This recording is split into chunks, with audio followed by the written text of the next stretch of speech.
warten auf Hasan. Wird ein paar Videos schauen und dazu ein bisschen kommentieren auf seinem Stream. Ist alles ein Meme. Also, worauf warten wir? Warten auf Hasan. Was machen wir, wenn er live ist? Komm schon, öffne das Casino, lass das Gamba rein. Ist Sündenzeit. Ich wette, wir hocken noch ewig hier, warten auf Hasan. Früher kam ich für Politik, aber heute guck ich, wie er zockt und Grey Names dreist zusammen scheißt.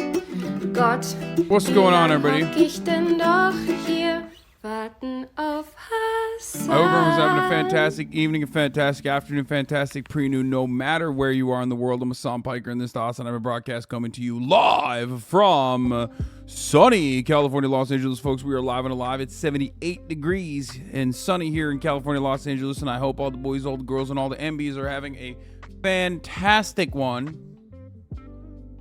Ja, guten Abend, meine deutschen Freunde. Guten Abend. But I hope all the boys, girls, and MBs are having a fantastic one because today's a beautiful day. That's right, it's Thursday, August 4th, 2022, 11:30 a.m. And I'm a little bit late. And I apologize. Okay, I'm a little late and I apologize. But guess what? Part of that is because I was working out this morning. This is part of the broadcast where I tell you a little bit about my personal news. And guess what? Today's personal news is a doozy. Last night, I was able to only play a little bit of cat game. As I said, I was going to play cat game. I only ended up playing a little bit of cat game because I was going to go play some basketball. I have a friend who runs a secret game.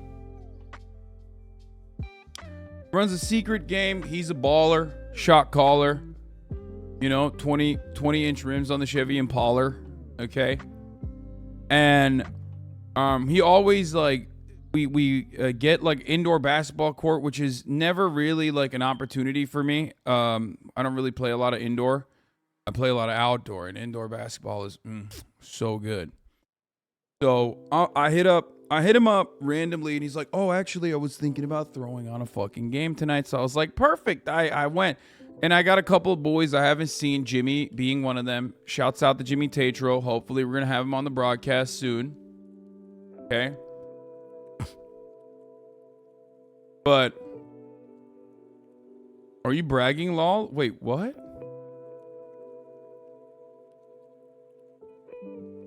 Playing basketball with my friends is not a brag, dude. What am I? Are you?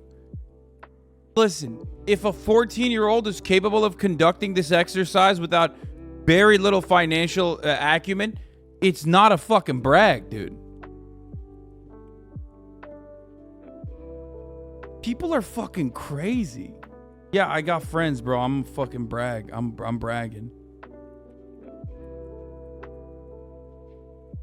I'm flexing, dude. Anyway, so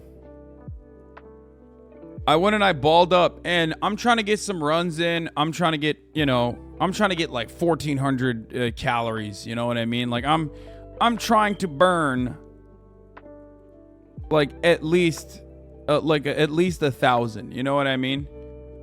Which I did. I burned 1,200 calories playing basketball for 2 hours yesterday, which was fucking awesome. And that is a brag. I am bragging, and I hope you guys can do that as well. But yeah, I went and I fucking balled out, and a funny thing happened. I mean, it's all like, yeah, my fire alarm is beeping. Yes, it's really fucking annoying. Please don't pay attention to it. I will literally video game myself. Please don't do it. Now that I said that, you're gonna do it anyway. Anyway, big boys do burn a lot. Yes. Basketball? Yes, it's basketball. Anyway, regardless, so I'm balling the fuck out, and we're talking to one of the we're all like talking as we wait for the next game to come up, and they were talking about fucking what's it, Gymshark. And like I'm looking for new like gym merch, you know what I mean? Well, not gym merch in general, but I'm looking for like brands. So I was like, "Oh, you work with Gymshark?" And my friend was like, "Dude, what the fuck?" He like pulled me aside. He's like, "Dude, what the fuck? This other dude that I'm talking to. What are you doing? You know who that is?" I was like, "No." And it was Shang-Chi. Like, I know what the dude looks like in movies and stuff, but I didn't realize the dude in front of me was him.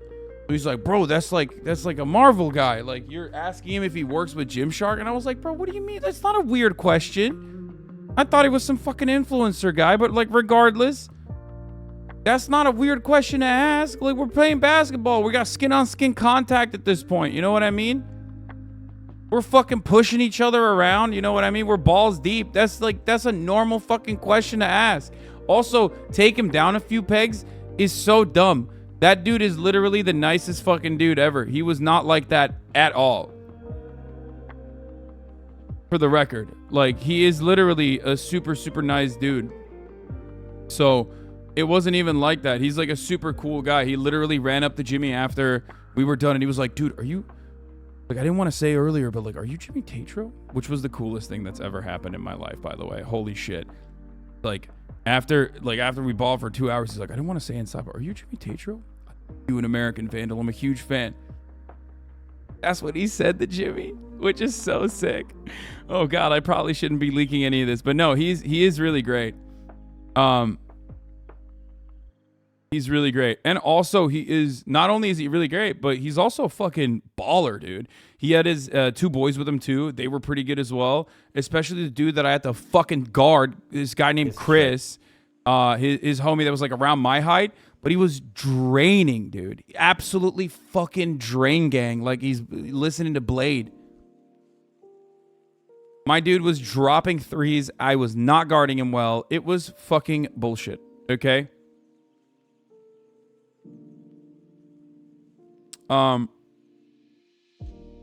But yeah, regardless, it was a lot of fun. We played a lot.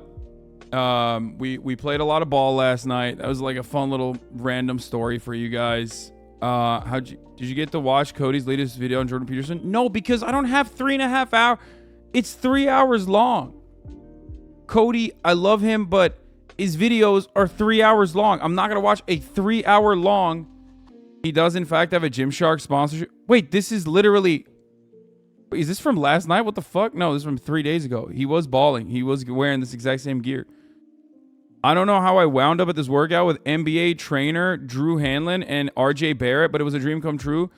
Thank you, Drew and Gymshark, for putting the clinic together. 33 and still refusing to give up on my hoop dream. Let's fucking go. Yeah. He is a baller. He's actually good. It's not even a joke. He was actually fucking good. Dude, So he does work with them? I don't think he works with them. I think they just like probably put it up for free or something. I don't know. What is this? Bro, I want to do this. I got enough money. Like, I unironically want to do this. I want to do like basketball camp for like old, out of shape, rich Twitch streamers. You know what I mean?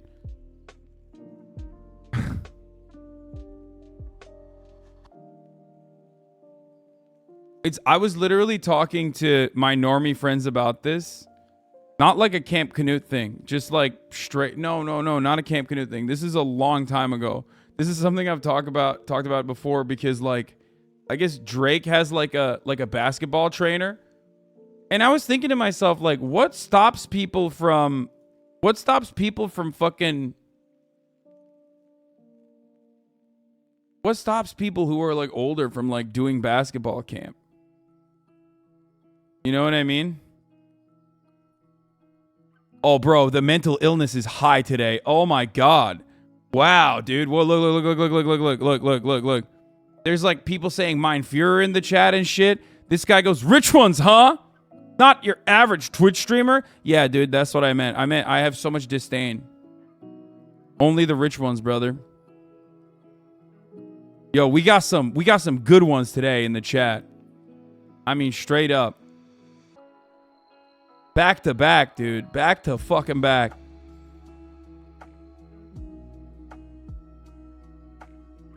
Nah, jokes aside, do the basketball life, bro. Live your life, king.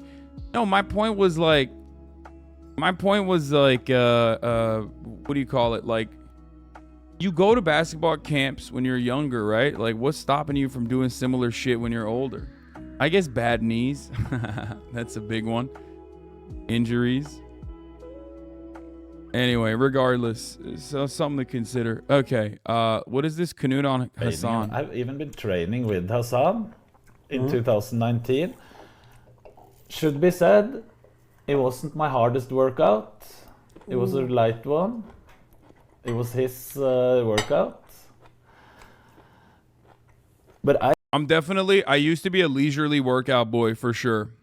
I will admit to that. No. I'm compound muscle exercises only. Like back when 2019, when we worked out together, I was a big fucking leisurely workout boy. Heavy weights, but like low reps. You know what I mean? Heavy weights, high impact, but low reps. But all compound. I think if he wanted to, he would put in the work on everything. Can I fix it? I think he would put in the work. I do bust ass now. So much in Hasan that I will put him on an A. I think this isn't to avoid drama or anything. I don't think he's an S, but I think he's an A. It's not bad.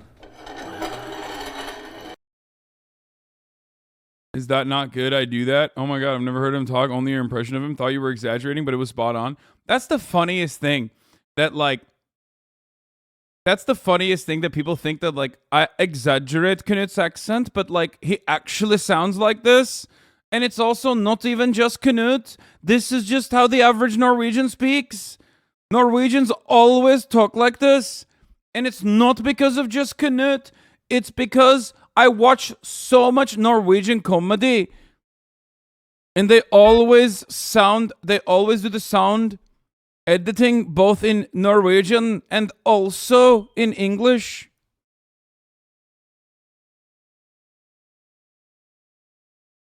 I went to Norway and I was disappointed because of you. Apologize. I will never apologize. This is why people don't do basketball when they're older. Okay, let's not even get into that. Last Kingdom I love. Dude, I've been watching the new Vikings. Like 100 years after Ragnar Lothbrok on Netflix, and it's actually not bad. It's weird. I found this TikTok of you and your boys playing b-ball. Bro, I mean, you could say I'm bad, but the people I was playing with were not. Like, I mean, you got dudes who played at like Baylor and shit. Like, they're nasty. They're fucking nasty. Oh, you found me? Yeah, I'm sitting down on this one. But yeah, this was it. This was a squad. I need Henny now. Wait, what? That is me. Wait, how the fuck did you find me?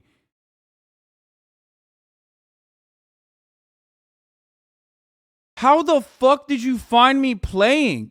I didn't even know that there was a video of me playing, bro. How did you find? That is insane. This community is completely psychotic, dude.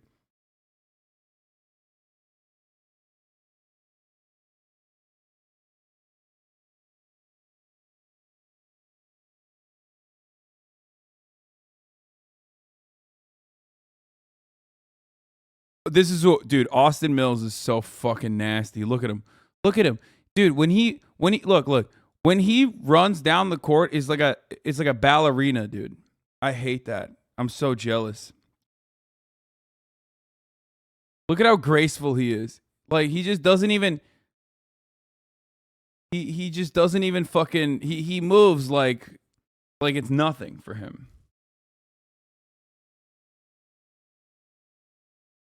Anyway, IG stories, just clicking through people there. I did it too. Oh. Anyway, for later, maybe new JonTron making fun of $1 Million Gamer compounds featuring Myth. I think you will enjoy it. No.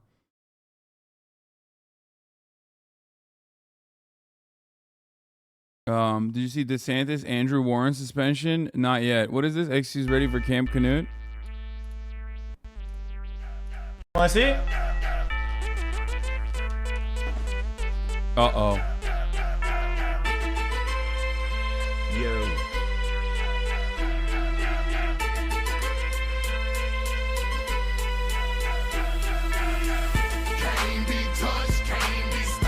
Oh my God. I swear to God, when he does that, I'm like worried his shit's gonna snap, bro. What the fuck?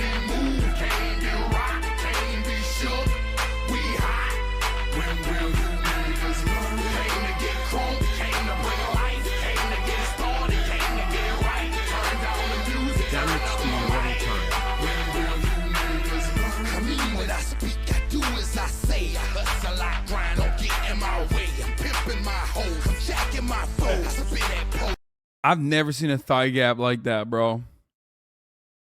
That's fire. Did you see the TikTok of the golf hecklers? Bro, I Built did. a golf course just to... Yo, is this real? This is one of the wildest videos I've seen, dude. I forgot to show this yesterday.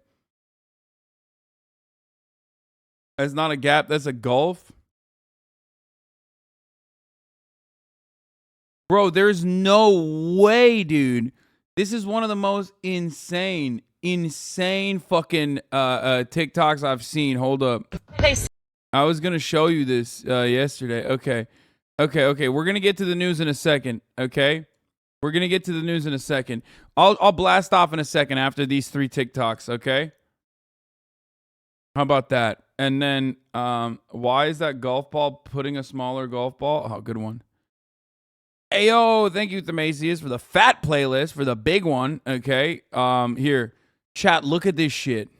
Built a golf course just to miss this green. It's an easy one to miss. That swing looks a little broken. Was it made in China? I don't know. Not too much is made. Yeah. What would your followers say if you hit this left? Oh. There we I don't go. know about that, guys. Oh. Oh! A little short, kind of like your He almost second had it. term. How are you allowed to say that? I guess, like, dude, when you're like a rich white guy at a golf club, like, you get to harass Donald Trump, which is kind of cool. Like, is that how that works? I thought they maybe edited in afterwards. What'd you guys think about saying something in front of the president? That's why I think it's real. Bro, I swear to God, when you're like, what's up? Is that like a superpower? What? This one is the most devastating. Listen, this. Short, kind of like your He almost second had it. term. A little short, kind of like your second term. That's the most devastating diss I've ever heard. I can't believe that. Like, respect. I've always talked about fucking, weaponized Karens. And you got to have Karens on your side. If you want to have an active coalition, like, you have to have Karens involved. They're the most powerful institution in this country. Turns out white frat boys that play golf, also an incredibly important constituency to hold on to. What the fuck, dude? It's sieging the Capitol on January 6th energy? Yeah, 100%.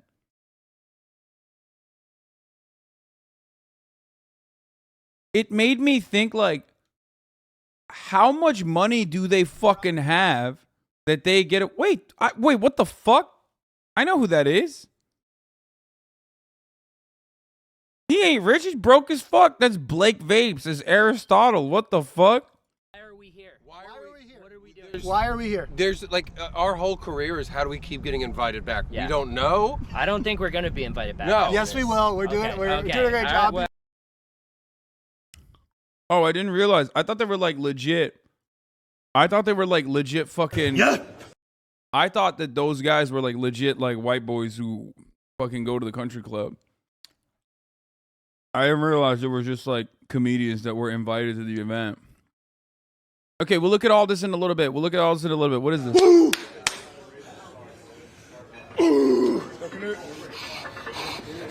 No, it's heavy. Yeah. Right. Good. Good. Good.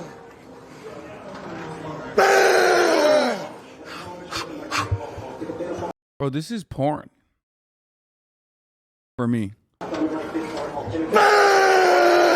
Good. No, it's heavy. I could do that. It's not even a big deal. I'm just kidding. Of course not. I mean, I've never done that machine before. I would suspect that it's not as easy as a leg press, though. If he's having this much trouble with 4 plates on either side, then definitely not as easy as a... Like, normally my assumption is those are much easier than free weights because there's pulleys and shit, but I assume it's like really fucking... Hack squats are killer with no weight. I've never done that before, but that's probably insane to do. Good. All you.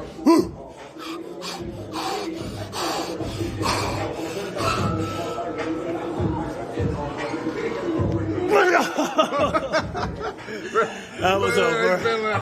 Yeah. That depth is crazy. That was at the end of the workout too. It's much closer to your normal squat weight than leg press. It's like if a Smith machine could kill you.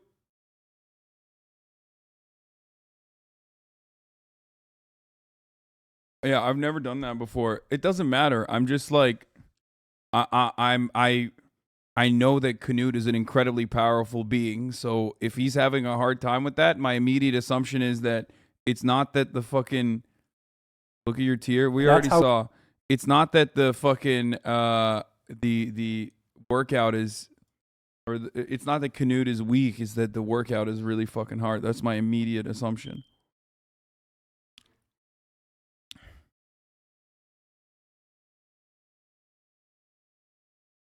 Okay, can we... All right, we're done. We're done looking at fucking Camp Canute clips. Guys, remember, there's 3 people above you on the tier list.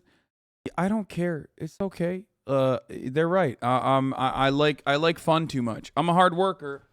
Will is a significantly harder worker in the gym than myself. He's a psycho. I think I'd still probably be S tier depending on like what we're talking about, depending on everyone else, but it's okay. I want to do some politics and stuff. Hold on. Fitness is not a competition. No. And as a matter of fact, fitness turning into a competition is hilarious and really bad for you. Because, you know, that's CrossFit. That's how the fuck that works.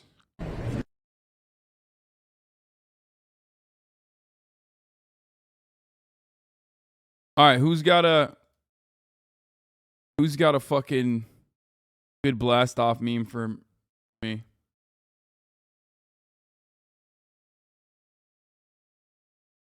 Moon the Loon 2000, thank you. What about a competition with your past self? I mean, that is technically what fitness is. Or that is technically what working out is. Orban is talking right now. We're going to do that. Oh my God, you guys are sending me so many fucking Tic Tacs. Chill. Working out is self-hatred? I think love. It's self-love. Oh my God, I just want to blast off meme chat. Stop fucking sending me TikToks. Jesus Christ. It's literally, chat is like on TikTok mode. They're like, no. What you want is a TikTok. You want a TikTok. You want another TikTok. You need to watch TikTok. TikTok is what you need to do. Chat is fucking broken. Chat is broken into thinking. Okay. Okay, here, let's just fucking pop off real quick, okay? CPAC is live, Hogwatch. Viktor Orban and Trump is talking today. Also, Alex Jones jury deliberations.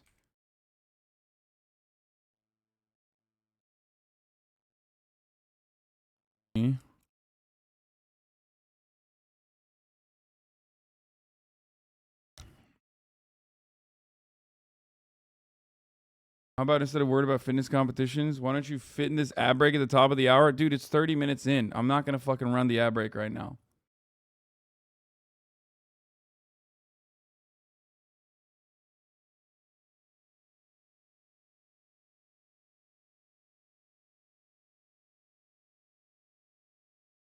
Okay, get in now.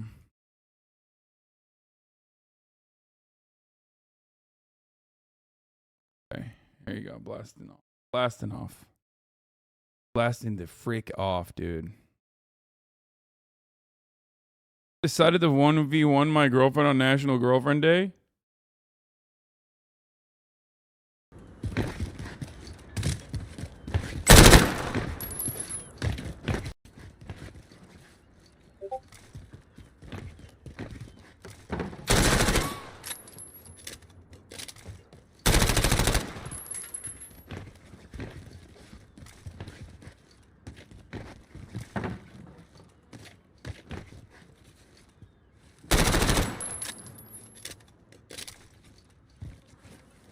He's gonna get killed in the end, no shock.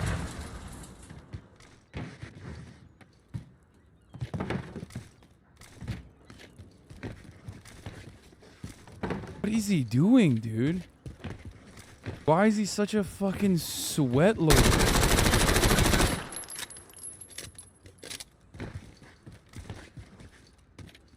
There is no girlfriend in the end.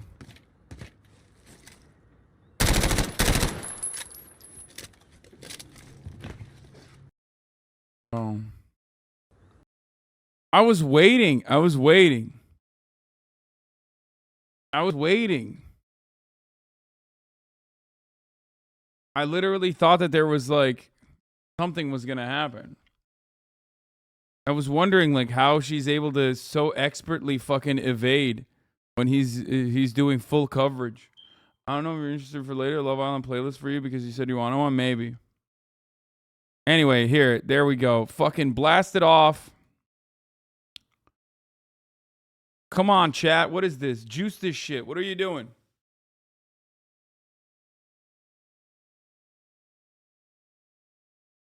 Ban the spammer every time. Ban the spammer. Okay, Viktor Orban is talking. And we'll get to that. Let's look at the fucking TikToks real quick, and then we'll get to that Viktor Orban talking shit. What is this? I'm gonna fuck you just because you say women are the real troopers? No, you're gonna fuck me because I'm 6'4" and you like my political opinions on top of that, and you find me sexually attractive. You're not gonna fuck me for saying shit like that. You fucking No, I totally agree with him. He's completely right. Let me just get my water real quick. So, anyways, what I was... I'm not gonna fuck you just because you... Dude, this is from 8/21 last year before my sequence of sequential cancellations. But yeah, we watched this before. Someone's in the chat sent it. And they were like, "This is the reason why I started following you." But like that, I mean, it's true. That's what I said to Andrew Tate as well. Seriously, if you just tell me whose this is, I'm not going to be upset. It's yours. I'm telling you. There's It's no not other girl. mine. Hey, seriously. Because she's bald. That's hurtful. It is hurtful. Hey guys, let's take a moment here. Let's talk about what jokes aren't okay to say. Yeah. Sometimes you think like, you know, you think like you might laugh at that, but like your bald friend won't. You know what I mean? You got to think about like being in their bald shoes and how they would feel, you know? Yeah. And it's that sense of empathy and sympathy that can make us all more conscious people. So thank you. Sorry to kind of torpedo the vibe here, but yeah, it's true. Hey, seriously. Kind of fucked up and hurtful that they did that and didn't even think about it. Like no consideration whatsoever for the balds. Bald visibility. That's why during Pride Month I deleted Dude, I deleted bisexuals from LGBT and made the B stand for the bald. Honestly. That Hasan's, it was me and Cutie on stream because you had to bail because your life is a miserable train wreck of scheduling. But I went and we watched. That's not correct, by the way. Interjection. I did not have to bail. Hasan is a dumbass. What? Hasan messages me at 7:37 a.m. Hey, can you do the YL this Friday? I answer at 10:40. What day is this now? This is Wednesday. Okay, now. I answer at 10:40. When I wake up, no, probably not. That day's tight for me. You didn't say probably. You didn't say no. You said I could make that work or something. He showed me that. Look at it. This is important. This is important. This is an important distinction. Because he hung up on Hasan. And I was like, that's pretty swag. He's That's pretty swag. mad. I like that. Well, I was also there, so it's like probably was hanging up on me too, which is fine. All right. I said to him, YL Friday, I said, that's tough to swing. And then he said, Cutie said yes. And I said, I have a shoot and I'm going to Vegas. How long, what time? And then he said, fuck, I was going to do. And then the last message I send is I can do next week because I didn't have the times for the shoot. Okay. And then he said, let me see. And then I replied, and then he never replied back. But Okay, here's the weird part. 7:35 is when he messages, or 7:37 is when he messages me. Yeah. I look at his Twitter. 7:35. He said YL this Friday. 2 minutes before he messaged me, With he Ludwig. tweeted out. With Yes, Ludwig, with yeah. Ludwig and Cutie. That's crazy. Because Cutie Cinderella had said yes, and the point is Ludwig always, whenever I ask him, and he wants to say no to me, Ludwig always famously says, "Ask Cutie," which is why I had already asked Cutie. Crazy. What? Be a down bitch. They're just gonna assume he's gonna go. Yes, of course. What do you mean? I had already countered it. I was playing chess while Ludwig was playing not even checkers. I don't know what the fuck he was playing. He was playing with my heart. That's what he was playing. Okay? That's exactly what happened. Because I've asked him so many times, and I know exactly what his answer is going to be, because he's like, that's his mechanism. That's his defense mechanism. Ask Cutie. If she's down, I'm down. He just assumed you'd be a down bitch. And he's just... I think because Cutie said yes, he's down. Maybe. No, she would not have spoken for me. That's but right. Like, you just have to assume that when he wants you have to be free. Would you ever do that to another man? What? What he did to you? Would Never. you ever say I would YL with amen? Well, and quickly and early that's and different. often. I'm on your side, but you got to be honest. I would do the utmost. I believe The that. utmost? The utmost. That's cool. It's okay. Anyway, You don't Are need we to lie. beefing with the fear and pod? You now? don't need to lie. we're no, because Will's on it. Okay. Will's fine. But can really anyway, do that that's I did not bail is the only correction I have Okay, for you. I think that's fair, and I didn't blame you for not being a part of it because I can now see your Google Calendar, which is great, and I'm like, he's got all that shit, and so I don't get mad. But I went to that stream, and it was a YL, and it was a lot of fun, and there was a video where a girl, Like when he called you last minute for car shopping? Yes, because I'm a good friend. And I had just gotten out of the shower. I had a stream that was supposed to start. I had a stream that was supposed to start at 11. What was I doing? I hadn't even gotten in the shower yet. I was fucking wet and sweaty, and I sat my white ass down and I listened, okay? I sat my white ass down and I listened, and I chose him an excellent vehicle. gorilla eats his own throw up, and that was very funny. Dude, okay, so Ultimately, it doesn't matter because Slime was poggers on the stream. He was great. He was actually great. You know, Lud is French. Never trust the French. No, I mean, I love all these boys. Obviously, I'm joking. And what was I gonna say? What car stream? He was buying a vehicle for himself from Japan. Okay. All right. This is the last one. What is this fake video you said? Oh yeah. Oh, there's that. Oh, I forgot to mention. Oh, that's right. Child found in documents Alex Jones sent to lawyers of Sandy Hook families, according to the court filing. Oh man. Oh my, oh my. How the fucking turntables? Okay, bro, what are you guys doing? What are you... Fucking calm down, dude. Freaking Zoomers. Yes, we're gonna talk about Brittany Griner. That was in 2019. I know. I talk about it in the longer video. Put a new bat in your smoke detector. I will put a new fucking dick in your mom. My dick, okay? Shut the fuck up. I know. It's fucking annoying. I know. If it's annoying to you when you hear it when I'm talking, it's annoying to me too. Yeah, this fucking Donald Trump thing was pretty wild. All right. Folks. A good question. What the fuck is this? Why you don't have OnlyFans? Why don't I Tell have me. an OnlyFans?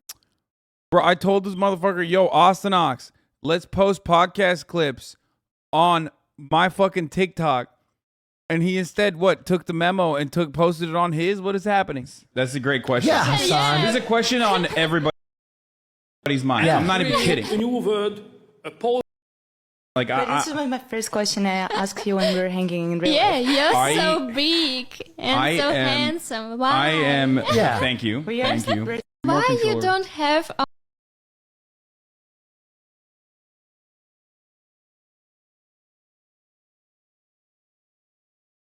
Can't fix it until the man he pays changes batteries, comes around for old Weeby. I'm gonna fucking put you on a rocket ship to space. I was testing it. I posted one. They took it down. Oh, really?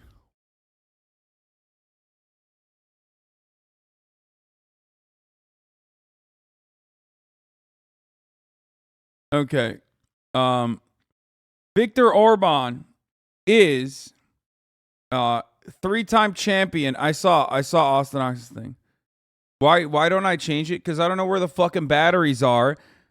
You're my literal moderator. You should know better than anybody else. What do you want me to do? You want me to just fucking stop the stream and go find batteries? What if I don't have fucking batteries? I don't even know. Carl Jacobs, look at this political video. What's up, Carl? Carl, you never texted me back. Or maybe you did. I can't remember. Or I just VIP'd you, I think. Did I VIP him? Why can't I VIP him? Is the VIP list full right now? What the fuck? Here, I'll just mod you. Don't go crazy. Don't go crazy with the moderation now.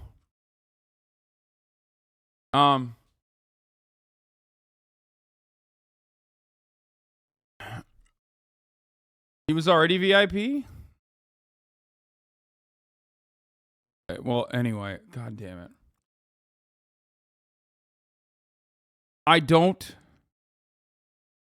don't have batteries. I don't know where the batteries are. What am I supposed to do?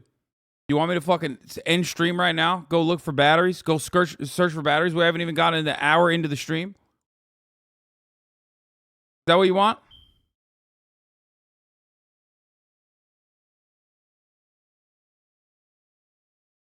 Anyway. Everybody, chill the fuck out. I couldn't even get to the I'm not gonna do the un-VIP thing right now either. I couldn't even see what Carl was saying. And now he's never gonna come back. You guys scared him away. Are you happy? You happy, chat? You scared Carl Jacobs away. Yeah. You did this.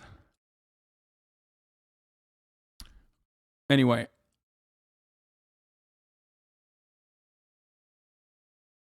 Bunch of control freaks in the chat act like he streams his stream is Sims 4 or some shit. Yes. This is what it is. This is actually what it is. Like, there's still people being like, order batteries for delivery. Order batteries for delivery. Like, there's people in the chat still trying to be my mom, my dad, my brother, my assistant. Like, please stop. I'm not going to do that.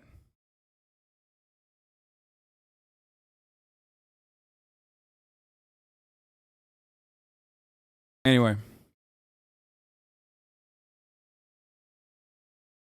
Last night when we watched that Japanese guy, everyone was like, wow, that's like so fucked up. I can't believe that. Meanwhile, this stream proves that, like, even though you think the Japanese dude in that Japanese TV show was getting fucked over by the producers, you would be the producer in my life if given the opportunity. Like, immediately. Yeah. Chat be like, oh man, when Japan does that to Nasubi, that's fucked up. When I do it from Idaho, from my mummy's basement in Idaho, then that's fine.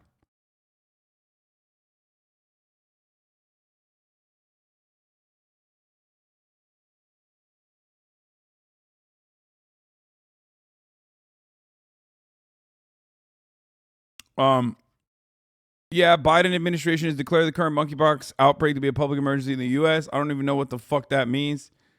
I don't know what's gonna happen there. But let me tell you what's definitely gonna happen. Okay, conservatives are not gonna take it seriously, but I don't even know if liberals are gonna take it seriously. How the fuck are we gonna take it seriously? Because we've seen what happens when liberals take shit seriously. They don't really do anything. They take it seriously when Trump is president, and then when a Democrat's president, they're like, all right, we're done. I know Orban is live. It's really boring. I just wanted to give you guys like a fucking update on Orban before we started on who he is. 3-time champion of Hungary, okay? He is a fucking white nationalist. He's crazy. Conservatives love him. Tucker Carlson literally did like a documentary on his life. He's a part of that like international fascist coalition. Okay? And he's at CPAC. We can give to our children and most recently he talked about how race mixing is bad, by the way. He basically said race mixing is a problem. Oh, that's a COVID cough.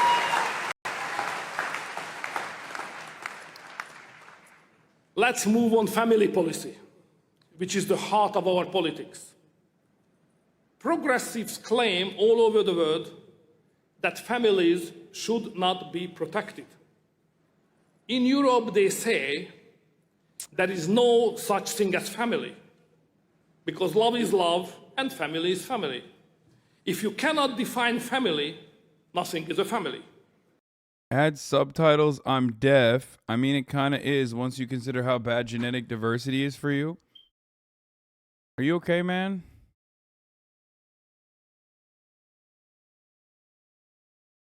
Are you serious?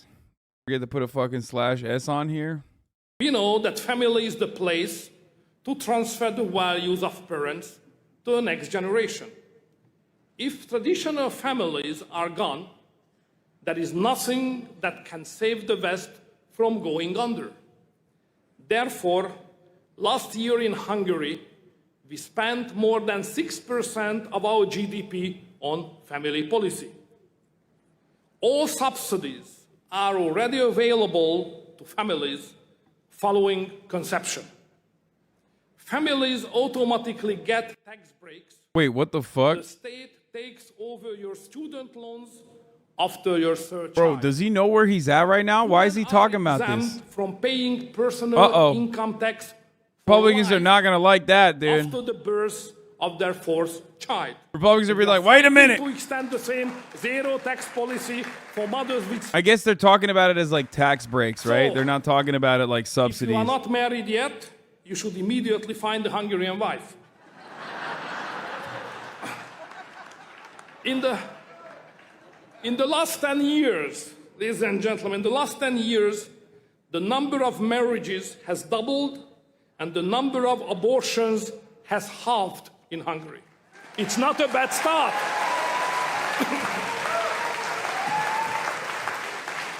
But what do you mean, give money to families? What the fuck? Dear friends, that's called welfare queens. In Hungary, we had to build not just a physical wall on our borders and the financial wall around our families, but a legal wall around our children to protect them from the gender ideology that targets them.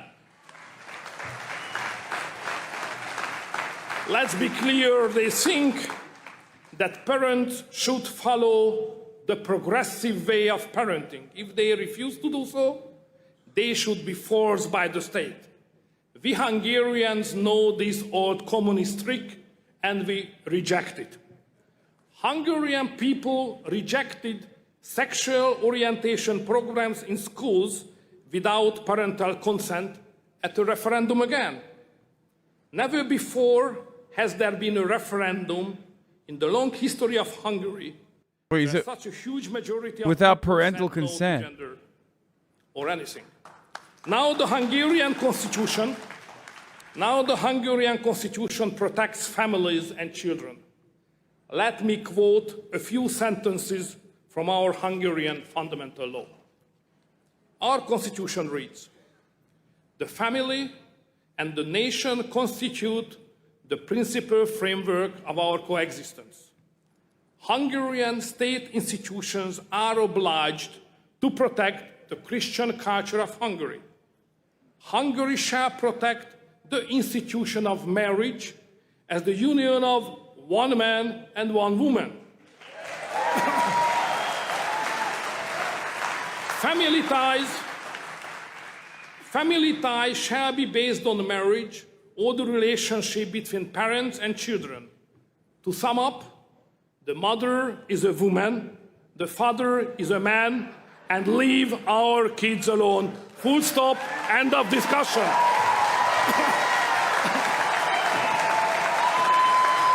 Oh my God, look at that crowd, baby. That's right. Oink, oink, motherfuckers. Oh my God.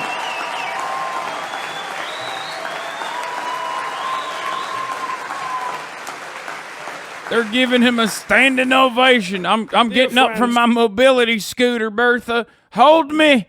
I need to tell this hungry man I'm hungry for more of his takes. Without compromise.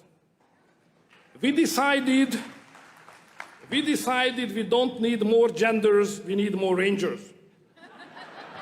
Less drag queens and more Chuck Norris. We believe there is no freedom without order. If there is no order, you get chaos. In Hungary, law enforcement agencies are not people's enemy. They are the guardians of freedom. Therefore, law should not protect criminals, but protect the victims and those who I don't get it. Like, what's up? Should conservatives just... I think conservatives should fuck right off and move to Hungary then. Like, I'm an advocate for that. I don't know about you guys, but like, if they love Hungary so much, why don't you fucking marry it, dude? the safest country in Europe. Go live there then. That's great. Actually, Budapest is among the very few European capitals. Seems like a great place, dude. Just go live there. Sorry, Hungarians. A bunch of fucking, a bunch of our fat hogs are coming over there Funds to the police. until they realize that the Chili's is not open. You know what I mean? There's no jalapeno poppers, and then they desperately try to come back into America. Of higher taxes. We believe that people should have their money in their own hands. To this end, we introduced a flat tax on personal income, which is currently 15%.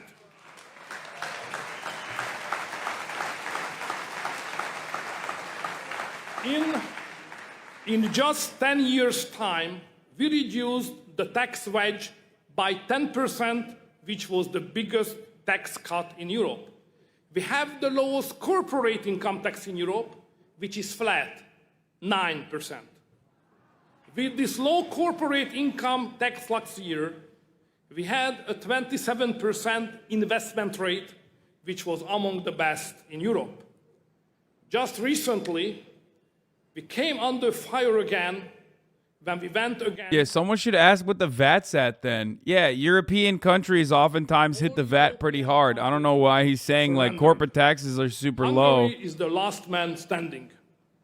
But the empire always strikes back. The current US administration decided to terminate the tax treaty between Hungary and the United States, which was probably the best tax deal ever negotiated. It was good for US investors.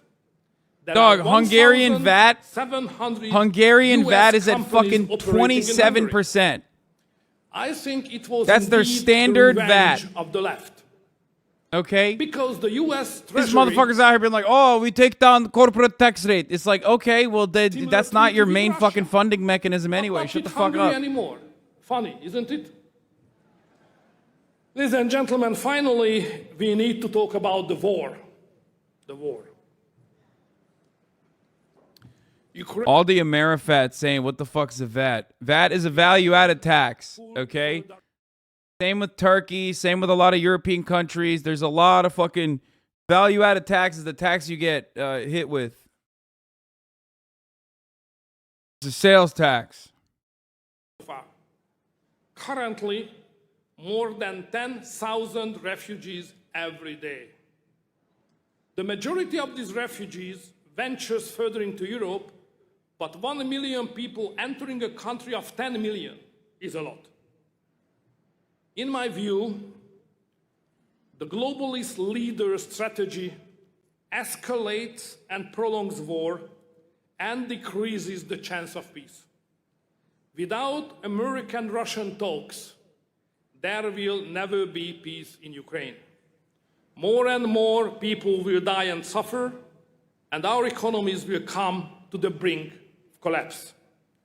I cannot tell you what to do. It's your sovereign decision. I can, however, tell you one thing. Only strong leaders are able to make peace. We in the neighborhood of Ukraine are desperately in need of strong leaders. He didn't get a lot of claps for that one. Because even in a fucking conservative, even at the CPAC conference, when you're surrounded by a horde of conservatives, the moment that you talk about Russia as like an actor involved and not immediately a foreign adversary, that's the moment that people are going to be like, I don't know about that one. Okay, you're looking kind of brown to me, brother. So before Matchlap takes my microphone away, let's come to a conclusion.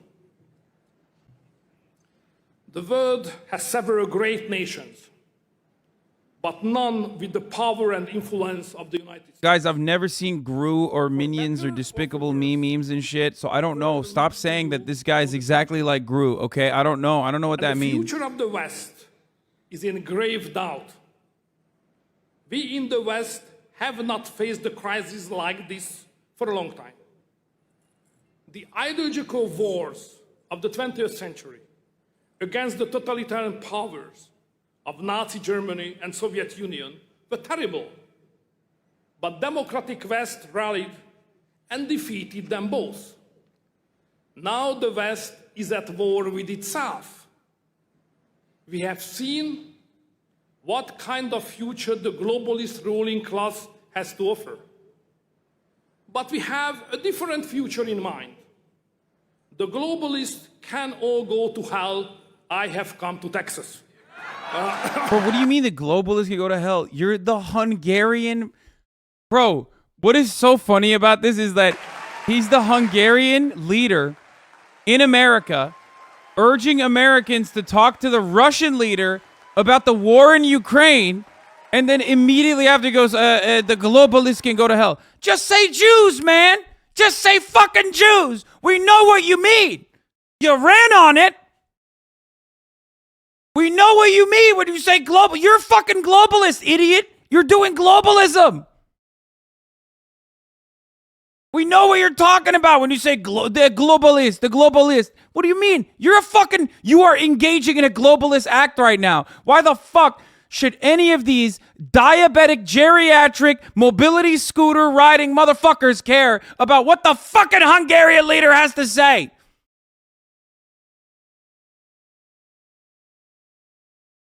Year, then presidential and congressional elections in 24. And we will have election in the European Parliament same year. These two locations will define the two fronts in the battle being fought for Western civilization. Today we hold neither of them, yet we need both. You have 2 years to get ready. I have to tell, it won't be easy, but don't be afraid.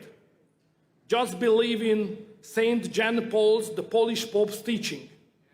There is no enemy that Christ has not already defeated. So let's go out and do it. God bless Texas. God bless our friendship. Good luck and goodbye.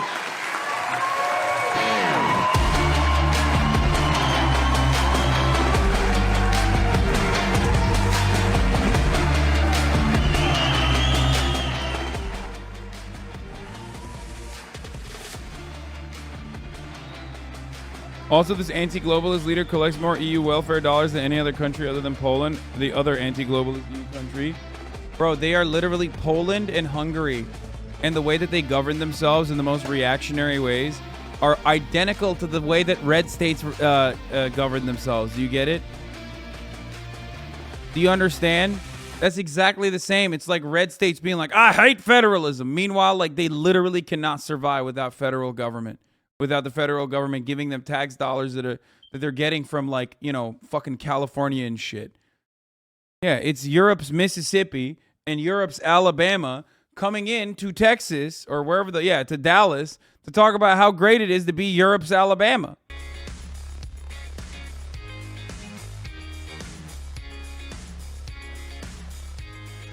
The fuck is this, dude? Vampire. Okay.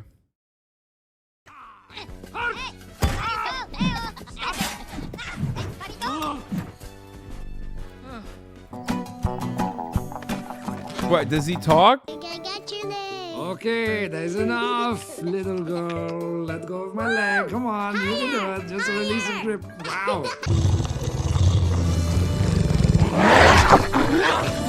No, hey! No annoying sounds, right? Does this count as annoying? His speech from his plans from 2013.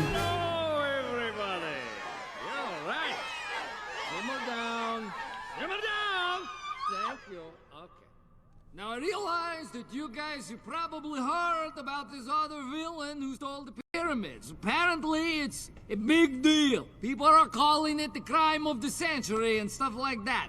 But, am I upset? No, I am not. A little, but we have had a pretty good year ourselves. And you guys... Okay, this does sound a lot like him. I thought you guys were fucking joking.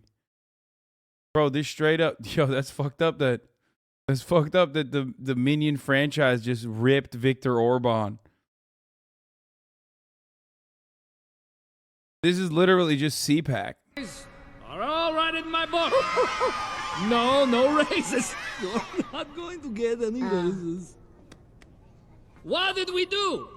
Well, we stole the Times Square Jumbotron. That's how I roll. Yeah, you all like watching football and that, huh? But that's not all. We stole the Statue of Liberty. The small one from Las Vegas. And I won't even mention the Eiffel Tower. Also Vegas. Okay, I wasn't going to tell you about this yet, but I have been working on something very big. Something that will blow this pyramid thing out of the water. And thanks to the efforts of my good friend, Dr. Nefario. Thank you! Oh, there he is. He's styling. Now, we... Oh my God, down to the mobility scooter, bro. This is literally just CPAC 2022. Viktor Orban talking at fucking CPAC 2022, down to the mobility scooter. Are you fucking kidding me?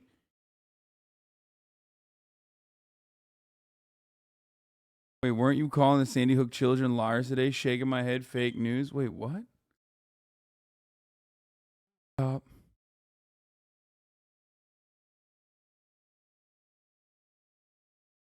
Have located the shrink. Thank you, leftist username, for the 5 tier 1 gifted subs.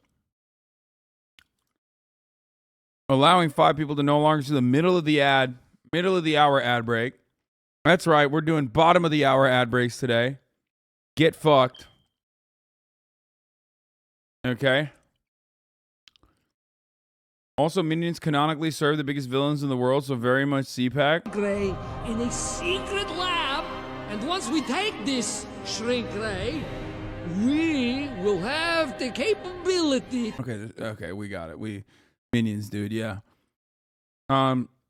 No wonder Republican Facebook moms love the minions. They literally are like them, yeah. Sucks that this guy is the face of Hungary. He gives all of us Hungarians such a shit name and genuinely makes me not want to tell people I'm Hungarian and just stick with Filipino. We got to remember that a large portion of Hungary is actively trying to remove his ass from office. Yeah, good luck, though. From what I understand, y'all have no fucking media. And when you have no media, it's really funny watching like American media say that Viktor Orban is authoritarian because like he completely controls the media in the country. Meanwhile, like, well, so is our media. Our media is fucking controlled too.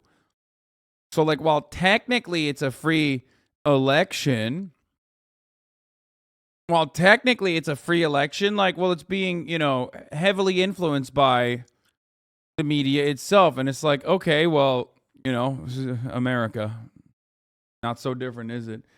Stephen DeWall, thank you for allowing 5 people to also no longer see the ads. Top of the hour is upon us. I'm giving you the 60-second ad break right now. There are methods that you can use to avoid those ads. If you want an ad-free broadcasting experience, all you need to do is subscribe, which you can do for $5 or for free with Twitch Prime. Here's a 1-minute ad break now.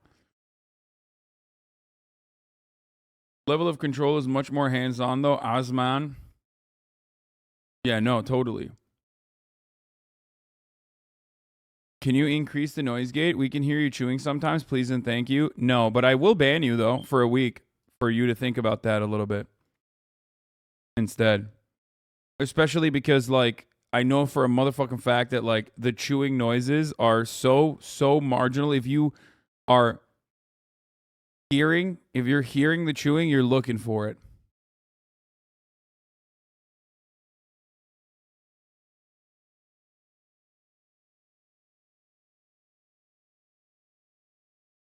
It's always been like this. My noise gate has been the same. And, yeah. Like, I'm chewing currently. You can't hear it.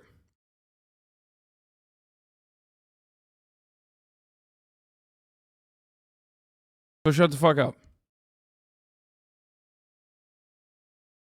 Not only that, but also... yes, my fucking smoke battery alarm, whatever, is broken. Yes. I'm trying to chew in sync with you. Can you decrease the noise gate so I can get in rhythm better? No. Why is it that, like, we just stop asking me questions about what I'm drinking and all this dumb shit, please? Oh my God. Okay. Here it is. The Conservative Political Action Conference, or CPAC, kicks off in Texas. Now, the usual speakers will be there: Donald Trump, Steve Bannon, Ted Cruz, and so on. But so will a controversial foreign leader, Hungary's Viktor Orban, whose government is accused of undermining women's rights, LGBT rights, controlling the media, and much, much more. CNN's Ben Wiedemann is live in Budapest. Ben?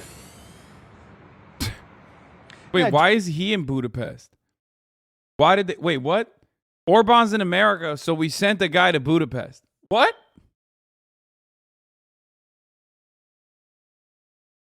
I don't even understand.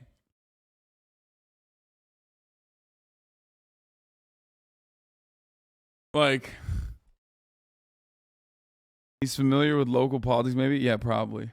John, despite all of that, even the critics of the prime minister here concede that over the last 12 years, some of his policies have managed to help improve the lot of many Hungarians. Yet despite that, of late, as the economy has begun to falter, Viktor Orban has resorted to rhetoric reminiscent of some of the darkest days in this country's history. You could call it a meeting of like minds. I love that someone said the CIA should do a op in Hungary. And do what? Make him more popular? Like, what do you think the CIA does? Just because yesterday I talked about how the CIA works with everyone doesn't mean that they also have, like, their ultimate ideological goals are never going to be on the in line with the left, dude. No, they work with everyone to achieve reactionary goals. Do you understand? Video from his official Facebook page shows Hungarian Prime Minister Viktor Orban visiting former President Donald Trump Tuesday at his Bedminster, New Jersey golf club. On his way to this week's Conservative Political Action Conference in Texas. The hard-right anti-immigrant prime minister recently set off alarm bells with a speech laced with sinister undertones. Oh, this is the one where he talks about miscegenation, right? This is a wild one. I love that the conservatives are like using Orban as a guy to point to. Like Tucker Carlson loves him, right? They're using him as a guy to point to because he can say stuff that they want to be able to openly say, but they can't really say themselves. Because like, no matter how much Tucker Carlson goes crazy talking about like how immigrants are vermin or whatever the fuck, how they're dirty. These are things that Tucker Carlson has said. He can't openly say like, you know, race mixing is bad, right? But he can point to Viktor Orban, who's saying race mixing is bad, and go, that's a really good guy. That's a really good guy. He's saying a lot of crazy stuff. We Europeans, Orban said, are willing to mix with one another, but we do not want to become peoples of mixed race. He has since come out and it's just like weird to say this, and I'm about to offend the entirety of Hungary, but like Hungarians, European, are you? I mean, it is a social construct, I guess, but like, what's up? Listen, brother. Listen. Not to get all fucking Turk-pilled right now, but I think you should know your place, considering that you are closer to Turks, ethnically speaking, than you are to Europeans, I would say. Historically speaking, this notion that you are hugging and kissing Europe and saying, oh, we like to mix with the Europe, yes. You know, I'm just saying. Homies became white like last year, and they're acting out of pocket, you know?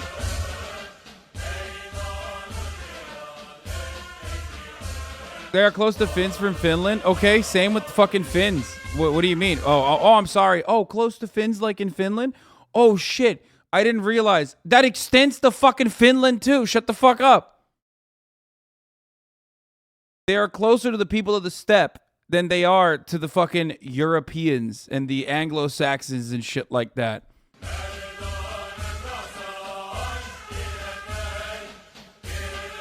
But anyway, this is also a hilarious concept when you fucking this is also a hilarious concept when you break it down to it, because he says like Europeans want to mix with other Europeans but not with like everybody else.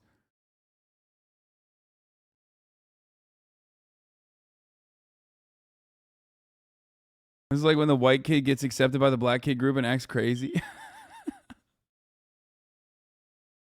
Anyway, Hungary literally means land of the Huns because Attila founded them. I mean, he's not like, I don't know what, are we doing race theory? It's not even race. He's doing the race theory, but he's not even doing right race theory. That's my point. Like, all of this stuff is bullshit. None of it fucking matters. But it's really funny when the guy who's not even like subscribing to the European, like white, you know, Anglo-Saxon centric norms that he is fucking advocating for. That's the point.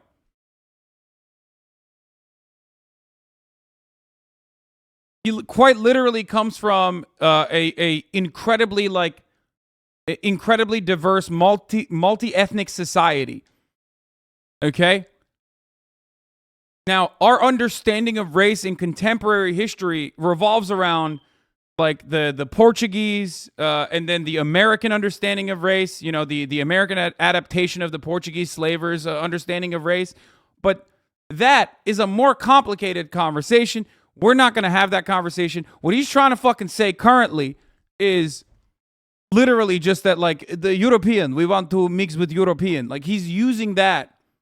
He's using, like, the white-centric the attitude surrounding race as a Hungarian person, which is funny because he doesn't necessarily subscribe to it personally. Anyway, that's it. That's all I was going to say. Insisting he isn't racist or anti-Semitic. The damage, however, he definitely is anti-Semitic, by the way. The idea that he's not is fucking ridiculous. Is done.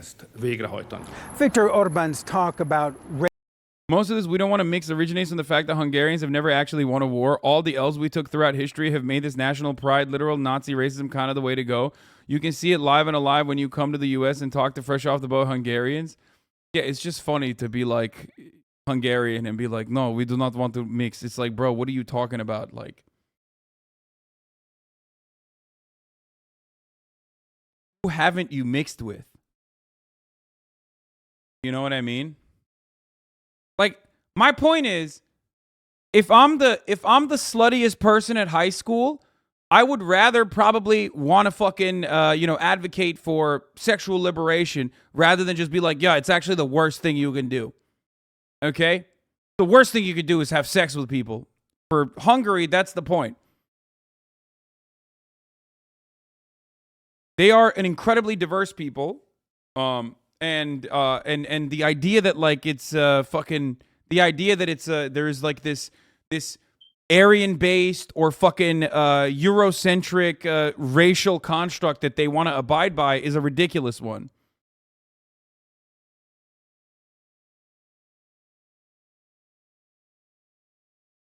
Which, by the way, I know what he's saying when he says that. He's just saying like no black people, no brown people. He doesn't want Muslims. That's it. The Hungarians are already mixed with Slavs, Turks, Germans, while our ancestors came from Asia. That's what I mean. They just think that like because they're fucking Christian, they think that because they're Christian, it's like different now. It's very different. Racial mixing, about racial purity, stir up dark, still fresh memories. These metal shoes commemorate the spot where in the final months... And yes, they don't like Turks. Understandable, okay? It's understandable to have resentment against Turkish people if you're Hungarian. ...of World War II, Hungarian Nazis murdered thousands of Jews. It's time for evening prayer in Budapest's historic Dohányi Street Synagogue. Rabbi Robert Froh. Bro, remember when, by the way, remember when Donald Trump had a dude in his White House that had the largest head of all fucking time? Do Turks have resentment for Romanians? Absolutely not. Abso-fucking-lutely not. Not even, no, that is in your mind. If you think that Turks have any fucking... Turks have resentment towards Greek people. Turks hate fucking Armenian people and Greek people, and obviously Kurdish people. But if you think that like Turks give a fuck about like the Vlad the Impaler or some shit, no, they don't give a fuck. Not even remotely. That is an invention that you have cultivated in your mind.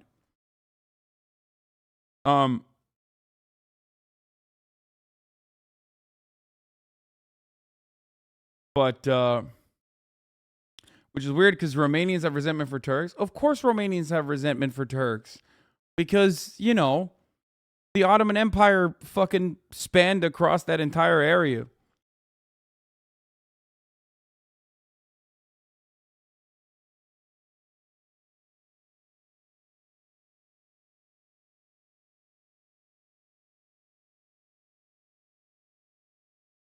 Yeah, Turks will openly admit to shitting on Greeks, openly admit to shitting on Arabs, openly admit to shitting on Armenians. That's it. Do Turkish people care about the Bulgarians at all? No, not even a little bit. Not even a little bit. Like, not even a little bit. Or like Vlad the Impaler, anything like that. No, not even remotely. But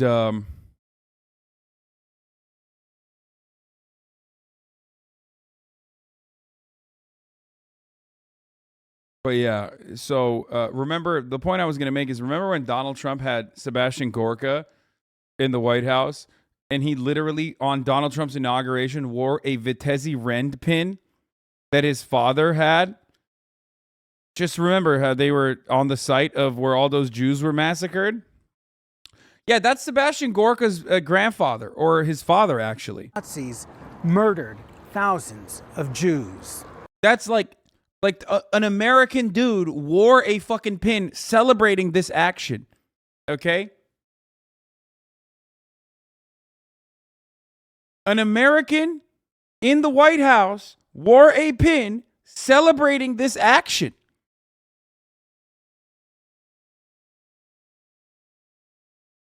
And he stayed in the White House for a while. He still does. Hold on. He still does commentary. Like, it's not even a thing.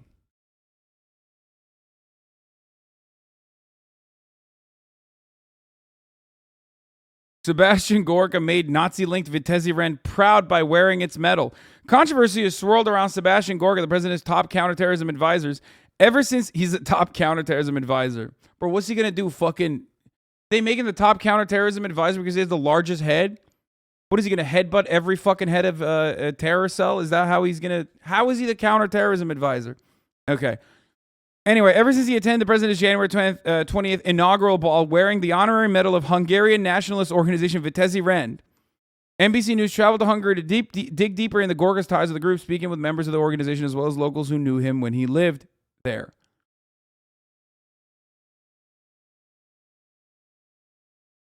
Like, there it is, bro.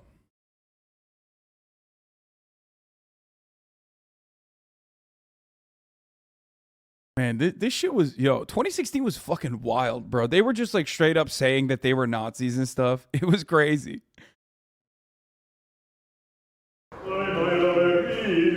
It's time for evening prayer in Budapest's historic Dohányi Street Synagogue.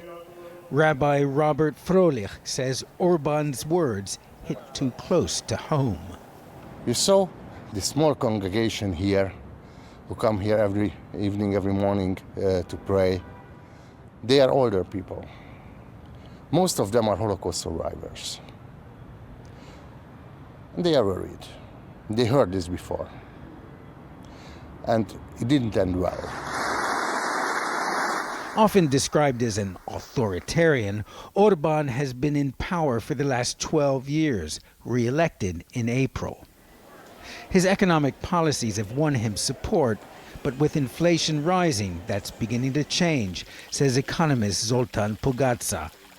In the longer run, yes, I think Orban remains popular, but in this particular point in time, I think more people are skeptical about him than ever before.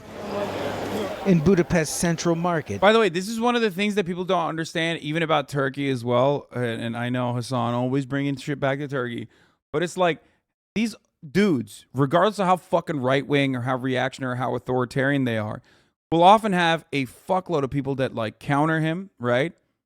But they also have a fuckload of people that support him. Half the time when we talk about like countries, okay, half the time we talk about countries that are not the United States of America, where they have like authoritarian autocratic leadership, Americans fail to consider that those leaders unironically are more popular than democratically elected American leaders. And that is the sad fucking truth. Okay? Same with Erdogan, who's finally at the tail end of his fucking like almost 30-year regime, and his power is finally fucking waning. Even with Duterte, yes, and certainly with Orban as well. Americans fail to comprehend that, like, you know, we got a fucking tiny percentage of the population that is voting, okay? And even then, they don't really like the fucking president, or they don't really like the party.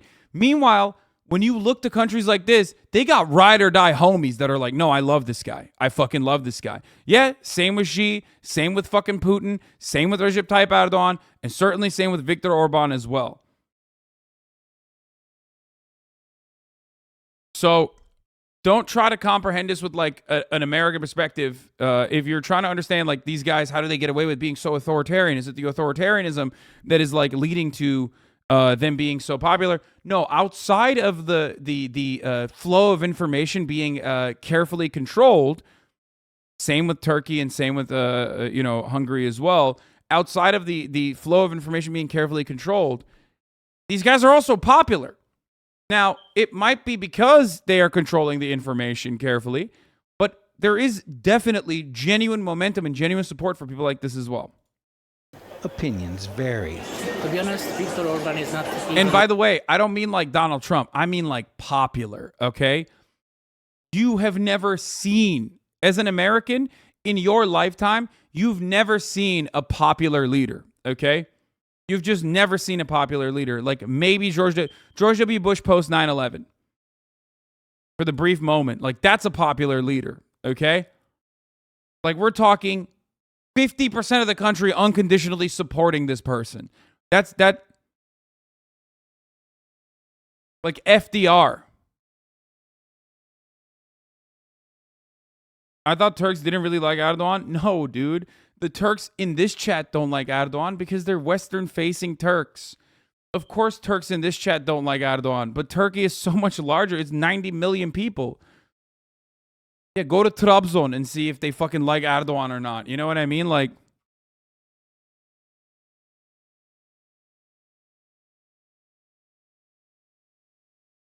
for the longest time, Recep Tayyip Erdogan genuinely had 50% of the country locked down.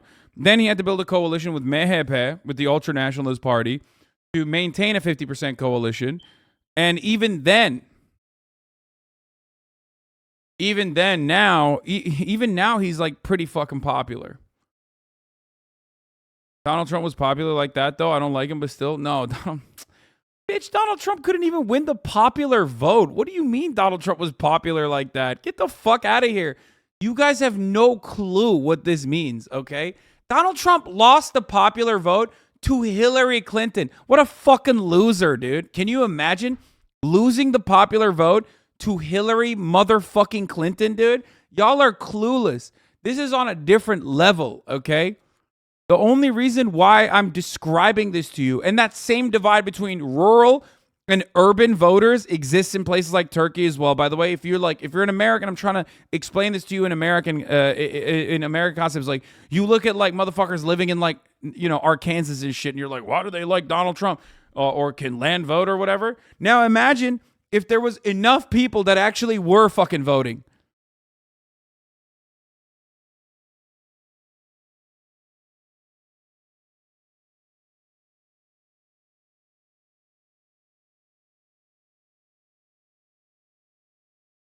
You'll never say Erdogan or Orban stole or bribed or brute forced an election wins, but we hear stuff like that constantly about Xi. Well, it's because it's one party. It's different. But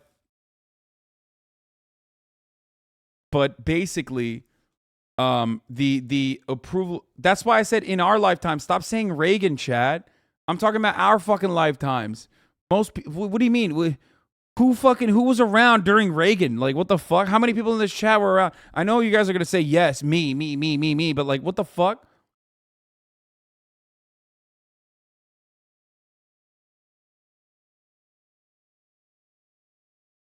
The reality is that most people in America just don't vote. Even if they have the capability of voting, they just don't give a shit. Most people are completely removed.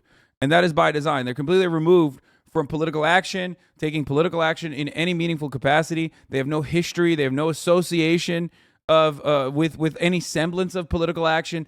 There's no mechanism to do political action through. So we have a completely neutered populace that does not even care about it. Okay? It is a feature, not a bug. Exactly. So it is very hard to comprehend what it would look like. It is very hard to comprehend what that would look like in a country. And that, by the way, it's also made difficult purposefully as well. Like making voting as difficult as fucking possible. Okay? And the only reason why the 2020 election is a different election than any other election is because voting was made easy. It wasn't even because of like out of pure hatred for Donald Trump. It was because voting was made easy. If voting was made easier, yes, things would be very different.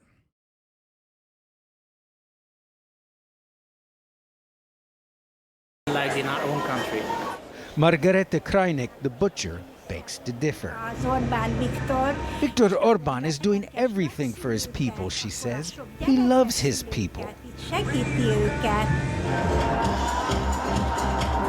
Evening and city residents savor the soft breezes off the Danube. History flows through this city, the past never far from the surface. And with a possible recession on the horizon, the fear is the Prime Minister is looking for scapegoats, something this part of Europe has seen in the past. John? Ben Wiedemann, look at illiberal democracy and the echoes of history. Thank you very much. Yeah, I gotta go to. I want to go to Hungary and the trial of take a look at some of those castles that were overtaken by the Ottoman Empire. You know what I'm saying? Jones. The jury now has the case in the $150 million defamation suit against the InfoWars. Neydi kalenin adı? Bir tane vardı ünlü kale. Neydi Türkler? Söyleyin lan adını. Gideceğim taşını alacağım kaleden.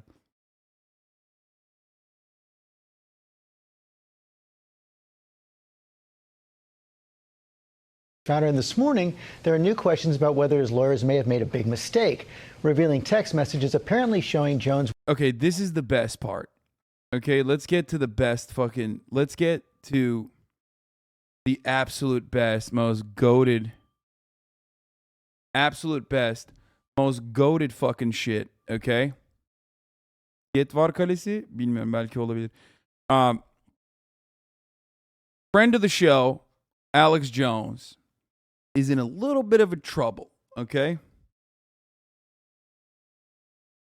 A little bit of trouble. You might say he's found himself in a little bit of hot water, okay? Tread lightly? What do you mean tread lightly? Bitch, I'll be stomping all over this story. What the fuck do you mean tread lightly? He's fucked, and he deserves it. The fuck do you mean tread lightly? I'm being sarcastic when I say he's in a little bit of trouble. Okay. Fuck it. I'm just going balls to the wall. Let's describe exactly what's going on. Alex Jones has led a mass harassment campaign against the victims of the Sandy Hook shooting for many, many years. His fan base is completely psychotic, unhinged. A lot of them have access to weapons. Some of them have used those weapons on the victims of the Sandy Hook families. Okay? And let me tell you something. Let me tell you something. You rarely ever see someone get what they fucking deserve, okay? But, and I don't want to speak too soon, it does seem like Alex Jones might get a little fraction, okay? You know what I mean? You reap what you sow is what we like to say on this broadcast, but people rarely ever reap what they sow. And Alex Jones has done a lot of sowing, and it's time for a little bit of reaping, okay? Now, I'd love to see it. Really, really cool. Incredible stuff. Finally, the criminal justice system is good for once. Okay, not the criminal justice system, but like at least the justice system. This is a civil litigation. Alex Jones started off with a conspiracy theory that the Sandy Hook shooting was fake. It was staged. It was crazy. It was lie, whatever. And his fucking psychotic fan bases, his psychotic fan base went and harass these families. Their children fucking died in a brutal mass shooting. And then they had to withstand the most insane fan base of all time, the Alex Jones heads. Some of which even shot at their houses. Some of them shot at their fucking cars, okay?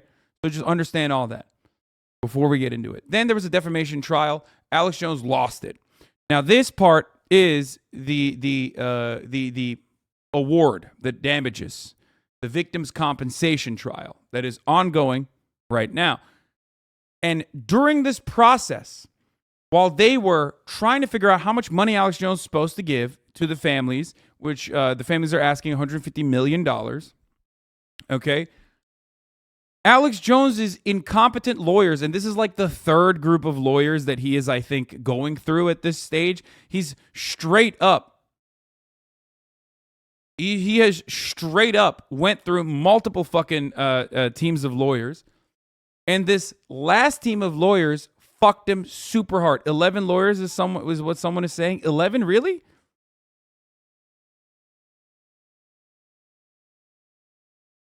Tenth to 12th set of lawyers, depending on who you count. Okay. Now, his team of lawyers went and did this wonderful thing. We talked about this yesterday. We covered this extensively yesterday, but I want to run it again because it's so fucking good.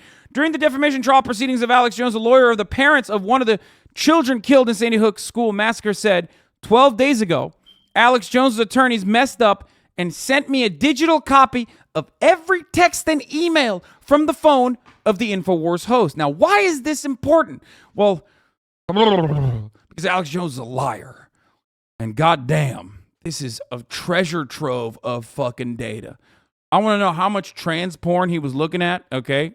That's just me. That's my own personal pet project. I want to know how involved he was with the January 6th insurrection, what kind of knowledge he had. Holy fuck. But let's take a look at the video of the moment that Alex Jones realizes he fucked up. Did you know that 12 days ago, your attorneys messed up? They sent me an entire digital copy of your entire cell phone with every text message you've sent for the past 2 years, and when informed, did not take any steps to identify it as privileged or protect it in any way.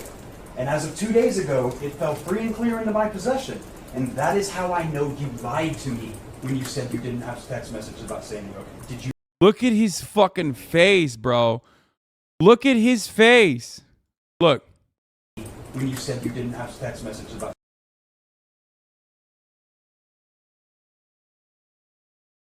I mean, come on, dude. I mean, look, this is the we got 'em boys moment. You know what I mean? Look at that. He's like, oh, what the fuck? This is the third DUI kind of phase.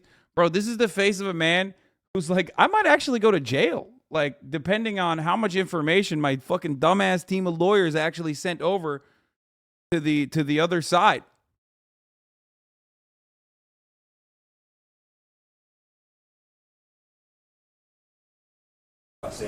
Did you know that? I told you the truth. This is your Perry Mason moment. I gave them my phone, and then Mr. Jones, you need to answer the question. No, Did you know this happened? No, I didn't know this happened. But I mean, I told you I gave them the phone over. Mr. Jones, in discovery, you were asked, do you have Sandy Hook text messages on your phone? And you said no, correct? You said that under oath, Mr. Jones, didn't you? I mean, if I was mistaken, I was mistaken, but you got the messages right there. Now, why is this relevant? Well, one, because everyone's fascinated with Alex Jones, and we all want to know what kind of weird sexting he engages in, okay? That's number one. Number two is because Alex Jones, for those of you who are unfamiliar or uninitiated, is deeply involved with the January 6th insurrection. If you recall, on January 5th, the night before the January 6th insurrection, Alex Jones led a crowd of some of the most psychotic individuals with a fucking insane speech. I remember watching it live at the time and shocked, being completely shocked that he was able to say all these crazy things. Now, here's the problem. He refused to cooperate with the January 6th committee when the January 6th committee was like, we need you to, give us, we're subpoenaing you. We need you to fucking give us the receipts. Like, that you need to send us the text messages. And we need to know what kind of collaboration you had with the people involved in January 6th, specifically like the 3%ers, the Oath Keepers, the people that we've already basically figured out were directly involved in the acts that took place, some of the more violent actions that took place on January 6th. Alex Jones, of course, was refusing to cooperate and trying to hold them up in court as best as possible until now. Until his legal team just willingly gave over every text and every email he has sent in that time frame and didn't even fucking try to file it as privileged information. You know what perjury is, right? I just want to make sure you know before we go any further. You know what it is. Yes, I do. I mean, I'm not a tech guy. I told you I gave in my testimony the phone to the lawyers before, whatever, and so you got my phone, but we didn't give it to you. No, Mr. Jones. One more time. And please remember, if you need to assert the Fifth Amendment, you can. I need to know that you can do that. But you testified under oath previously that you personally searched your phone for the phrase Sandy Hook, and there were no messages. You said that under oath. Yes. And you lied when you said that. And he lied. He perjured himself. He of course he lied. So I did a little oopsie. What did I do? Well, I sort of turned over the entire contents of your mobile phone to the lawyers suing you for hundreds of millions of dollars. How about we focus on all the stuff I didn't accidentally send them, though? Nobody's perfect. It's crazy because, I get that you're under a lot of stress with the lawsuit, but I literally have anxiety. This is so awesome, dude. This is when lawyers are good, apparently. Okay, that's Allah Liker. He's a lawyer. I mean, he's joking there. For those of you who don't know, plaintiff's counsel brought the matter to defense counsel attention the day the link was sent, writing, I forwarded this email to my paralegal to download this production. He asked me to take a look because it was a huge amount of material he was downloading, and he wanted me to verify that he needed to download all of it. I looked through the directories, and they seem to contain a lot of confidential information, such as depositions and records relating to the Lafferty plaintiffs, and material which appears to be work product or confidential. My assumption is now that you did not intend to send us this. Let me know if I'm correct. That's what Mark Bankston said. The defense counsel responded, thank you, Mark. There appears to have been a mistake in the file transfer. I'm trying to get you the Lafferty production. Please disregard the link, and I will work on resending.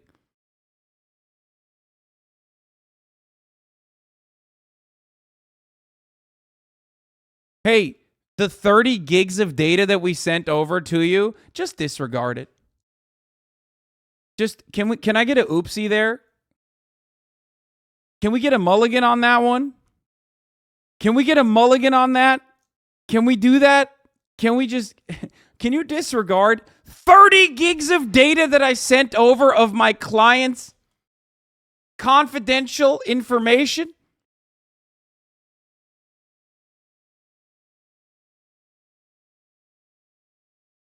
God, I would do anything to read everything in all corners of the 30 gigs of data. In your defense, Honor, I sent my client's text by accident, so takesies, backsies.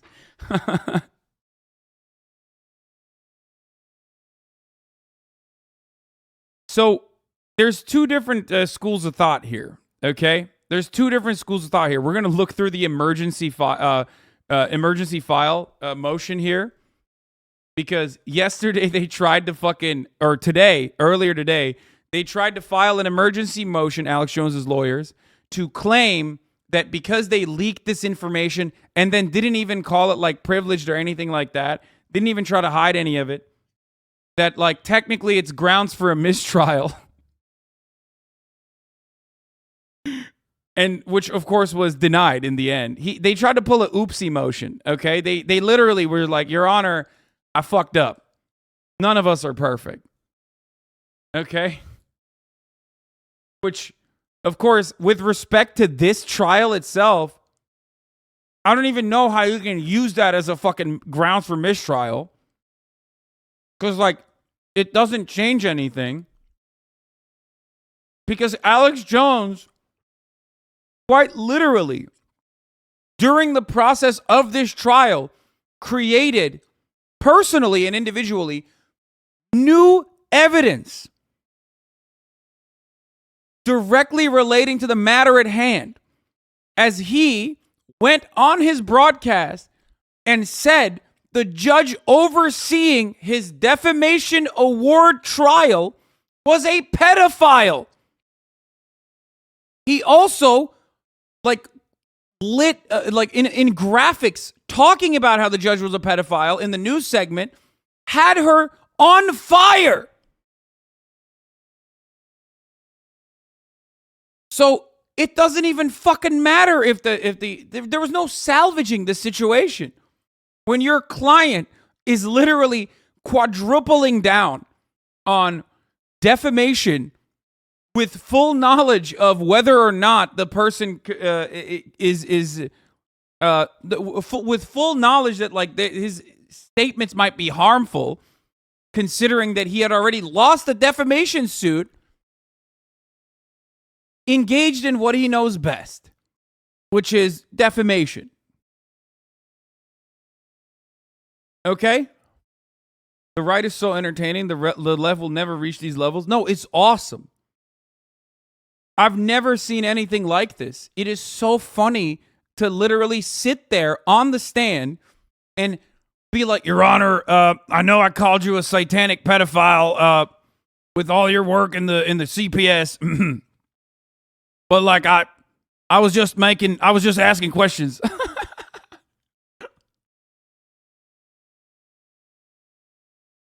Ethics Corner, inadvertent disclosure traps await the unwary. What should you, the senior partner, do? Does it depend on the jurisdiction in which you sit in? Does it depend on beyond ethics rules? Does it depend? The first question you need to ask yourself is, where am I? What states follow the ABA model rule? But let us assume the jurisdiction tracks ABA model rule 44. Oh, God. The fucking lawyers are so boring and so annoying, dude. Just give me a fucking summary, okay? Is this privileged or not? To my understanding, all you need to do is say that that's privileged information. I think that you need to like try to file a motion and say that that's privileged information. If you don't do that, then, you know, it's fair game.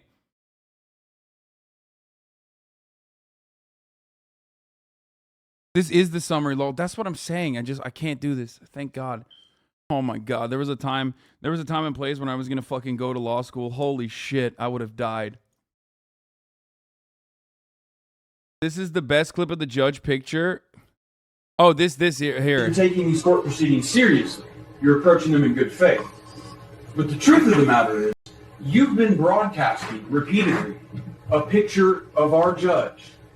Yeah, his team didn't file it as privileged, though, after knowing it was sent out by mistake. Exactly. On fire, haven't you? Objection compound, Your Honor. No. That's... Guys, he did that on a defamation trial that he refused to attend because he claimed he had health complications, and then he literally broadcasted while the trial was going on, and that was the fucking photo that they used. While he said the judge was the pedophile goblin witch. Like, it's just like, what are you doing? Oh, God, the gift that keeps on giving, dude. Incredible. Brilliant. It's so good. And then his defense team tried to make sure that the jury didn't see this, that this was not factored in as evidence. And of course, the judge was like, no, it's evidence. Like, this is me. This is my face on fire. So they couldn't even get that out of the fucking... They couldn't even dismiss this. So Alex Jones, unironically, was creating pure content. Like, more evidence that he is engaging in defamation relentlessly in a trial where they're talking about the fucking damages that he's supposed to pay out to the victims of Sandy Hook.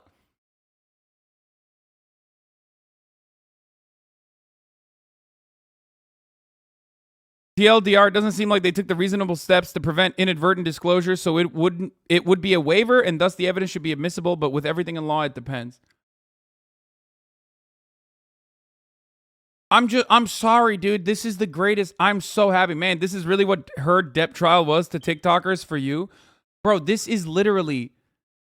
I mean, this is so much better than the Amber Heard Johnny Depp trial.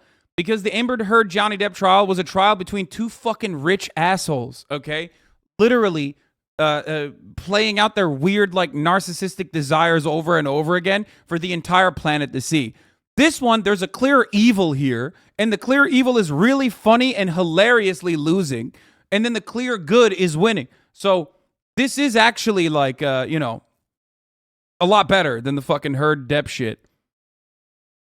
Like, you should not feel bad at all enjoying this and watching this.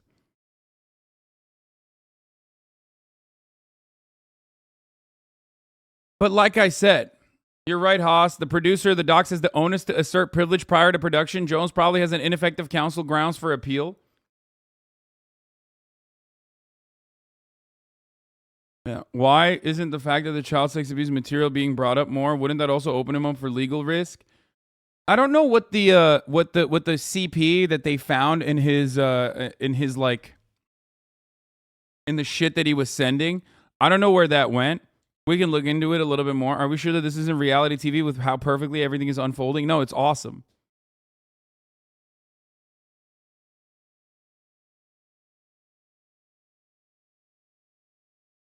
I think it was like well, it's not relevant to the trial at hand, and I think it was emailed to him potentially. My favorite part is he says he doesn't use emails. Yeah, and then he goes, "Oh, maybe my assistant dictated it. I hate emails." But yeah, the CP stuff was from 2019.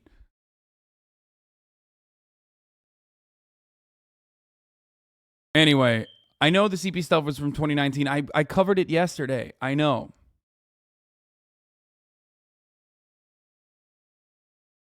But like I said, this is hilarious for multiple reasons.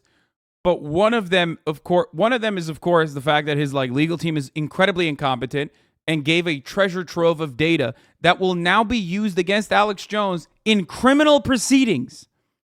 Because the January 6th committee is like, oh my God, we've been trying to get this and you just leaked it.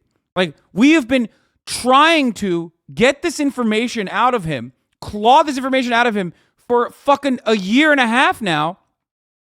And your team just gave it. They just handed it off to the fucking Sandy Hook lawyers. So there's that. And this can have criminal implications, okay?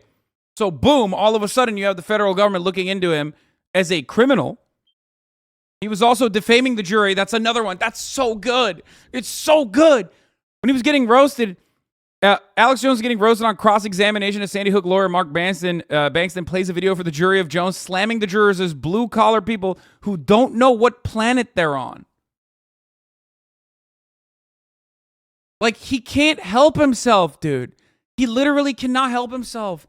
Can you imagine? You're on fucking trial. You shit on the judge. You're on a defamation awards trial. You've already lost defamation suit. You're defaming the judge and shitting on the jury.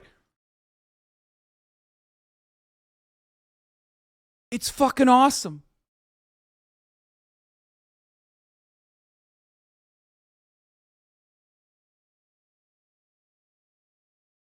So yeah, Alex Jones, on the one hand, has an incompetent team of lawyers. That's what happens when you have to go through 11 fucking lawyers to get to this, right? But also, on the other hand, he is ungovernable, okay? He is too Sigma grind set, dude. He literally was like, I mean,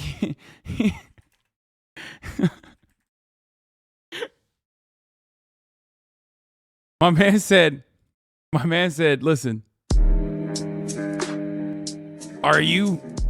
did you just lose a defamation trial against victims of Sandy Hook and their families?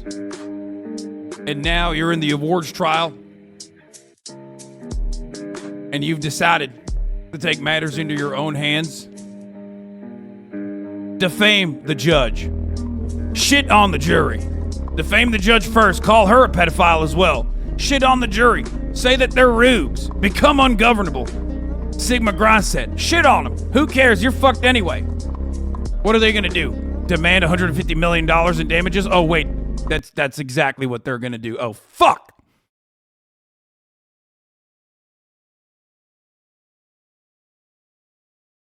So of course, so he perjured himself as well when he said he had no Sandy Hook's text messages. But earlier today, Alex Jones' defense team filed an emergency motion. Let's take a look. That link linked up a lot of files that shouldn't have been connected to it. Dude, I love this. He says this is the oopsie maneuver. Okay, Your Honor. I'm gonna call it I'm gonna file a motion for takesies, backsies. That's right. Let's take a look.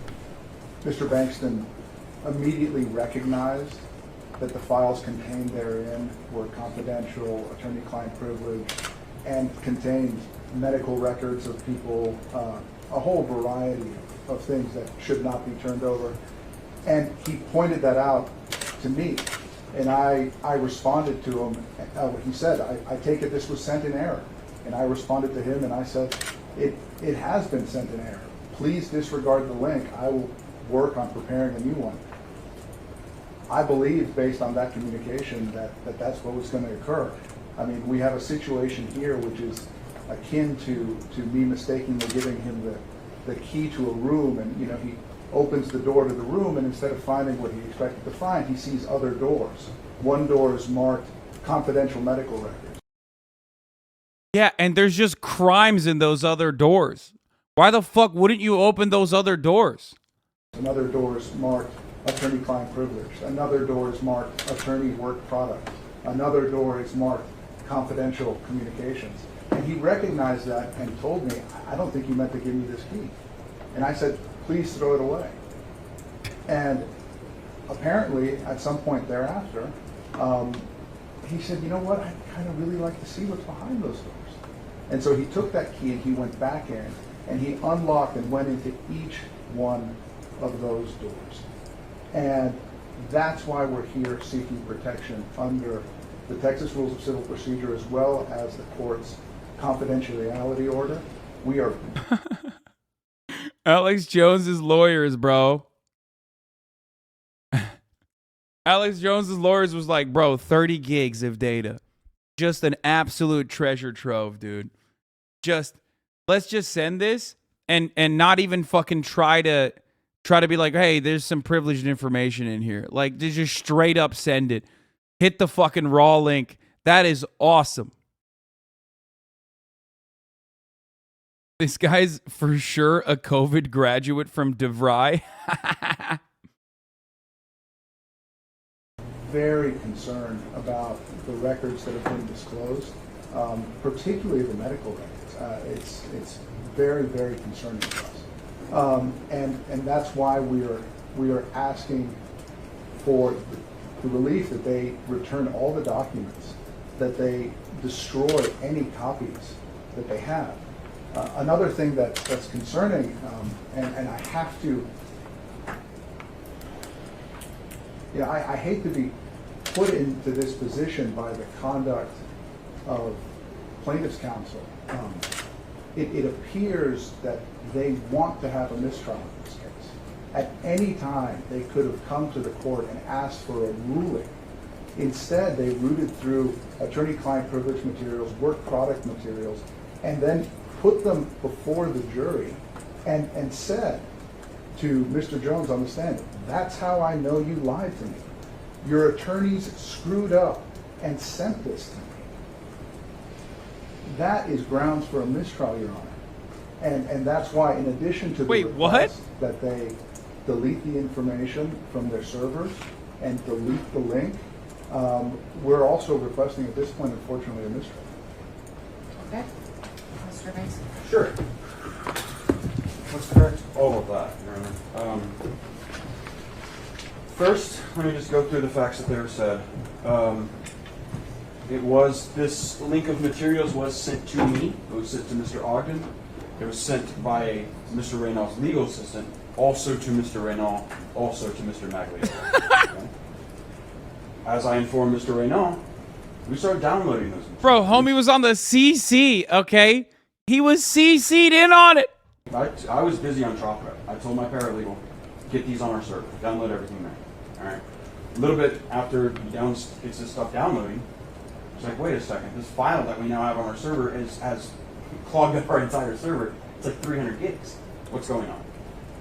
So at that point, which again, materials in my possession at that moment.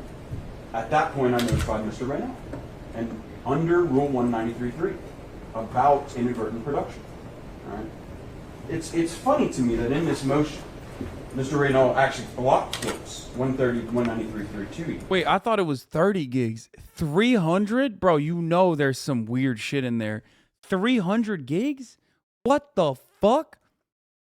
My man accidentally leaked the entire, like, what the fuck? Oh, that is, I would want to watch all of that. I would want to read through all of that until it gave me fucking brain disease, okay?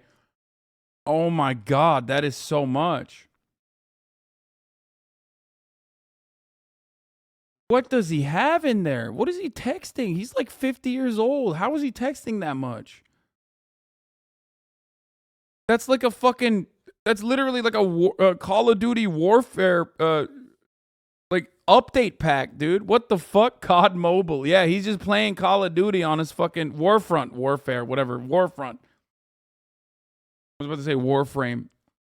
It's been so long since I played any fucking video games. Holy shit. Warzone. Fuck!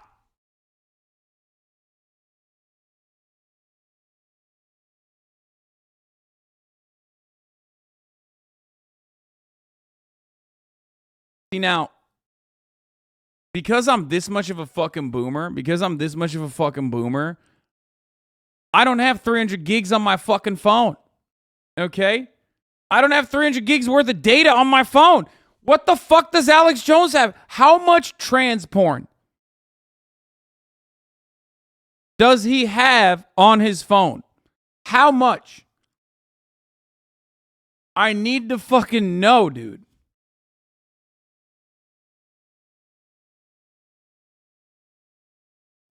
My man downloaded the entire internet's data on trans porn. He just has all of it. Look, listen, you don't understand. Some of these are 4K. Some of these are 8K. You understand me? I need to see. I need to watch all the trans porn on the internet to hone my skills of being transphobic. Okay? You think this is not an everyday thing. But I need to consume all of it. I need to look at it slow motion, 4K. Folks, you don't understand. I was doing it for you. Just like I'm doing the top of the hour ad break for you, but in the bottom of the hour, in the middle of the hour.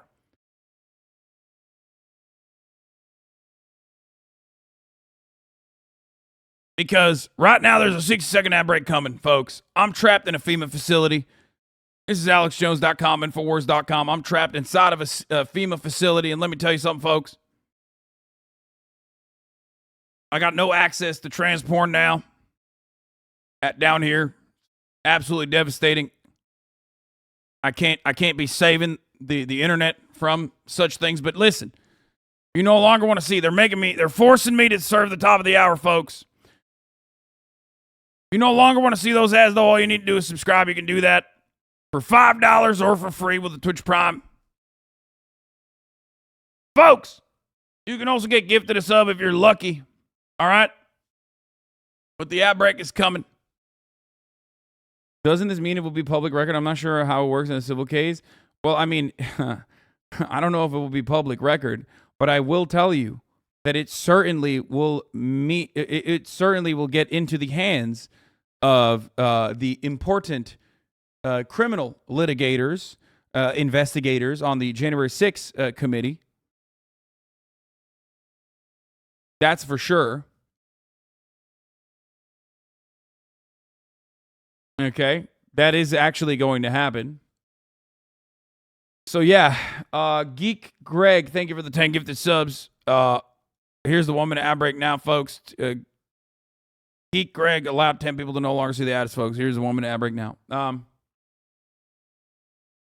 Just remember, Alex Jones is paying the lawyer who's ensuring that he's going to have the max payout to the victims. Yes. So I know he knows how to read it. What he still hasn't done, at the moment he is up here requesting a mistrial, is he hasn't followed the rule. Even today, late has not followed the rule. The rule requires that production is, any privilege is waived.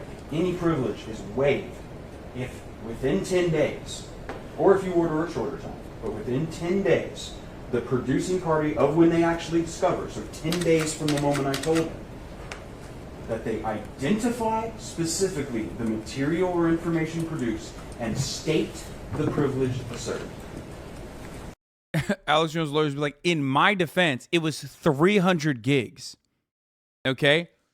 In my defense, it was 300 gigs, too many days. Not enough days to figure out what was privileged and what wasn't.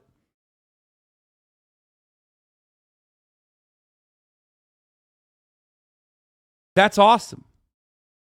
I have not heard any privilege. I have never heard a privilege asserted over any document. I certainly have not had specific documents identified and what their privilege is. If that happens, and he does identify specific material or information, we must return the specified material. Oh my God, Anarcho Poppy. Think of all the government cover-ups he's exposed in the past 20 plus years of journalism / radio host. He's fucked up on Sandy Hook, but it doesn't discount all the good he's done. Brother, what good has he done? No, please do not ban this person. I need to know what Anarcho Poppy thinks is the good that he has done, okay? Do not ban this person. Write all of it, King. I will comb through it. Okay, I will do my due diligence and comb through all the good work that Alex Jones has done inside of your mind. I want to comb the inside of your mind, okay? I want to do the due diligence that Alex Jones's lawyer team did not do and comb through all of that data that you have trapped up there, okay?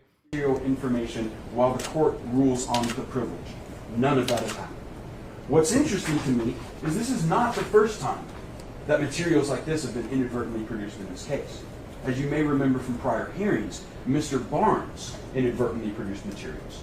Now in that case, some of that information ended up coming out. They ended up letting you keep some of it, and we ended up talking about it.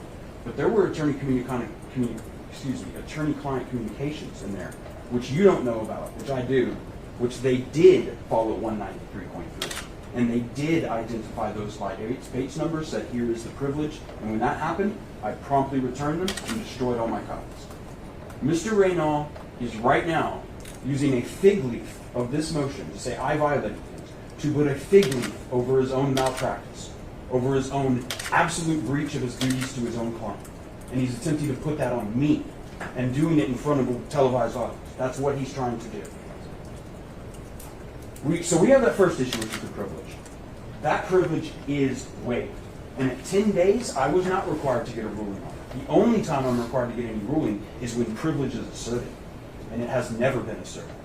Could have even been asserted this morning. He might have come in here and said, Your Honor, I know I'm 3 days late, but can you please still hear me? And maybe we'd even be hearing him. But right now, it's so frivolous that we haven't even determined the privilege. The second part I want to talk about is that Mr. Reynal says in his email, please disregard. Please disregard. I mean, can you even waive can you even ask for privilege 3 days after the 10-day period once the fucking, like, once the jury is deliberating? I guess maybe you could. Except, you know, I guess you could ask, but I don't know why he didn't even ask for that. And instead he asked for a fucking mistrial. It creates no legal duty on me whatsoever. None. I mean, this person is not going to be charitable to Alex Jones's team of lawyers or Alex Jones after Alex Jones called her a pedophile too. Like, you know what I mean? Like, if you're expecting leniency from a judge after you called her a fucking pedophile on a defamation suit, I don't know what to tell you. Like, it's probably not going to happen, right? Like you want her to be extra considerate to your needs in this circumstance when, you know, she doesn't even need to try to actually get you fucked over because you already have fucked yourself. Any update from Anarcho Poppy? Yeah, let's see what he said. He subbed already. Please don't ban me, Hasan. Please don't permaban me. I'm not going to permaban you. I need you to tell me what the fuck you're talking about. What? I'm not trying to ban you. I want you to know. I want you to enlighten us, dude. What the fuck? I need you. Not even want. I need you to enlighten us on all of these wonderful things that, you know, Alex Jones has done.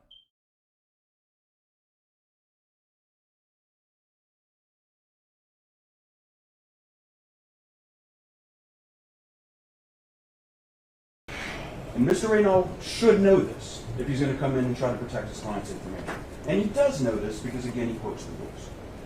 He says that I will work on preparing you a new link. In other words, the idea here, Your Honor, because I don't think this is true, but the idea was that what he was wanting to provide to me was actually some maybe, I guess, last-minute supplemental production, right, before this trial, days before this trial. I don't think that's what would happen. And the reason I don't think that was happening is because Mr. Reynal never worked on preparing me a new one. He never ended up sending me and going, here is the correct materials. Instead, he went to trial and waited until after his client got off the stand and now says, oh, well, I meant to send him more materials. Hey, HasanAbi, it is common after the jury goes to deliberate for the defense to call for a mistrial in a civil lawsuit. It's pretty typical, almost never works, but it's still common practice. It's a Hail Mary, no? Mr. Reynal, at that point, if his story is true, knew that he was supposed to supplement his discovery, knew he was supposed to provide those materials to me, and when I alerted him that he failed to do that and provided me something else, he just ignored it. Decided I'm not going to supplement discovery.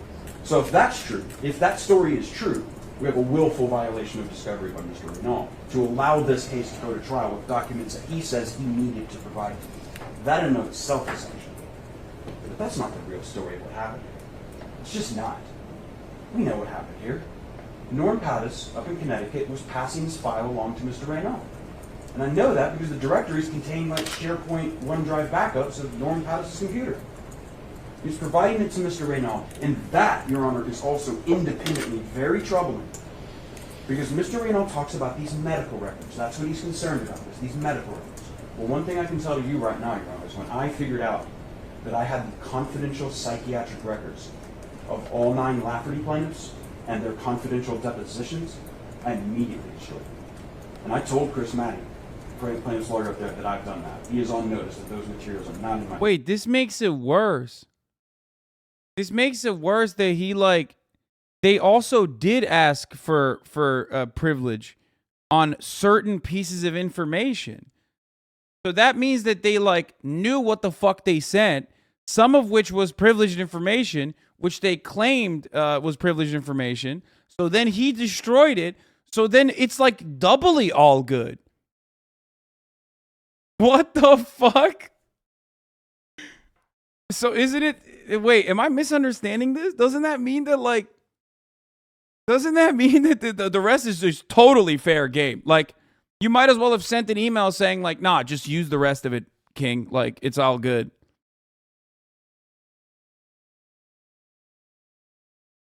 That's incredible. Lawyers were too lazy to chop up the data and just sent it all. I just don't understand. I just don't fucking understand. That was a separate instance. Oh, okay. That was a separate instance where they had used that motion before. Not in this instance.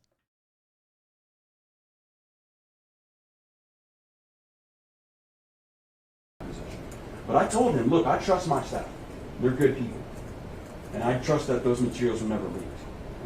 But nonetheless, that is a significant data breach against his clients. And what's most concerning is that Mr. Raynaud has not yet made an appearance in the Lafferty case. Mr. Raynaud is not allowed to have those documents. Mr. Magliolo is sure not allowed to have the documents of the psychiatric medical records of those Lafferty doctors. Second is confidentiality.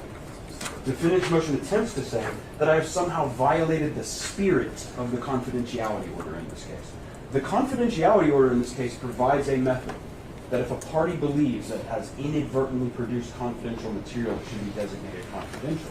What it must do is specifically identify those documents, provide new copies of those documents with the confidential mark that is required under the protective order. To date, Mr. Raynaud has still not done that. Not at all. And it would be impossible for him to do so, because the vast, overwhelming majority of the things contained on Mr. Jones' cell phone are not confidential. Mr. Jones it probably would have behooved Mr. Raynaud to know that if he had produced me those text messages about the financial data, he probably should have designated those as confidential. Not doing so was probably a serious and actionable breach against his client's duties. Bro, don't dunk on him like that. Don't give him grounds to fucking... Him saying that is not enough for Alex Jones to file, like, what is the term for it when your lawyer sucks ass? Like, it's not like a mistrial, but when you say, like, you just didn't have, like, legal malpractice, right? Yeah. When the lawyer is mean? No, he just, like, didn't get...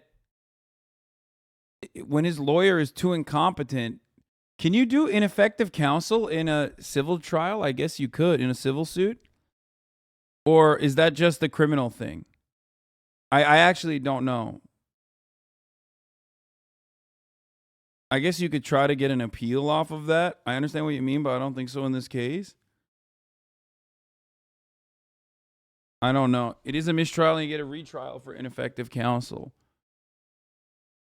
But even more important than that is all of the stuff in there. He cannot now come into court and claim 2.3 gigabytes of phone material, blanket designation of confidentiality. The protective order prohibits that. You must identify specifically the documents that are. And things like Mr. Jones and his intimate messages with Roger Stone are not confidential. They are not trade secrets. None of them. There's been no protection ever asserted over these documents.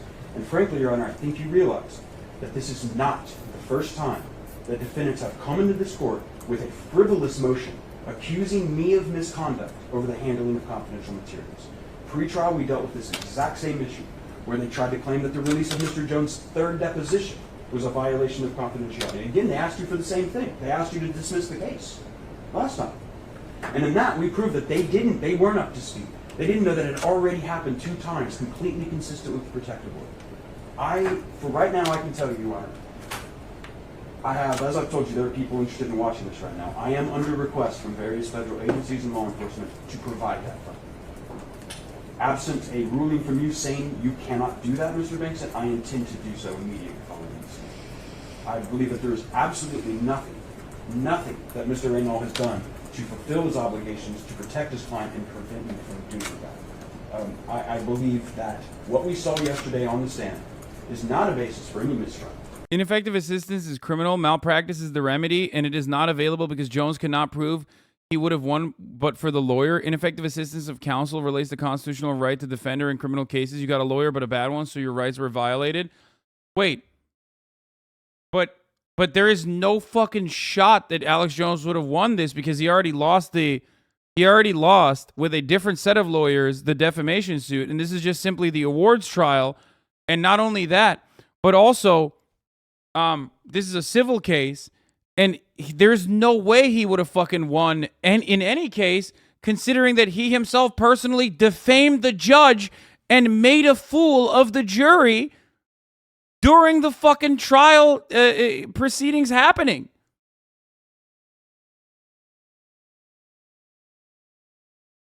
Bro, there's no way. How could you unironically, I don't think he could ever make that claim.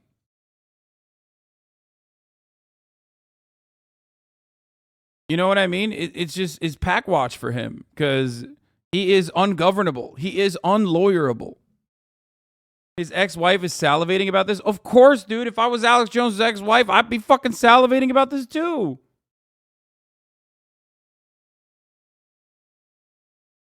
Mr. Reynolds certainly cited us no law to it. Right? This is the facts of what happened, and Mr. Jones was questioned if he understood those facts. That's all that happened. That's the other big problem.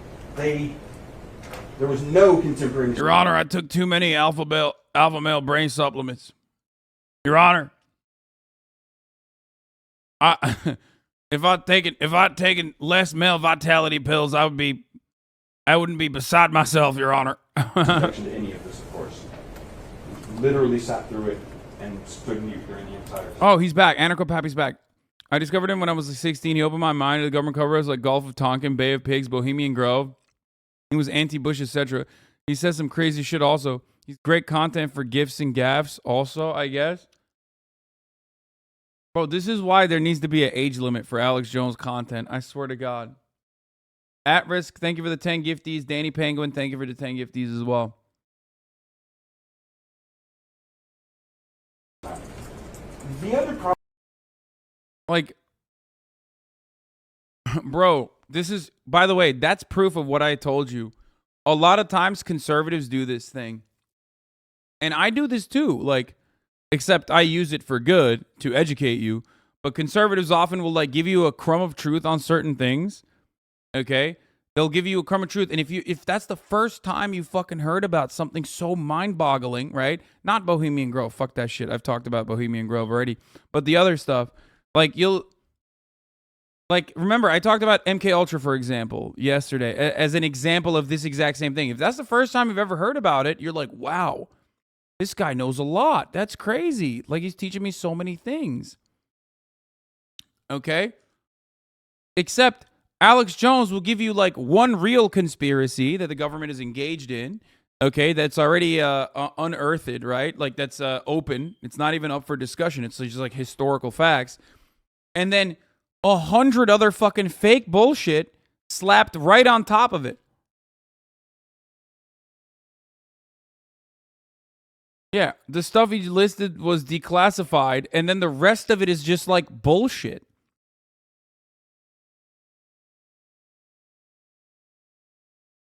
Not directly related, but might be good to cover later. Ken Clip is reporting that the FBI expanded their watch list parameters last year. Ooh, nice.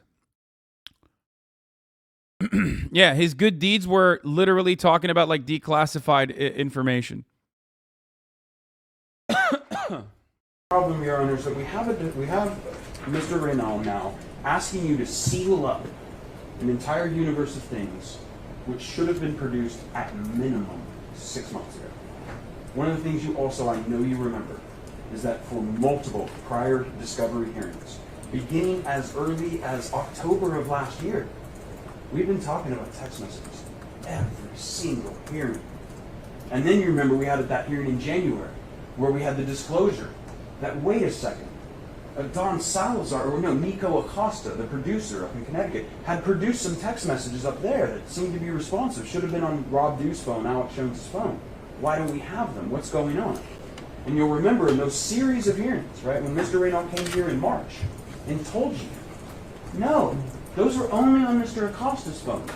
Mr. Jones, we've searched his phone. He doesn't have text messages that are responsive. So again, not only is this a fig leaf to cover up the things he has broken with his client, this is a fig leaf to cover up the fact that he had been misrepresenting to you for months, telling you that these things did not exist.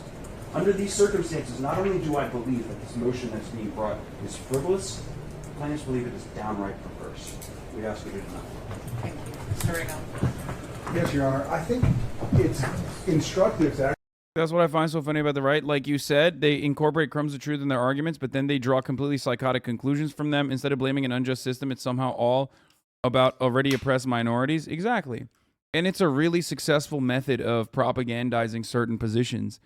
Except, like, the problem is, if you do not address some of the underlying inequalities, if you do not talk about how shit is fucked up, okay, like all the time, someone will. And that someone oftentimes is Tucker Carlson. And Tucker Carlson is only talking about how shit is fucked up from a populist perspective, specifically so that he can then train his crosshairs on immigrants, marginalized people, homeless people, you know what I mean? People who've been the most fucked over by society. This has been my point for many, many years that, like, in the media, when you don't have a genuine leftist perspective ever addressed, like an actual populist, anti-capitalist, leftist perspective actually shown, then you're going to lose out on the propaganda front to psychos who will take advantage of that. You will have psychos who take advantage of that blind spot, basically, and use it to their own benefit. actually look at the text of the email that Mr. Bankston sent to me, where he says that he was downloading the material, but he wanted to verify with me that he needed to download it all. Right? That is immediately contrary to what Mr. Bankston is saying now, which is that all the materials have been downloaded by the time he sent me that text. Beyond that, it also appears that Mr. Bankston once more is performing for a national audience. The text messages that were provided, what he refers to as Mr. Jones's phone, based on my review of what was produced, it's not in there. Okay. Wait, so how did he get it? Commie Colt, thank you for the 20 gifted subs. Wait, what? What did he fucking... Did he just... How did he have access to it then? Wait, what? Dog, you sent them 300 gigs worth of data. How did he fucking find the text messages?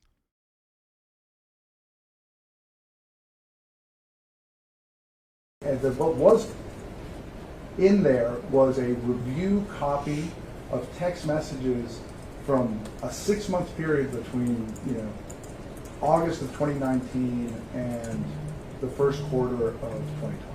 So this allegations about law enforcement interest and stuff like that is just absolutely calculated to create more press around this issue.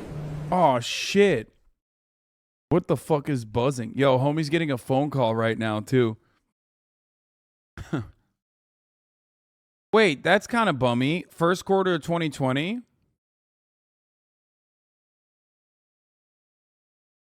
I guess it still counts, so that's good.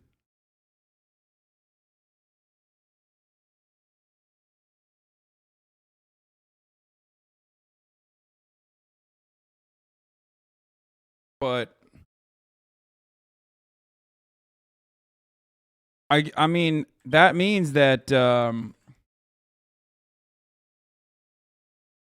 if it's all the way up, if it's only up to 2020 and it's the first quarter of 2020, then they're not going to be able to find the Sandy Hook lawyer said he had texts as early as August 19th. I know, but as far as the January 6th commission goes, as far as the January 6th committee goes, that means that, unfortunately, if it is only up to 2020, the first quarter of 2020, they're not going to have January 6th related text messages. Like, it'd be really hard to find January 6th related text messages or like organizing. I do hope there's more, though. Please tell me there's more. This never should have gotten this far. When I told him, please disregard the letter. Yeah, January 6th was in 2021. That should have been enough. Okay. I think, lawyers get accused of relying on technicalities, but your concluding argument essentially asks me to rely. January 6th happened on January 6th, 2021. If it's up to the first quarter of 2020, then they're not going to have information.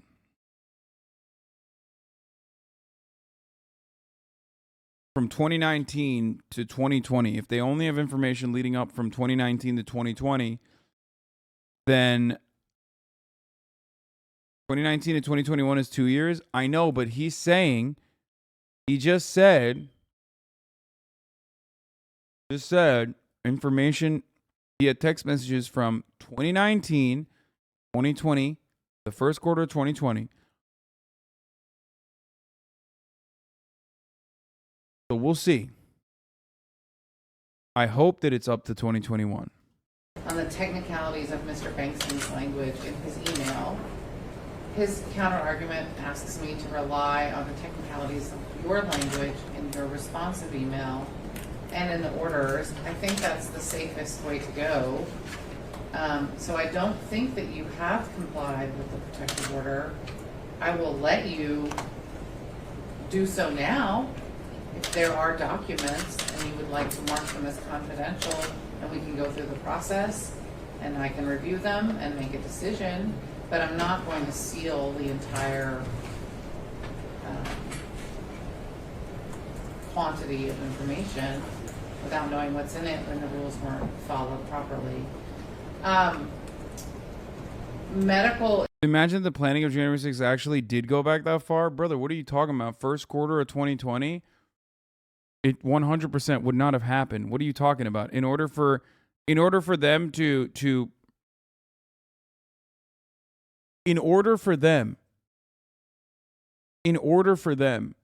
have actually been able to predict that Donald Trump was going to lose the election, and then also on top of that, like what necessary actions they would take, they would need to have the capacity for time control or time travel. They would need to know that Donald Trump was going to lose the election, and then also on top of that, they were going to do the dumbest way of like trying to stop the results. If they are looking that far into the future, why didn't they just like cheat during the elections? You know what I mean? Information. Okay, you guys, you can plan for both. Come on. Brown Fabio. Oh my God, I haven't been called that in fucking years. What? There's something going on. We got a new wave of like weirdos in here, by the way. This is cool. I don't know if there's like a new YouTube essay or something from like the old school anti-SJWs, but that's a throwback, dude. I haven't heard that name in years. That's what like the actual like old school anti-SJWs used to call me from way back in the day when I was at like the Young Turks. Probably the Alicia stands. They were going buck wild. Bro, this person has 22K fucking followers. You know what I mean? Like that person doesn't have fucking stands. That person only has like, people that will use their fucking Twitter and their like Twitter momentum to try and like create some controversy. Okay? Yes, for the record, Fabio's a stereotypical handsome dude, so weird way to insult you. Yes, this is not new.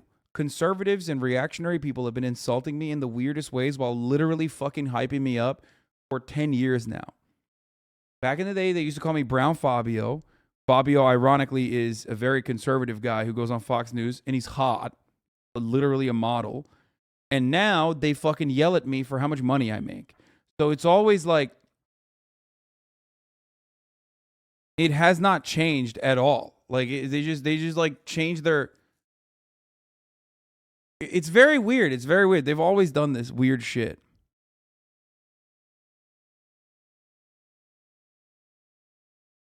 Anyway.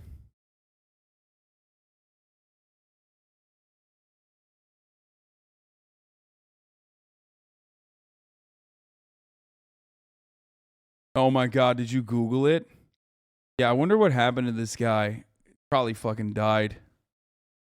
This was like one of my biggest stalkers way back in the day. I've been dealing with stalkers since day one, dude.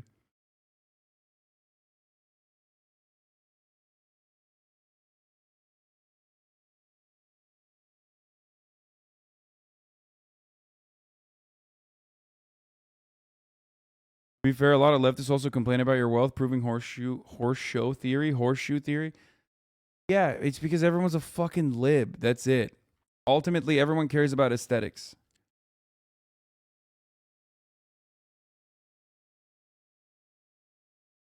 I mean, it's a horseshoe theory. I think I heard you tell me it's already been destroyed.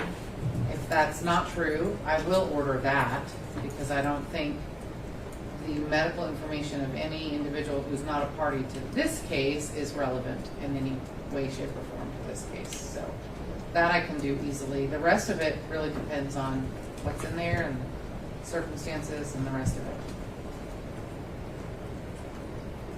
I don't think it's a mistrial based on this. I understand Do you your want to make more? I mean, that was kind of a throwaway. I don't know if you really meant it. May I have 10 days from yesterday to comply with the rule? Well, I don't know because we're going to have another part of this trial. I think you should try to work. Why is it that my fucking oldest subscribers always do this, bro? The moment that I talk about a psychopathic, deranged weirdo, immediately you gotta have a 50-month subscriber who will search the fucking depths of the internet and literally find material. Bro, I don't. Stop linking haters, you fucking delusional, brain broken, drama baiting cucklords. What the fuck is wrong with you? You think you're helping? You're not helping, okay? You think you're helping out? You're not. Go deal with it on your own. Please. It's like you can't fucking help yourselves, bro. There's 36,000 people in here. You know there's fucking Nazis and hate watchers and shit watching right now. Why are you allowing them to unite together and give attention and clout to motherfuckers who are in here specifically for this purpose? You literally help the dudes who are like, I want this guy to be a lol cow so desperately. More than my biggest fucking haters ever could.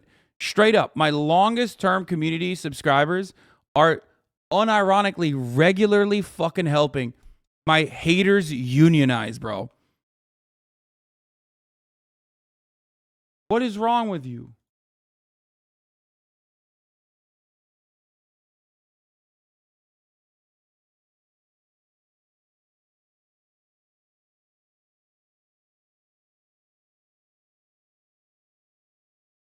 I'm pretty convinced that 90% of chat is drama frogs, like that Venn diagram is basically a circle. Yeah. It's just such a wild thing to experience. You know what I mean? It's always like my oldest fucking community subscribers. Stop linking. Look, another one. Week off. Take a week off. Stop. They can't help themselves, bro. They literally are. They're in Discord. They're like, whoop, where are the haters? Where are the hate watchers? Oh.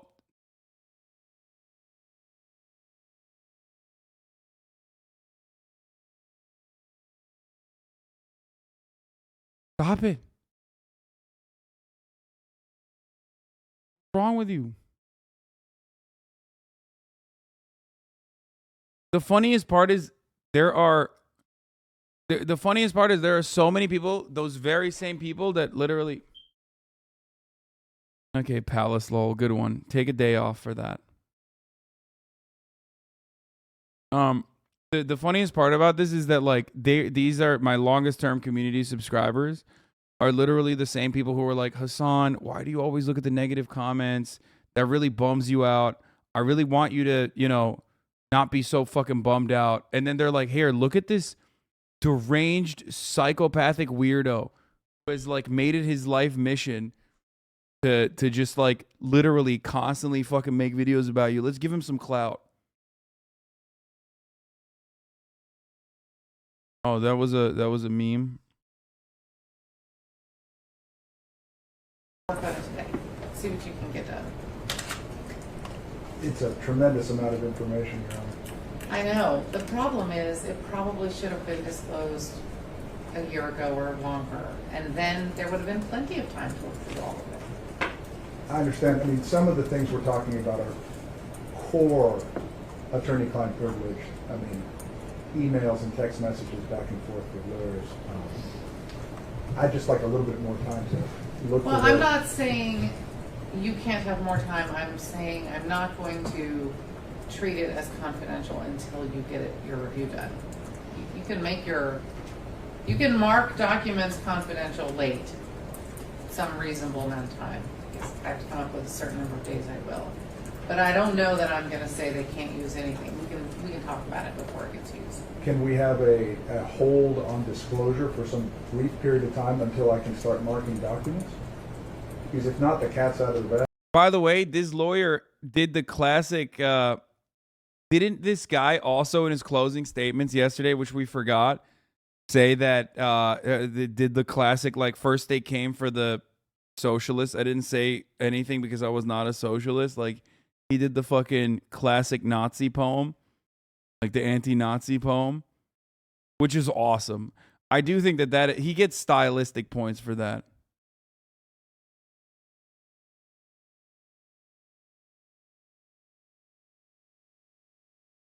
Well, I don't know. What is your intention to do?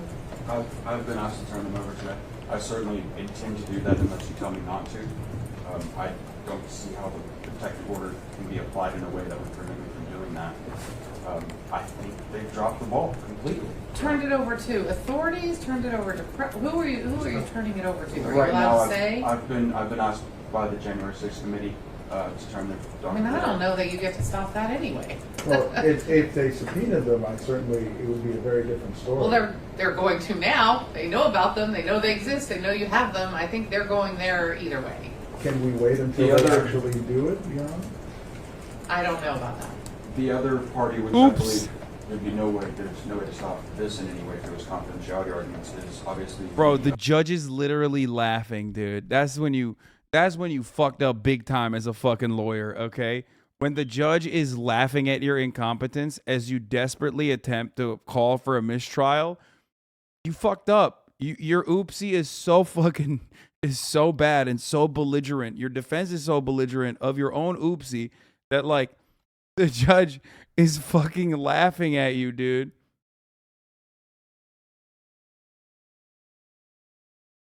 That's awesome. That's great, dude. Plaintiff's counsel and Matthew would like the materials as well. There is a sharing provision in our protective order that I'm allowed to share confidential and attorney-as-eyes only information with them. At the moment, they're not confidential, right? So I can share them with them regardless. But even if they were designated confidential at a later date, or if there was a hold right now, that they wouldn't be outside the protective order. Right. So I can give it to them. At this moment, that's the only disclosures I plan to make. So those two, I don't feel there'd be any reason to stop them. Did you know about those planned disclosures before this hearing, Mr. Radel? No. All right, well, you can have a little bit of time while we're waiting. to research whether there is some reason I should not allow Mr. Bankston to make those two disclosures. All right, I think that, you didn't tell me if you really are trying to move from this trial or that was just a throwaway. No, we are moving from The Hail Mary. You got to do what you got to do, King. Hold on, I got to pee. Based on just the exchange between Mr. Bankston and Mr. Jones yesterday on the stand. And obviously Mr. Bankston has been rooting around in the attorney-client communications. I think that overstates circumstances. First of all, you and Mr. Bankston have been here with me what feels like 24 hours a day for 2 weeks. So I don't know how he has been doing any of that, number one. And number two, it sounds like an enormous quantity of material. The only thing I've seen is one text. So I don't know what organization this material is in. I don't know if it's labeled or if he did a search. I don't know, and you don't know whether he's seen anything attorney-client privileged or not. So I don't think you should say that as if it were established. I'm going to deny the motion. Thank you. All right, I think that concludes the hearing. Thank you, Your Honor. Thank you. You can talk to me, please. You, Cameron. Can you come talk to me? May I be excused? Yes, you're all.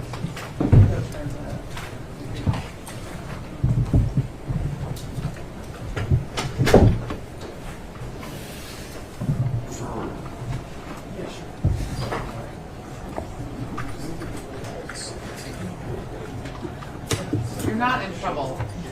Your camera is so loud, but it's not film, right? So there is no aperture opening. So can you change the settings? I have it on silent. It is not silent. It is so, that's impossible. Silent can't be that loud. Yeah, because this little, that's the silent mode. This is some extra content. I wonder if it's been the same setting this entire time. I wonder if it's just because there's less people in there now, it's like a little more echoey. But I can basically just try to not take as many. Anyway, I don't know. So here's a couple things. One, we already talked about the exchange.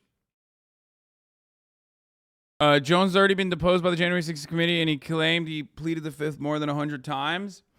As you guys know, so the copy of the copy of the records have been subpoenaed by the January 6th committee. Okay, so that's a GG at this point. So what is going to end up happening is that they are going to have that. They're going to have that information that they wanted from the jump that Alex Jones personally had said no to and was like trying to hold up in court. So there's that wonderful little just cool extra content that we got out of that. No, he's back in potentially a criminal. He's going to be, under criminal investigation by the January 6th committee with respect to his actions and his involvement with the January 6th insurrection. Also, hold on.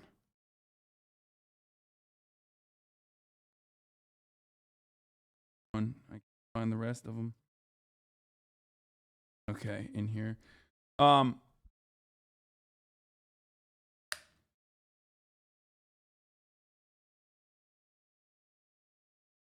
Focus, bruh. Shut up, bitch. I'm hungry. Gamble then asked which specific law enforcement agency wanted the phone data, and Bankston confirmed with the January 6th committee. Jones testified before the committee earlier this year.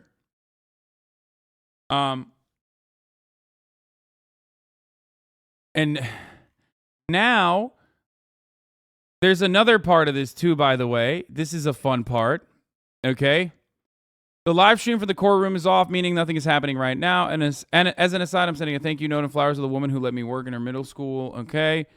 Over on InfoWars, Jones is saying his cell number and home address are circulating in his call and calls it a test and persecution. He's talking about going into the middle of enemy hyenas as they tear me into pieces. I told you 20 years ago, I'd be destroyed, he adds. My destruction will be spectacular, and it will be a lot to others. with some whooping and hollering. Let's just go to the big man himself. Let's hear what he had to say about how his phone, his information leaking to the federal government, his phone conversations, text messages leaking to the January 6th committee. How will that play out for him? You talk about perjury. You talk about crazy, but see, they know they control the appeals court, they control the Texas bar, and they control that Soros leftist judge, so they can do anything. But that's okay. I'm not here to keep my head down. I'm not here to sit on the sidelines. I asked to be in the arena. I prayed to God to help me expose the New World Order because I want to stop these globalist pedophile rings. And I knew the mark of the beast was coming, and I knew it was the right thing to do. So I'm not like all these other so-called men that are in the arena. I'm in the arena. But I want you to know I am fighting for you and for my own family and for all of us. And I need your hope, your prayers, and your support. Today or tomorrow, after the jury comes in with their first verdict, then they have the punitive damages, and they'll testify again on net worth. And I'm going to tell the truth, the whole truth, nothing but the truth, and you'll hear about everything I've got at that. I was there this morning with lawyers making damn sure everything's listed. How many cars I got, the house I got. They put my cell phone number out. I got to get a new number now. They put my cell phone number out in court yesterday. Home addresses, all of it. This is all. He's saying that the judges doxed them because they're all working for a network of like pedophile defenders. Okay? And not only that, but the nefarious part of this.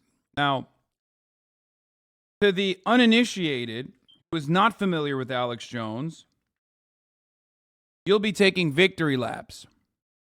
Okay? You'll say, oh, here's Alex Jones recognizing his demise. Me, on the other hand, I'm not just an uninitiated Alex Jones watcher. I'm a fan. Some might say a fanboy. A stan even. An Alex Jones head. So I know what he's really doing. What he's really doing in this circumstance is serving you the top of the hour ad break, 10 minutes in, telling you that at the top of the hour there's a 60-second ad break. If you no longer want to see those ads, all you need to do is subscribe for $5 or for free with a Twitch Prime by connecting your Amazon Prime account to your Twitch account. That's right. We're back to top of the hour ad breaks. That's right. You were not expecting that. You thought it was going to come at 2:30. It's at 2:10 instead. That's what he's doing. If you no longer want to see those ads, you can also get gifted a sub if you're lucky. For a good boy or girl. Thank you, Indigo Print, for the 5 gifted subs, allowing 5 people to no longer see the top of the hour ad breaks.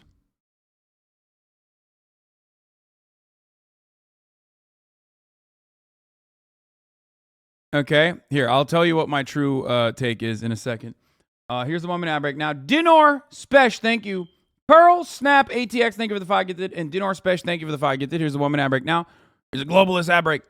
Okay, to the uninitiated, to the non-Alex Jones fans that just simply watch him and go, oh, gay frog, la, la, la, blah, blah, blah. They think this is a man who recognizes his demise and he's fucking complaining about it. But I am a stan. So I know exactly what he's doing. What he's doing right now is to fundraise. He's going to turn around and say, I need your help to fight the satanic pedophiles. Please give me money. Watch. Part of my persecution. That's okay. I said, pick up your cross and follow me. And if you're following me, you're going to get persecuted. I know this life is a flash. This is a test. And I'm sure not perfect, believe that. But I mean well, and I love God, and I love justice. And I am extremely honored to be here. And this is exactly where I wanted to be. But I want to ask you at this part of the most intense fight beginning, at the crucible, as I go into the middle of the enemy hyenas to literally tear me to pieces. You think this is bad? It's going to get a lot worse. I told you a long time ago. I will be destroyed. I told you that 20 years ago. I told you that 10 years ago. Because they're coming for you next. They're not just coming for me because I'm a truth teller, but they're coming for you as well. Classic. So give me the money to defend you. I need support from you. They're going to take all the dollars from me. And when they're annihilating and killing billions of you, I want you to remember that I fought for you. Because through this fight coming, we will overcome these people. I won't overcome them in my lifetime. But many of you watching will in yours. They're going down. I am in the arena. Yeah! This is where I want to be! This is the way to go down, baby! This is just the beginning. My destruction will be spectacular. And it will be a light to others to lead the charge into the future for our children. Yep. In segues, of course, it's an ad for his new book, God Showed Me the Path Forward. Jones says, unusual amount of Christian persecution references today. He usually sprinkles them in, but today the top has fallen off the salt shaker. Roger Stone is going to be on InfoWars at the top of next hour, Jones says. He also acknowledges they're waiting for the verdict. He's ruminating on why he lives in Austin. My family's been here since the 1820s, but it's controlled by the globalists now. Jones is describing InfoWars as insolvent. He didn't know how bad their financial situation was 6 months ago. The veracity of these statements will be explored in bankruptcy court. He's working up to ask his audience, you guessed it, for money. Now, this is the second part of this process that's actually going to be hilarious, because there's bankruptcy proceedings that are going to happen. And during those bankruptcy proceedings, they're going to figure out exactly how much money this motherfucker made. Now, unfortunately, I don't know if we'll have access to that kind of information. I really wish we would, but we're not going to be able to see that. Jones said he's starting to make phone calls to his wealthy acquaintances today asking for money. Says the orders have come down from on high to shut him down so he can't report on the fraud in the upcoming midterms.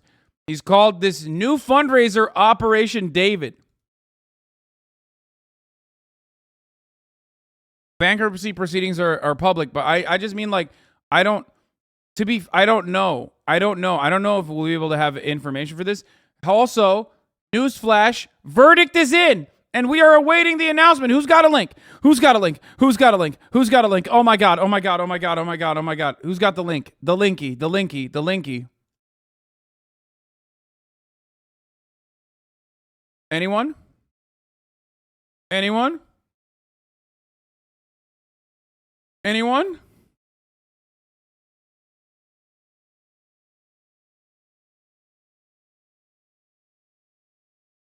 Chat is literally fucking all posting the linky instead, but not giving me the actual fucking link. Thank you. Okay, this just started. Travis County, 459th District Court live stream.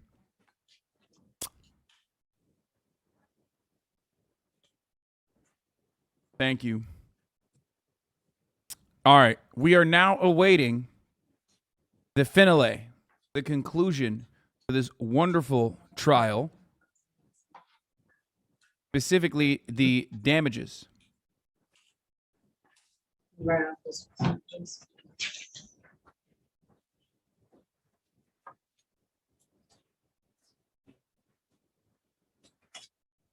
Okay, I'm going to go into the future right now. Are you ready for this? Are you ready for this? Ha!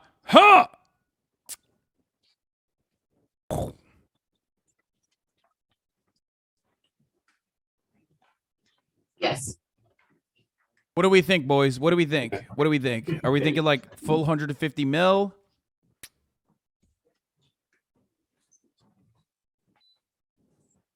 Are we thinking like a cool 50?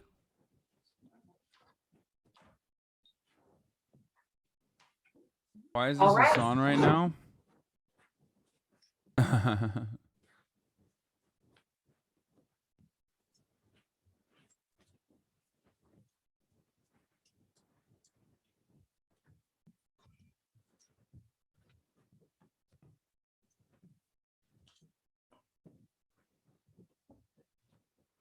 You may be seated. Speaking through your presiding juror, members of the jury, have you reached a verdict?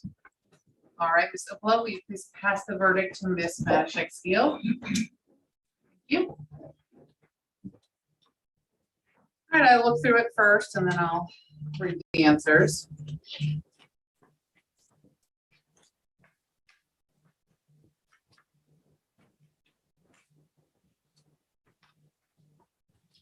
Mashek-Steele. Did you call Victoria? No, he's not present. He's filming right now.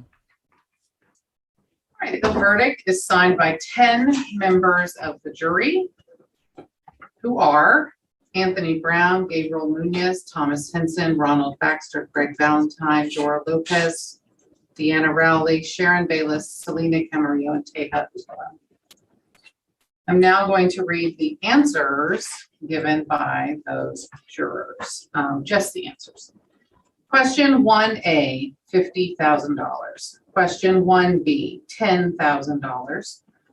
Question 1C, $50,000. Question 1D, no dollars. Question 2A, $1.5 million. Question 2B, $500,000. Question 3A, $1.5 million. And question 3B, $500,000. Is this your verdict? The 10 of you who signed it. So say each and all of you, all 10 of you. Yes. All right. Would the attorneys care to inspect the verdict? No, you're No, you don't. All right. Then I will accept this as a verdict of the jury and order that the clerk enter it upon the minutes of the court. Normally at this time I release the jury, but you are not released. And in fact, my previous orders about not discussing anything you heard in the case are back in place.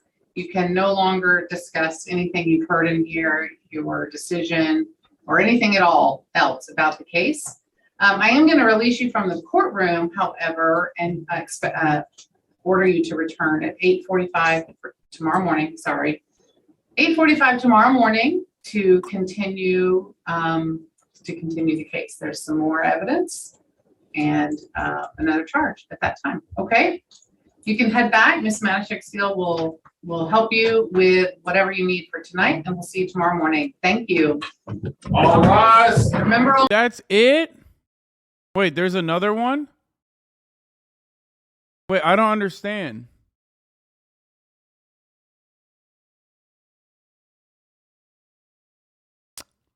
Oh, there are two more. Okay, this is just the start of the charges. Okay. So Alex Jones is at least, yeah, this one didn't take into account his net worth.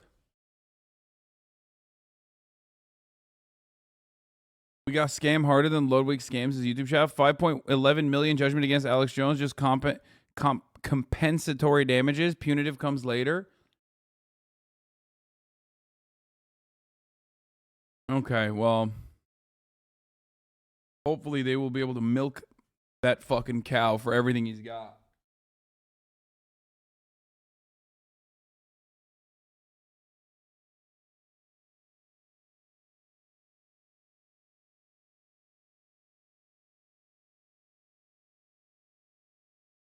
But as it stands, the first count is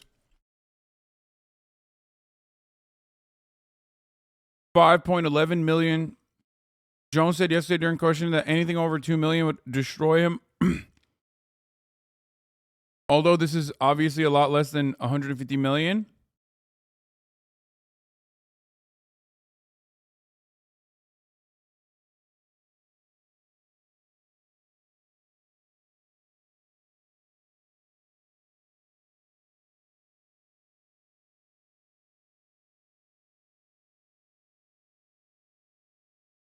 Ultimately, the money is nothing, but I hope they milk the son of a bitch. He deserves a rot. Yeah.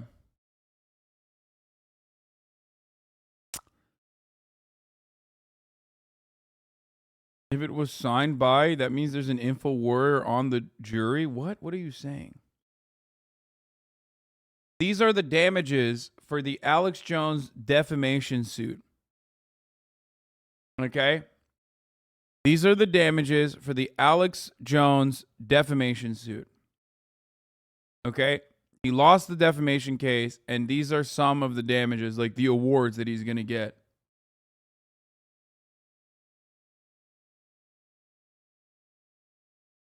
Some of the awards that he has to pay the victims in this circumstance.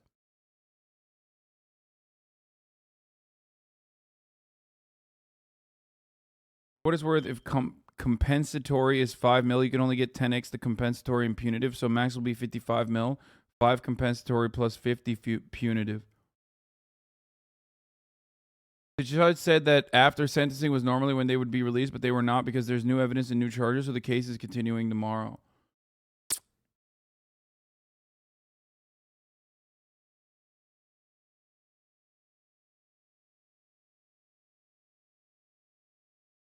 It's not 5 mil. It's 4.1 mil. No one can do math. I can't do math either. Alex Jones ordered to hand over $4.1 million to the Sandy Hook parents. Sandy Hook lawyers have been asking for $150 million. Jones's lawyers have been asking for $8 million in compensation. Verdict signed by 10 members of the 12-member jury. So not one, but two fucking Jones warriors in there, 2 info warriors in there who looked at all of the events that unfolded and concluded that, you know what? Guess what? I'm gonna keep it $150. This judge probably is a pedophile. It's 5.1 million by math. Okay, never mind. Ben Collins is wrong. It's 5.1 million, not 4.1 million.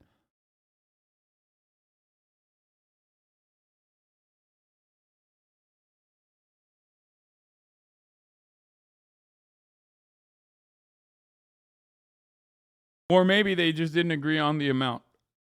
I don't know.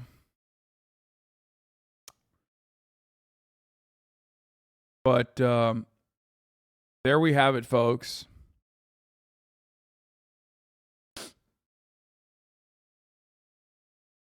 Some of the damages were announced, but jury has to return tomorrow. I don't understand why the jury has to return tomorrow. I don't understand why normally... I personally do not understand why they have to come back. There's new evidence. Like, I don't know what the fuck that means. Like, what does that mean? What new evidence came out? Like, additional charges? Additional defamation? Anyway, okay, look, we have a lot going on, so we're going to move on from this. And here, this is a good recap of all the events that took place, and we'll finish this out. Alex Jones. The jury now has the case in the $150 million defamation suit against the InfoWars founder. And this morning, there are new questions about whether his lawyers may have made a big mistake, revealing text messages apparently showing Jones withheld evidence.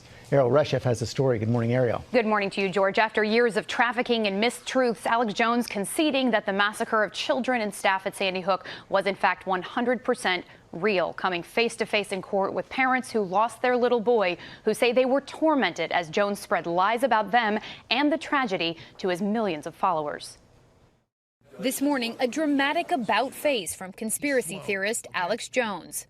Do you understand now that it was absolutely irresponsible of you to do that? It was, especially since I've met the parents, and it's 100% real. The firebrand radio host finally acknowledging what the world has known all along. 26 innocent children and staff were gunned down at Sandy Hook Elementary School in 2012.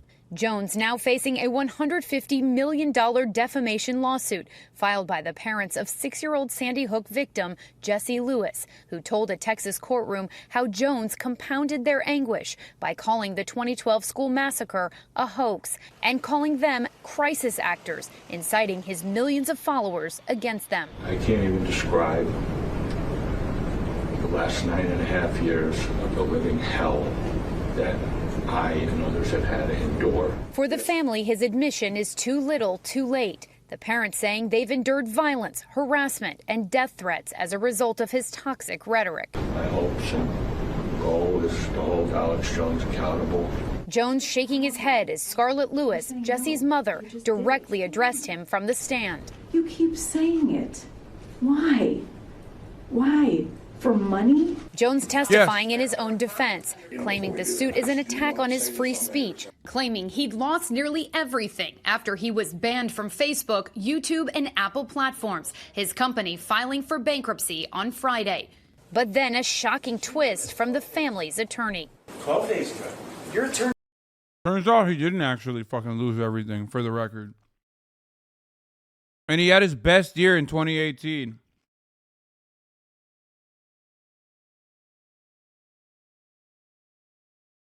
He's messed up and sent you an entire digital copy of your entire cell phone with every text message you've sent for the past 2 years, and when informed, did not take any steps to identify it as privileged or protect it in any way, And as of 2 days ago, it fell free and clear into my possession.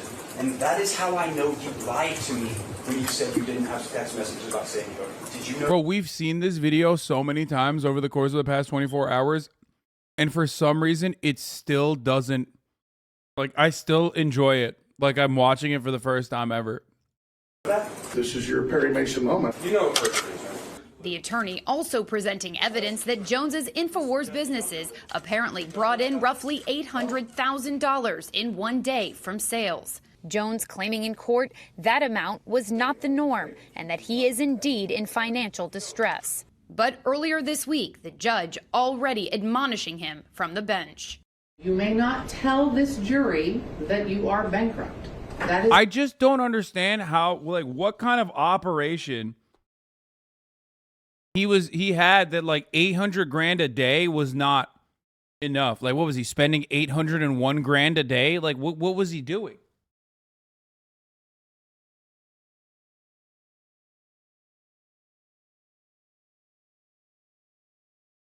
Not only that, but remember, I told you, he literally got an $8 million crypto donation last month when he asked for money when this trial was happening.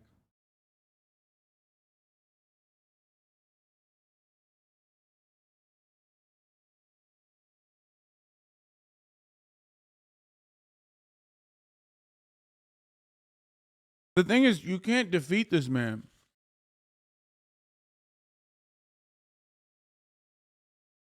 Someone just dropped 8 million in crypto because he said, please give me more money. I'm broke. And, you know, the satanic pedophiles are coming after me. Do you understand? Like,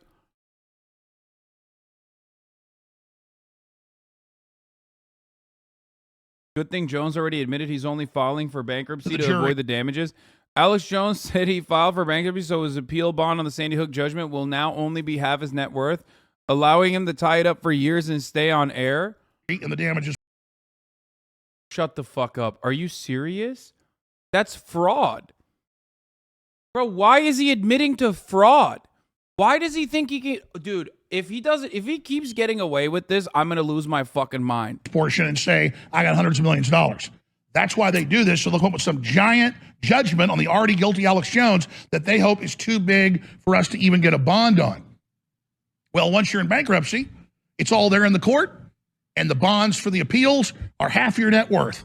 Well, that isn't going to be very, very much, maybe $1 million, $1.5 million or something, and they're going to try to claim all this other wealth, but it's not true. So then we will be able to continue on with appeals and the rest of it for years, and we will be able to fight these kangaroo courts and lie to the jury in the damages portion and say, I got hundreds of millions of dollars. That's why they do this, so they'll come up with some giant judgment on the already guilty Alex Jones that they hope is too big for us to even get a bond on. Well, once you're in bankruptcy, it's all there in the court, and the bonds for the appeals are half your net worth. Okay, to be fair, I think he's just saying, no. He's just saying he doesn't have that kind of money. Which I believe he does, by the way, but no, he's just saying he doesn't have that kind of money. Those guys are lying. So when we go to bankruptcy court, you'll see how much money I have, which is not that much. It's like $1 million.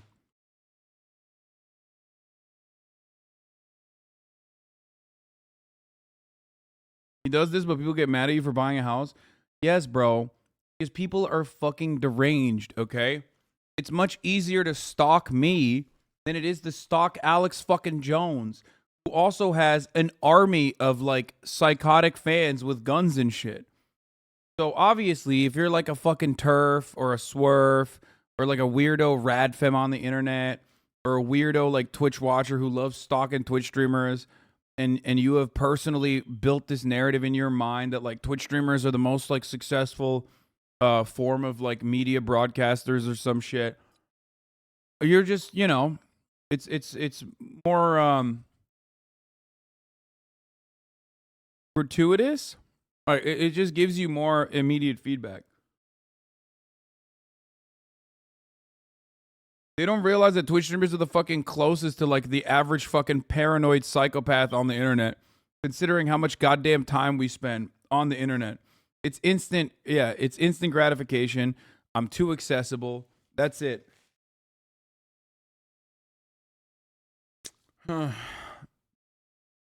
Alex Jones' InfoWars store generated over 165 million revenue in 3 years. Where did all that money go? Adrenochrome? Yeah, I don't know.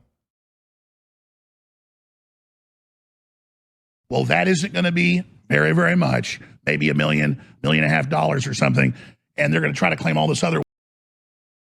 TERFs are sex work exclusionary radical feminists. TERFs are trans exclusionary radical feminists. People who think, people who hate trans people, but in a feminist way.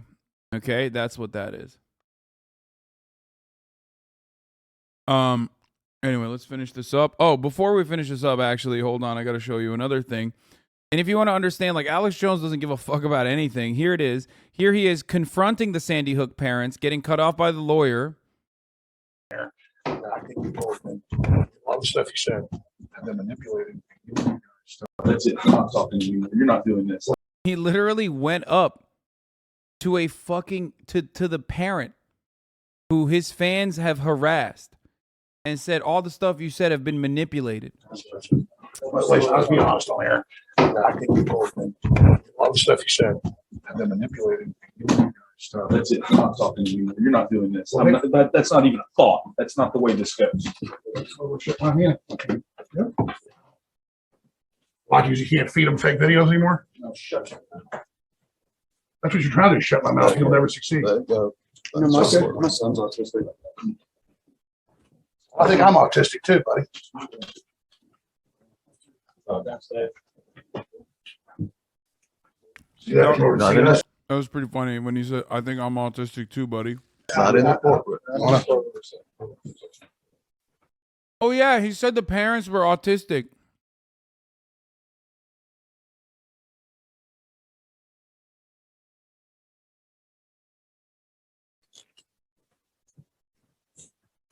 Edited tapes. You guys got caught. Downstairs. Someone on my Reddit, and I think they probably stole it from someone else, but someone fucking said that Alex Jones is built like a Mucinex booger, and that thought has never escaped my mind. Like, he just straight up literally looks like the Mucinex booger.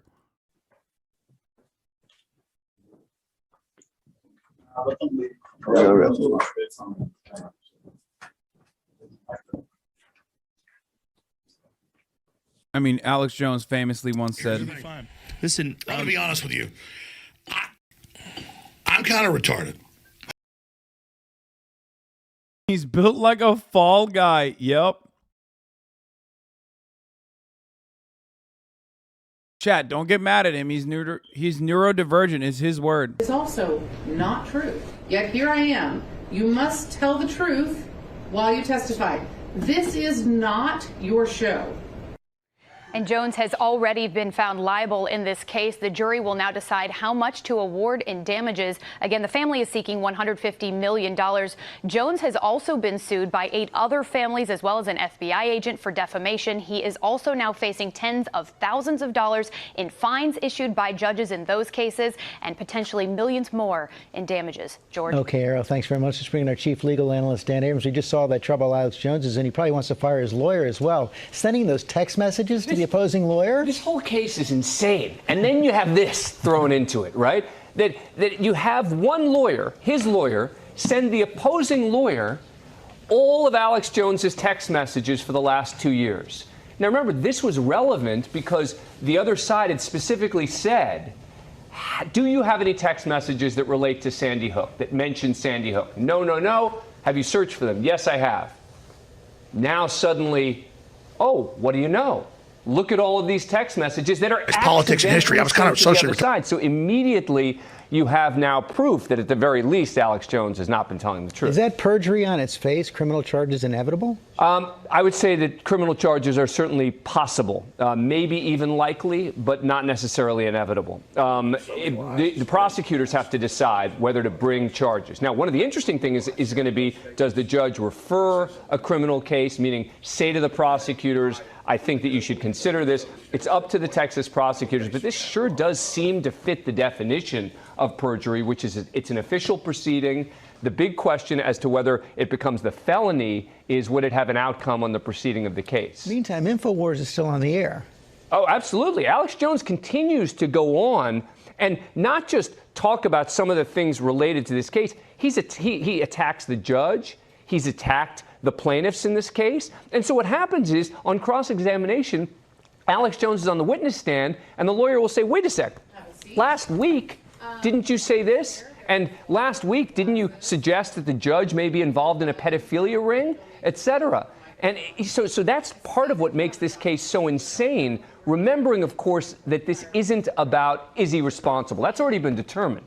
The question here is about how much money. And meantime, these text messages could have some impact on the January 6th investigation? Well, it is possible. Now it's possible that the commission is going to want to see those text messages as well.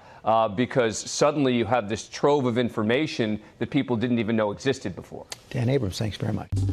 Well, hey there, GMA. There's never been a more adequate this you situation than the Alex Jones court case, dude. It's just like, he's just like a sequence of this yous. Because it is him.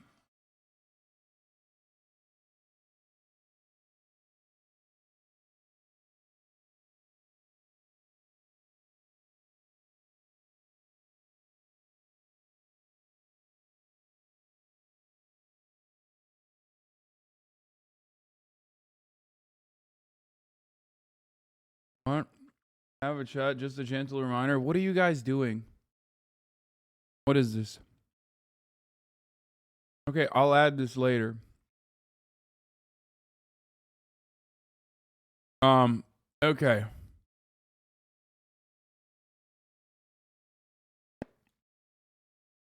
So,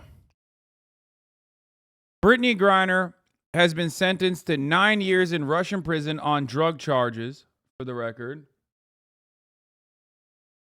The jury came back. Yeah, I know. We already covered it. Pay over $4 million in compensatory damages to the parents of a child killed in the Sandy Hook massacre. The jury will return tomorrow to consider punitive damages.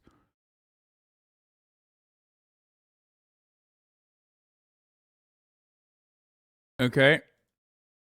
Breaking news just seconds ago, a verdict was read in a Russian courtroom for the American Brittany Griner, the WNBA superstar, held in Moscow since February, found guilty of drug possession and sentenced to 9 years in a Russian prison. The prosecutor... Bro, not just possession, smuggling. She was found guilty of drug possession and smuggling. And hit with a fucking 9-year sentence for what you might add, for what you might ask, for having a fucking vape pen and 0.8 grams. 0.8. So just want to fucking mention to all the psychos before we cover this. If you're going to run here and try to demand that, like, or try to tell me that, like, this is justice served or whatever, I'm gonna keep it real with you. You're a psycho, and I will ban you. Drawing Hasan. Go on forever. Oh, Hasan! I should draw Hasan. He's really fun to draw.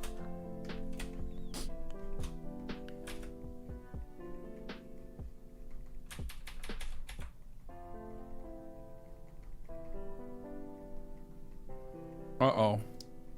My head already is small. Oh, come on. Oh, my God. I knew this was coming. Oh, why you gotta do me like...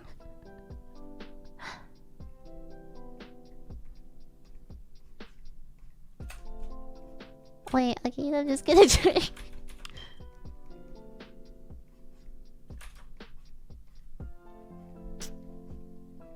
Just trying to draw him buff.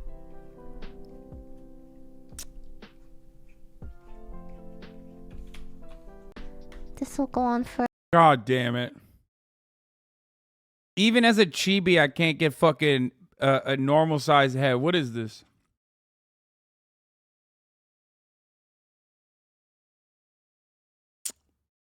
Anyway, as I was saying, Brittany Griner is a political prisoner. Make no mistake. It doesn't matter if you think that because she's like a black lesbian woman or like she looks weird or whatever the fuck, that like she deserves to be in prison. None of, like, it doesn't matter how you feel about it. The reality is that she is a political prisoner. Okay? Straight up. Looks weird. She's fucking hot as fuck. Okay, this doesn't matter. None of that matters. Whether you find her looking hot as fuck or not doesn't matter. Shut the fuck up, chatters. Okay? Shut the fuck up. Y'all are being just as weird as the fucking weirdos who come in here. I banned someone earlier this morning who was like, Brittany Griner has an Adam's apple. Like, trying to be like, she's trans. Which is fucking insane. It's like, bro, are you stupid? Like, she's not. But even if she was, who fucking cares? What difference does that make?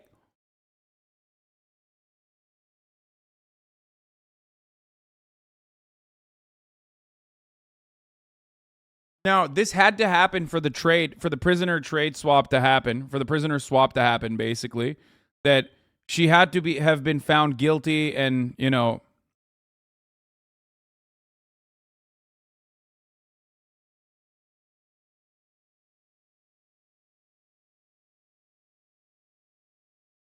she had to have been found guilty, so this is a normal part of the process. But like I said, there is nothing. There is this is happening exclusively because, sorry, it's not an ADHD moment. I had delivery. Do you know who the Russians will want in exchange? Yes, his name is Victor Bout. And because Victor Bout is such a fucking big ask for the Americans to give up, that the Americans aren't just going to take Brittany Griner. They're going to ask for, they're also going to ask for Paul Whelan, who is a American spy. Or, sorry, I shouldn't have said American spy. He's a passport enthusiast who happened to have a bag of unmarked bills up to $100,000 and also a USB drive with compromising information on it that he received from an FSB agent. Not a spy, just a world traveler, famously. Just loves to travel the world and has multiple citizenships and multiple passports. Not a spy. Dude, it was a wedding gift. Exactly. Sorry. Which one? The FSB USB or the FSB hard drive or the 100,000 in unmarked bills? So, anyway, regardless, he's just surprised that spy wasn't executed. My friend, Russia only executes their own fucking people overseas. They don't execute other people like that. Unless they're like, you know, in Syria or some shit. What do you mean? Americans always think like, oh, well, you know, we just kill like the terror cells or like spies and shit. Like, no, that's not how that works. Foreign spies are bargaining chips. Yeah, the only people who are allowed to execute Americans are our allies, okay? Saudi Arabia. So they nabbed Paul Whelan, and they were gonna trade. They were gonna trade up because Brittany Griner is like, is just a big man, and what America needed was a shooter. So they were like, let's get a point guard in there as well for the trade, because Paul Whelan is like, I mean, Mark Boot. Is that his name? Mark Boot? Whatever. Victor Boot. The fucking the Lord of War, Nicolas Cage, Lord of War. That guy is like a very big get. He's a big weapon smuggler. And America hates that when someone else is doing weapon smuggling and directly competing with them. So, That's what they're going to swap for. Had asked for 9.5 years. The judge is ceding to that demand, 9 years in a Russian prison. She's got 10 days to appeal this case, of course, having become an international flashpoint between Russia, the U.S. at the What's the typical sentence time of cannabis oil in Russia? We looked it up before. If you had that level of weed on you and like a cop stopped you in Russia, I think like it doesn't even carry a sentence like that. No, it's not 30 years. No. It's like 3 months or some shit. Depending on where you are, but it's like very, very low.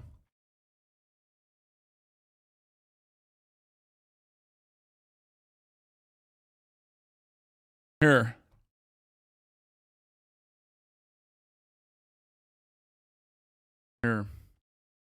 Cannabis in Russia is illegal. Possession of up to 6 grams is an administrative offense punishable by a fine or detention of 15 days.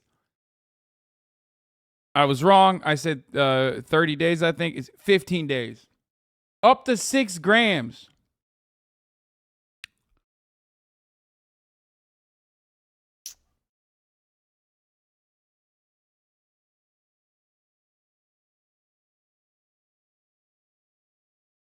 Whose bright idea was it on the WNBA board to go to Russia? I don't know. Do you know anything about the fucking WNBA?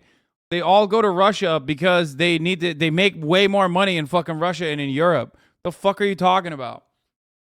Half the reason why those people go to Russia and all of these other countries is because they have summer leagues where they can play and make a fuckload of money there. Like, way more than they normally make in America. And part of the reason why they have fat contracts like that, is so that they can do a little bit of, diplomacy, good nature, goodwill. Look, we have Americans playing in our fucking leagues. It's great. Okay? And also sometimes they will just kidnap one of the stars so they can use her as a bargaining chip. WNBA top players make like $300K a year. 3 months in Russia or China can make top players an easy $300 million. Yeah.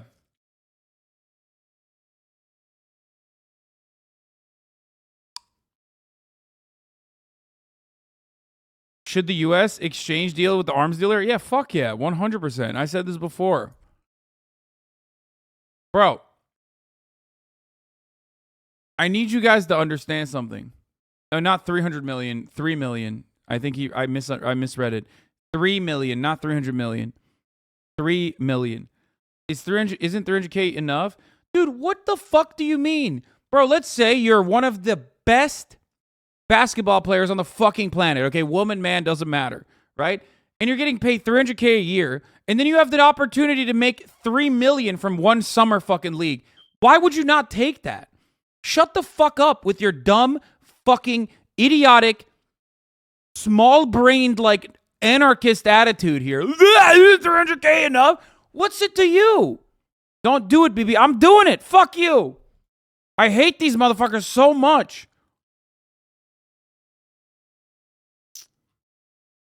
Look at this guy says greedy. Greedy. Dude, are you fucking stupid? Let's say you're a fucking fry cook, okay? Let's say you work at McDonald's and you're working for $7.25 an hour, okay? Let's say there's another fucking McDonald's or a McDonald's adjacent new restaurant that opens up and they say, hey, you can come work for us on your off time when you're not working at McDonald's and we'll give you $25 an hour. Why the fuck wouldn't you take that? You fucking idiot. What the fuck is wrong with you? That's not greed. It's just being a normal human being with a brain.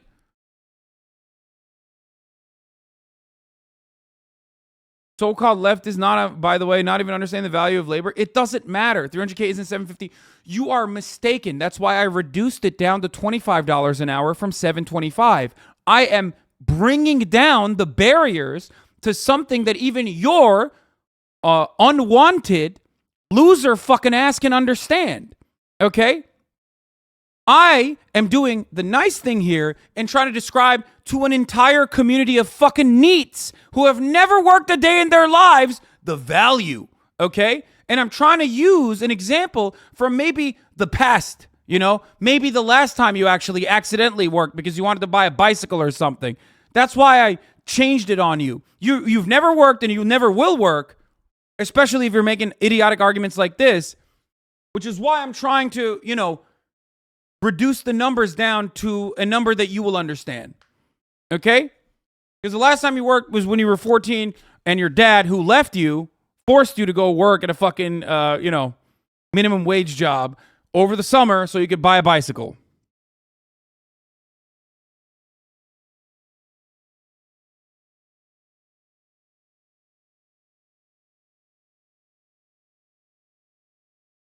Okay? You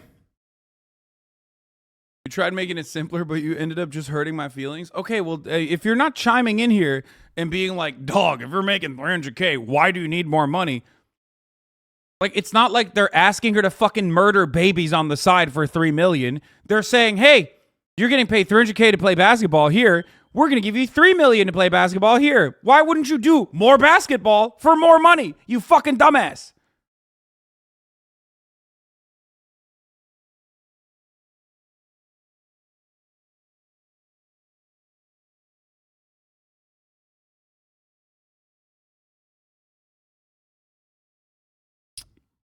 Okay? Some of you are so fucking permanently cucked. Some of you are so permanently brain cucked. Okay? That it is deeply frustrating that, like, that level of, like, being cucked unironically translates to you getting fucked over in your jobs. Okay? Because the here is not Russia. Do you not get that? The fuck do you mean? Says the streamer LeMafeo, 15-month subscriber. Let's see. Let's see the incredible takes here. Because the here is not Russia. You're not gonna go fucking play in Russia? What the fuck's wrong with you? She didn't know that Russia was gonna invade Ukraine, dumbass. What do you mean? Or China.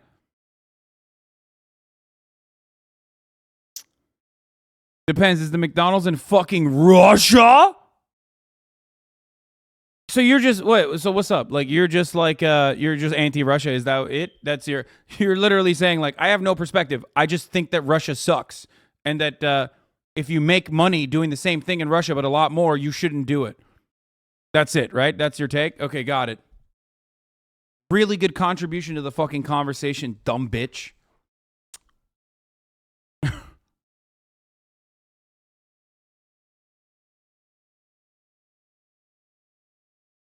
Meanwhile, like, American players are playing in America in a league fucking half the time sponsored by, you know, the American military. I love when people are like, I'm a leftist, but also one of the values is that I'm just anti-China, anti-Russia, anti-whoever the fuck the American State Department has told me is wrong. Like, these countries, of course, do fucking awful shit. And no, it doesn't justify Saudi sports washing, because I'm not talking about going to Russia after Russia invaded Ukraine. Fuck!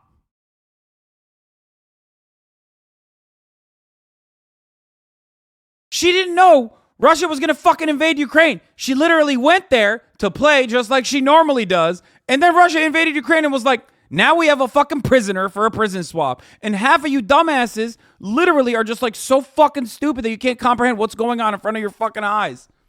Jesus Christ.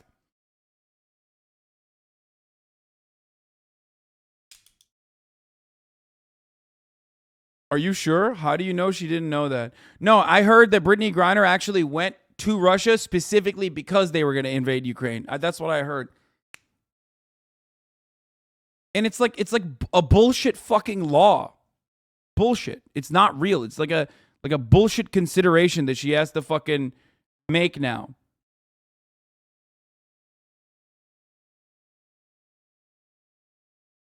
Being used as a fucking pawn. Moment that the Russian forces invaded Ukraine, and now there are ongoing prisoner swap conversations between Russia and the U.S. We see Brittany Griner there in the docks in that Russian courtroom where she has been this morning. This chat just hates black women. Holy fuck. No, last time we had this conversation, there was a lot of just like, fuck her, she deserves it. Right now, this chat is doing something different. they're showcasing their lack of interest in the life and livelihood of a black woman, while simultaneously showing what their true passion is, which is not being racist necessarily, but to just do debates for no reason. Oh, also, leftism equals being poor. That's the number one advocacy. Yeah, she's been playing in Russia during the offseason since 2014. She had no reason to think this time would be any different. Anyone blaming her is just an idiot. Exactly. But the problem is there are a lot of idiots in the chat. Okay?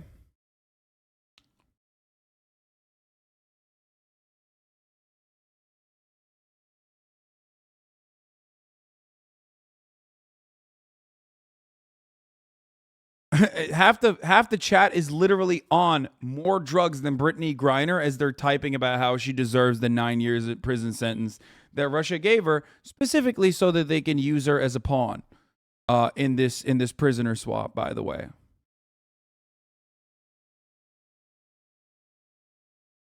She briefly addressed the court this morning, apologizing. No, I would call it racist still. The goalpost shifted from she deserved it for bringing weed to she makes enough money, she should have stayed in the U.S. Yeah, that's the funniest fucking take, which is like, I'm pocket watching a political prisoner. Yeah, dude, they should kill her, actually. Good take, man. You really got it. How dare she go and make more money doing the same fucking thing in Russia like she's been doing since 2014 without ever thinking that there was going to be any insane fucking situation like this. Oh. People are actually defending her imprisonment? What the absolute fuck? No, people are just brain broken, okay?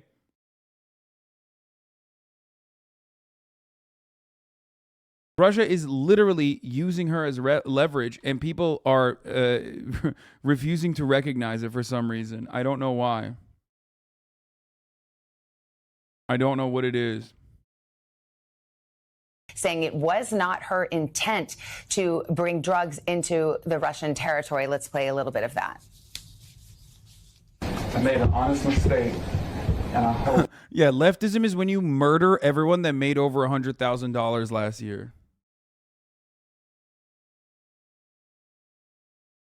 That's true leftism, okay? Leftism is when you live in a nice little fucking Connecticut suburban home with your rich ass fucking family and type away on the internet about how you need to execute people who make more than $100,000 because they are counter-revolutionary forces at play. You know what I mean? Half the fucking chat, dude, you're like 14. You learned leftism from fucking memes on the internet and you think it's about like, killing the rich. Like no fucking material understanding. No comprehension whatsoever. You're not even close to fucking organizing, okay? You just saw eat the rich memes on TikTok and that's it. That's all you got. Which is kind of funny because half the fucking neoliberals and half the fucking reactionaries unironically point to me and say, "You're the reason why so many people have this attitude." Meanwhile, they're the ones who, can complete that fucking meme cycle. Jesus Christ. That in your ruling, that it doesn't end my life here. I know everybody keeps talking about political pawn and politics, but I hope that is far from this courtroom. Brittany Griner moments ago. She has now been sentenced officially by a Russian judge, 9 years in prison. I want to turn to our senior international correspondent, Keir Simmons, who's with me here in New York. You've obviously covered Russia extensively. Tell us about this trial, this proceeding. What comes next? Well, devastating news for Brittany Griner, her family. Dude, that's awesome. Thanks, dude. Thanks for being transphobic to like a political prisoner that's like stuck in Russia for 9. Thanks for looking at a person that the Russian government has decided to use as a political pawn and going, how do I turn this on to trans people and just be transphobic for no reason? Motherfuckers see someone getting shot in the head and go, how can I make this about trans people real quick? It's also wild because again, no, she's not trans. The problem is Well, there's a lot of problems. But the issue is with turf brain is when you're fucking so obsessed with trans people, you start seeing shapes everywhere. Okay? You literally point to cis women and go, that's a trans woman.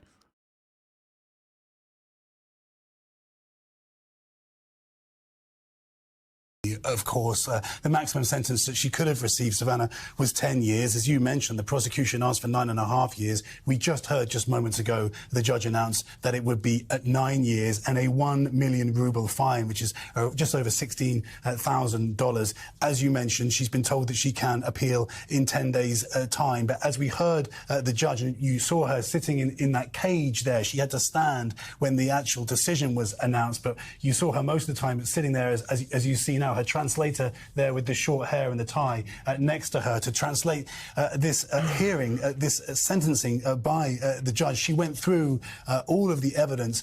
What she crucially said was that she would find Brittany Griner guilty of conscious smuggling and possession. Now, as you know, Brittany Griner had argued that it was a mistake, that this vape pen was in her luggage, that she didn't mean to bring it, that she understood it was illegal in Russia. Clearly what the judge here has decided...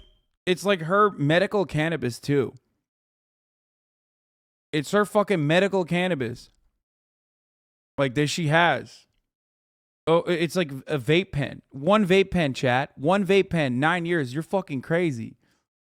Anyone who thinks that this is anything but a political strategy applied by Russia to do a prisoner swap is out of their fucking minds. Probably thinks I'm not going to run the top of the hour ad break at 3.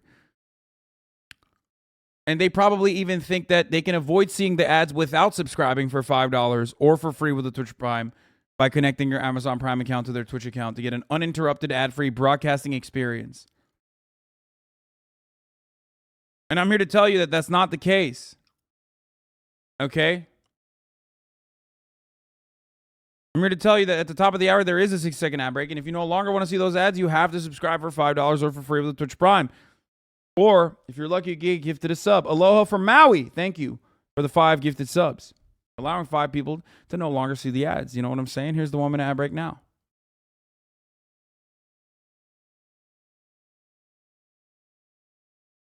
Decided in Russia is that it wasn't a mistake, that she knew what she was doing, and she has sentenced her to 9.5 years in prison. In point of fact, Brittany Griner had pleaded guilty to the charges, but in this lengthy statement and through her lawyers had argued she... I've made this argument multiple times, but chuds here in Texas harp on, you need to follow that country's laws. But you were in freedom America now, yee. Yeah, well, you know, America is not exactly the land of the free either, considering that we house 25% of the entire world's incarcerated population. So they're fucking brain broken from the jump. So I don't know why you're, wasting time arguing with absolute fucking monsters. You know what I mean? They're basically oinking at you, and you're still trying to comprehend English out of their fucking piglet mouths.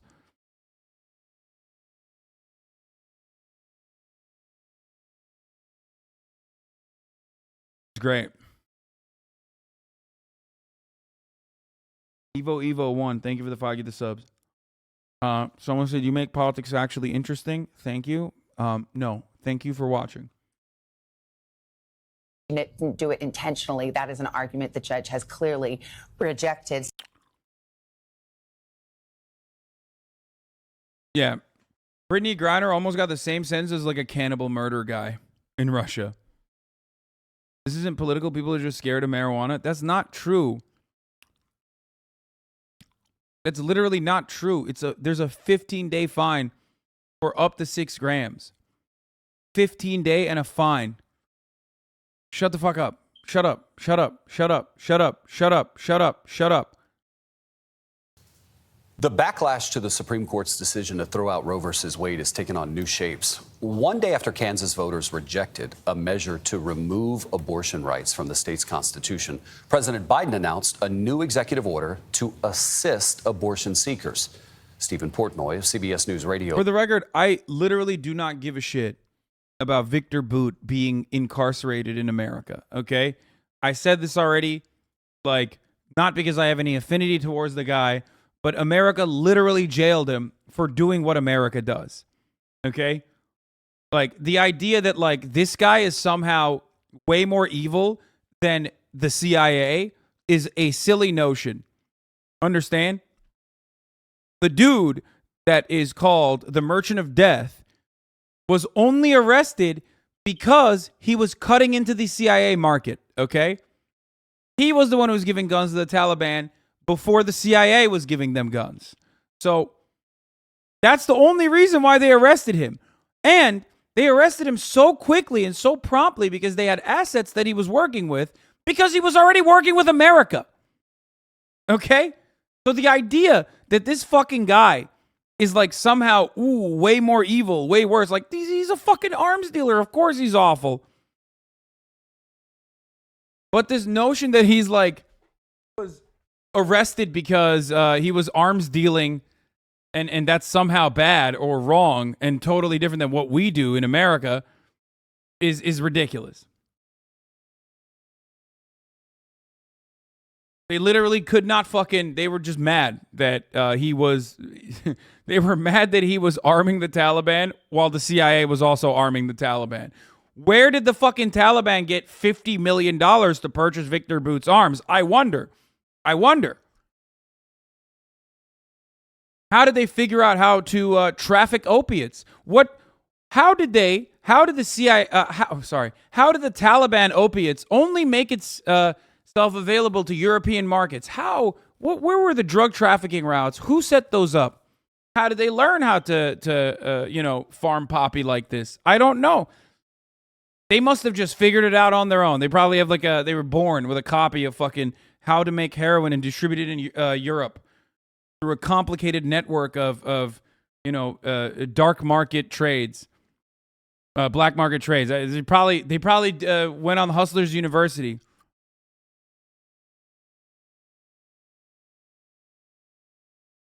Yeah, they were like the Taliban. You know what I mean? Like living in the fucking Korengal Valley. They come out of the cave. They're like, I'm gonna be a top G. I'm a top boy. I'm a top G. You see this? Ahmed, you see this behind us, right? It's opiates. What we should do is make the opiates and farm them, and we'll find a distribution channel, right? And we'll start smuggling it into Europe. Not America, of course.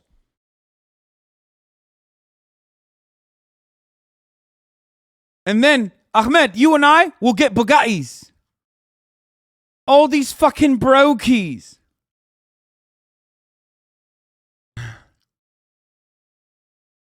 Osama G. Laden. Abdul Tate Ban. Is that bruv, Med? No, he's just like, and then Ahmed's like, why are you talking like this? Why are you talking like this? We grew up together. Like, because I started watching Bugatti University.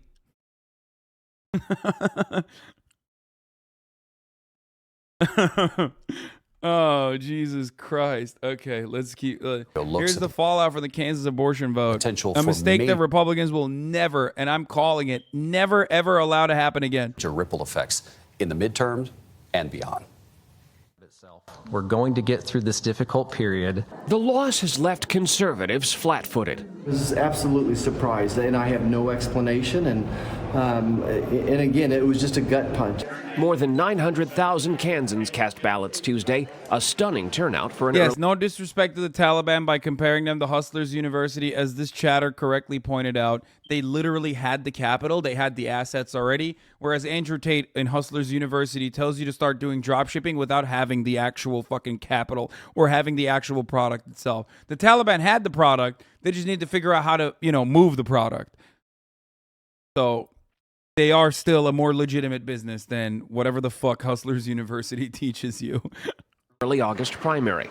Hi, how are you? The defeat of the proposed constitutional amendment, which was aimed at undoing the effects of a state Supreme Court decision girding abortion rights, shows not only how the issue has galvanized Democrats, but how it could also threaten Republicans. Take a look at Leavenworth County. In 2020, 59% of voters there chose former President Trump.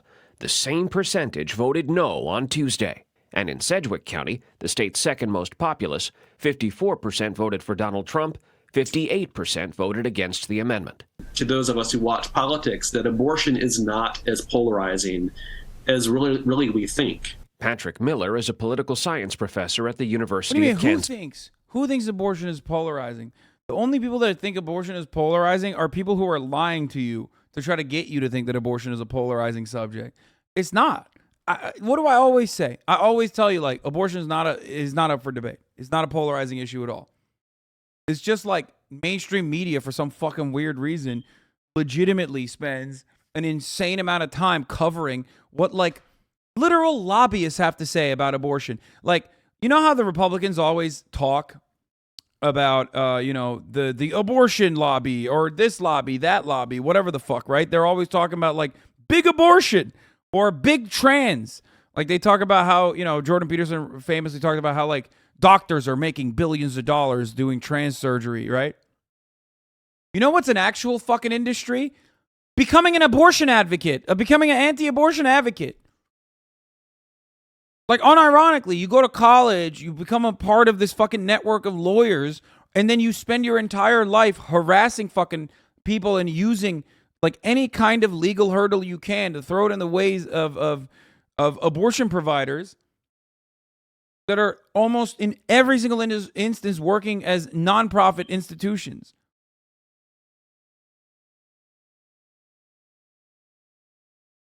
On this one issue, where they were allowed the opportunity to vote on abortion, they did so and they expressed their preference. The latest CBS News poll shows women under 50 see abortion as their top issue heading into the midterms. And most Democrats say their party isn't doing enough to protect abortion access. This fall, voters thank you for the fight. Get the subs. In Vermont and California will be asked whether they support codifying abortion rights in their state's constitutions. Kentucky voters will weigh an amendment similar to the one just defeated in Kansas. And in Montana, Republicans have proposed an amendment. Have you seen Bill Burr compare a fetus to cake batter and how cake batter is essentially a cake, so aborting a fetus is killing a human? Yeah, I mean, I don't look to fucking Bill Burr to understand, like, complicated subjects like abortion, but ultimately it doesn't matter. Because in that analogy, if we were going to use that analogy, you wanted to make a cake. And then someone came in and stopped you from making a cake. So yes, technically in that circumstance, that person wanted to make a cake.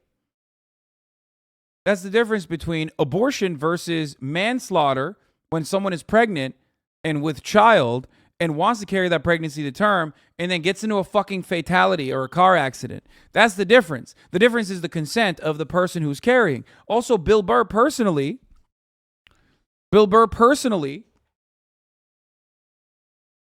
is pro-choice, so it doesn't even matter. He literally starts the bit by saying that he's pro-choice. I don't give a fuck.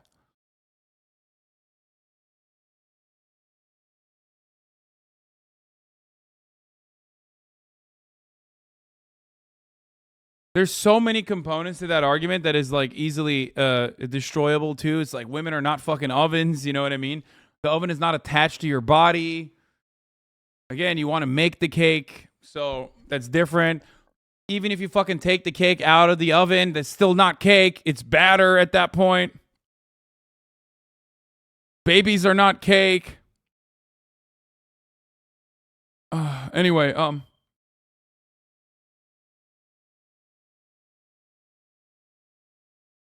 and ultimately it doesn't matter. Bill Burr's a comedian. So obviously, like, he's making a joke.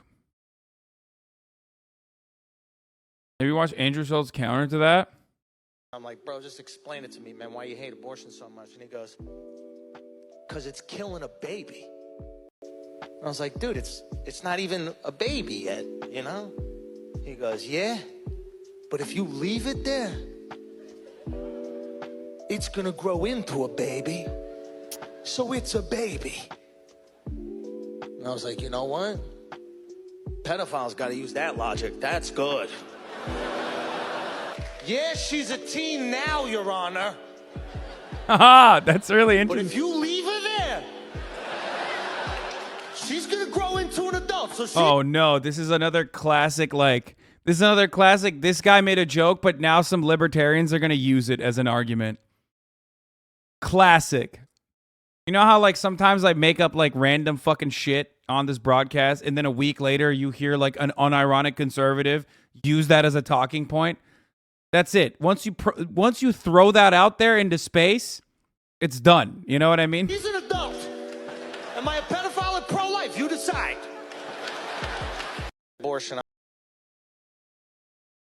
Oh man. Oh brother.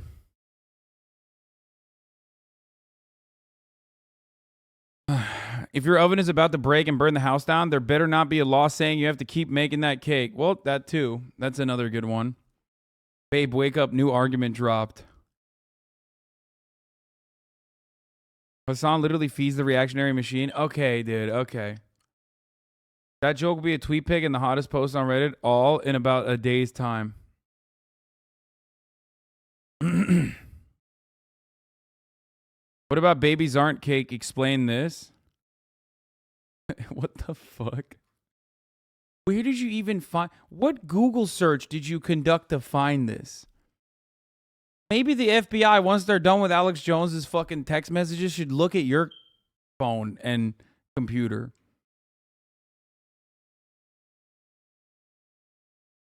It's a king cake. My favorite type of chatter comes in here completely randomly and decides we're gonna make this a fucking conversation about what I want to talk about. Why are your Islam takes so garbage? Am I talking about Islam, dumbass? If anything, in this circumstance, if I were to talk about Islam, I would talk about the fact that so many Americans are like, oh, this is just like the Taliban. Oh, America's turning into an Islamist fundamentalist institution. It's like, bro, you know that in Islam, you can have an abortion. You can get an abortion. So, like, technically, on that front, there's more bodily autonomy in that circumstance. So shut the fuck up.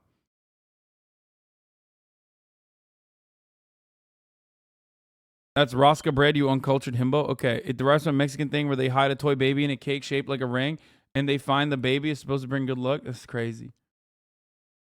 Okay.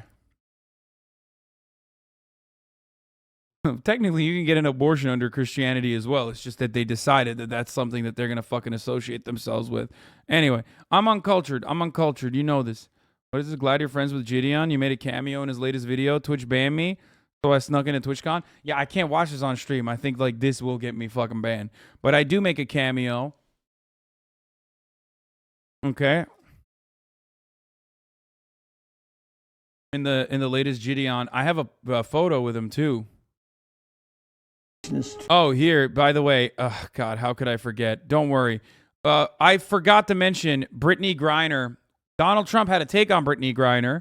We're going to look at that, and then we'll get to Dick Cheney's take on Donald Trump, okay?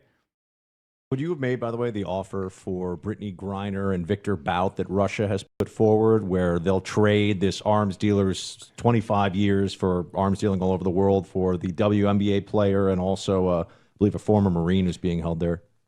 She went in there loaded up with drugs into a hostile territory where they're loaded up with drugs. What do you mean loaded up? She had a fucking vape pen, you dickhead. Loaded up with drugs. Yeah, Buck Sexton. That's like one of my other villains. very vigilant about drugs. They don't like drugs. And she got caught. And now we're supposed to get her out. And she makes a lot of money, I guess. But we're supposed to... Not I make more money, but she makes a lot of money, I guess. to get her out for a absolute killer and one of the biggest arms dealers in the world. Killed many Americans, killed many people. And he's going to get a free card. And we're going to get her. She knew you don't go in there loaded up with drugs. And she admitted it.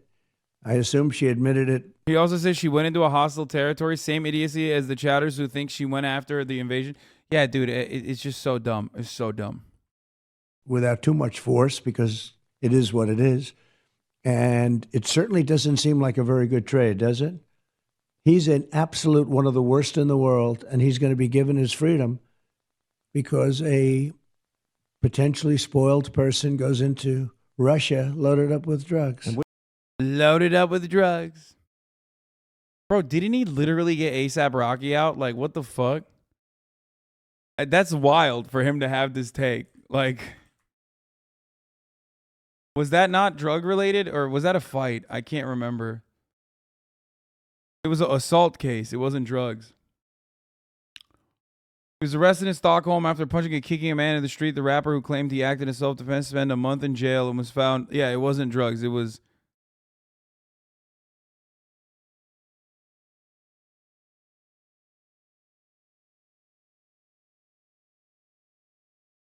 Is this the first time Trump admitted Russia is hostile? Bro.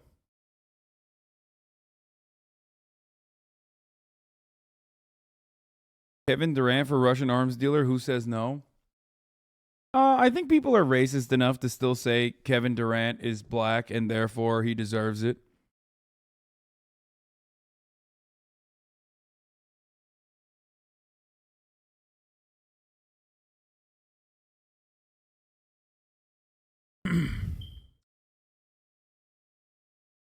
If he was president, I think he would have made a bigger stink about, like, you know, look how well. If Trump was president, here's how it would happen. Right now, what he's saying is completely unrelated, because this is a moment and an opportunity to shit on Joe Biden, right? Shit on Brandon. If Trump was president, he already has like a pretty favorable line of communication with Russia. He would very easily, I think, do that trade. And then also on top of that, he would be like, look at me. Everyone says I'm racist, but here I am, a black woman, saving her. And then the liberal media would be fucking straight up his asshole, like literally just assaulting him as hard as they can, talking about how Donald Trump is a Russian asset. We've been saying that he's a Russian asset. He just gave away the Merchant of Death for Brittany Griner. Are you fucking crazy? Like, there's no better indication that Trump is a fucking Russian asset than the fact that he just did the worst trade deal of all time. Liberal media, Rachel Maddow would literally be like showing fucking arrest photos of Brittany Griner, being like, that's a criminal. That's a fucking criminal. She deserves to stay in Russia. She wouldn't say that because they hate Russia more than they hate Donald Trump. They hate Russia a lot.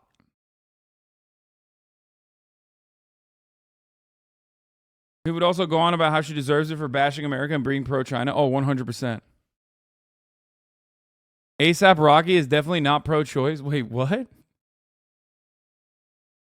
Is that even true? I mean, completely unrelated. Why did you just say that? I mean, I don't give a shit if he is or not, but like...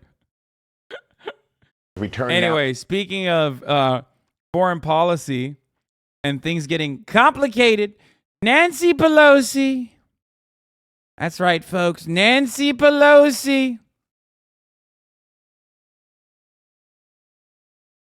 She's out there. She's in Taiwan.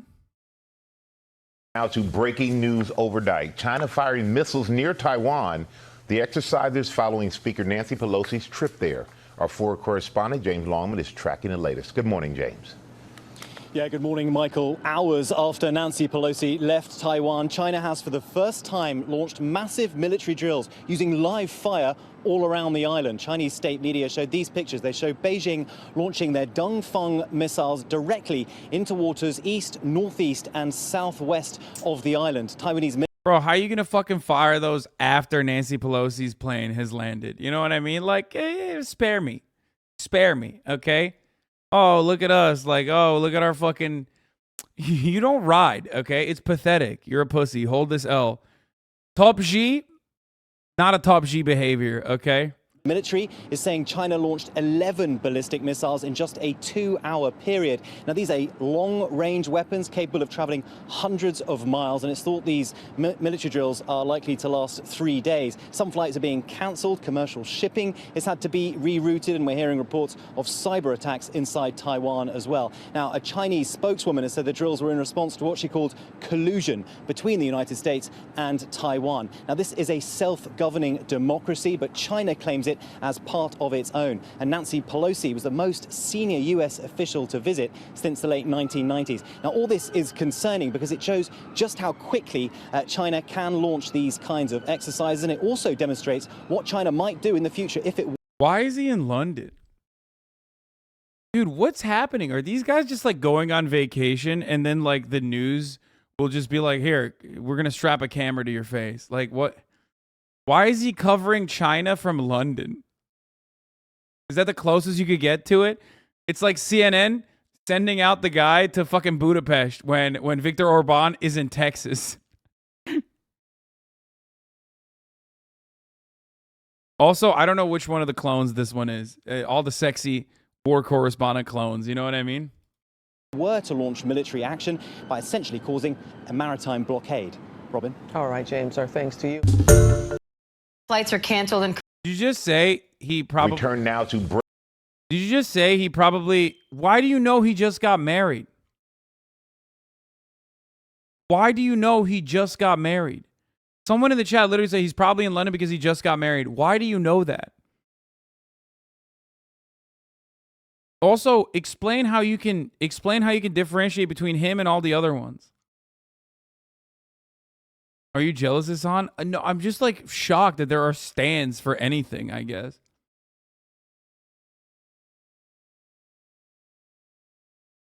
They have Michael Strand covering China and Taiwan. All right, here it is. Here it is. Liz Cheney came out with an ad to shit on Donald Trump and decided to use the most evil man in contemporary American politics to shit on Donald Trump. Wonderful. In our nation's 246-year history, there has never been an individual who is a greater threat to our republic than Donald Trump. Motherfucker, you're worse. What do you mean? You're worse than Donald Trump, okay? He got 4 years. You had 8, so you were able to do more in that time than, than Trump could in 4. But like you were literally worse. He tried to steal the last election using lies and violence to keep himself in power after the voters had rejected him. Bro, this guy said, Hasan, can you quickly explain why Cheney is bad?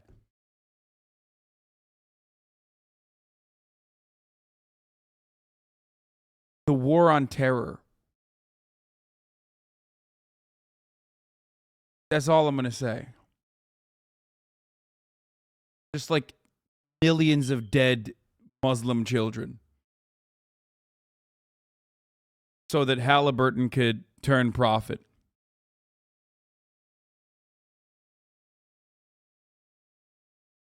Watch Vice, actually.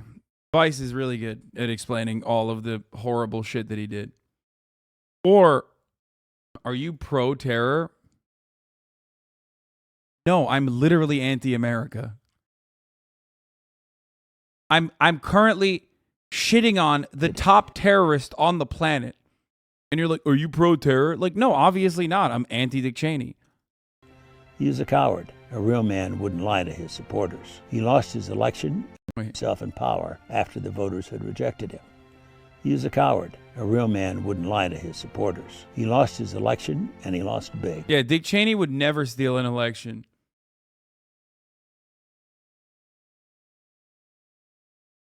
At least unsuccessfully.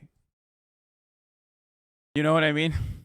Like, unsuccessfully, he would never steal an election. He's like, when I stole an election, I stole it to completion.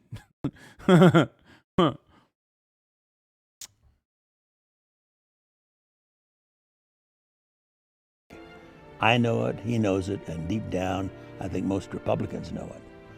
Lynn and I are so proud of Liz for standing up for the truth, doing what's right, honoring her oath to the Constitution, when so many in our party are too scared to do so. Liz is fearless. She never backs down from a fight. There is nothing more important she will ever do than lead the effort to make sure Donald Trump is never again near the Oval Office. And she will succeed. I am Dick Cheney. I proudly voted for my daughter. I hope you will too. Not the gay one. The gay one we don't talk about. Yo, how is this guy not dead yet, dude? There is no fucking justice, I swear to God. God wanted this man dead so many years ago. Maybe medicine has gone too far, okay? What is he on? His like 11th pacemaker? How? Like, how is he still alive, dude? It makes no sense to me.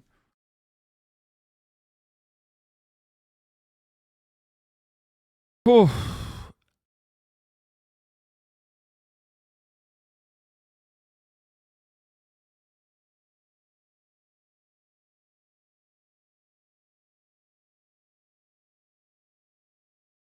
Dick Cheney, Kissinger are hooked up to the Queen's immortal machine. Yeah. And he has a massive dong. Yeah, he does have a fat cock. I've talked about Dick Cheney's fucking fat hog many, many times. Here it is, the Dick Cheney bulge incident. You can kind of tell how fucking fat his schlong is. He's got a donger, dude.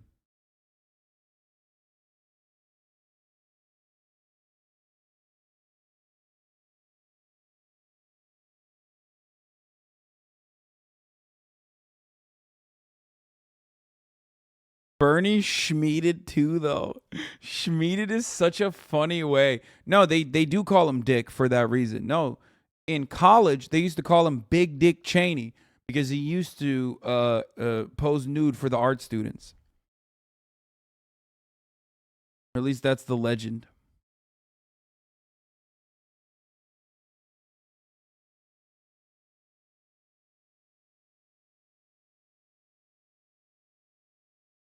Carolyn Bryant. Oh, can you talk about Carolyn Bryant? She's alive too, isn't she? At least she's like half dead, you know? And she's fucking blind and like 89 years old, living in an old folks home.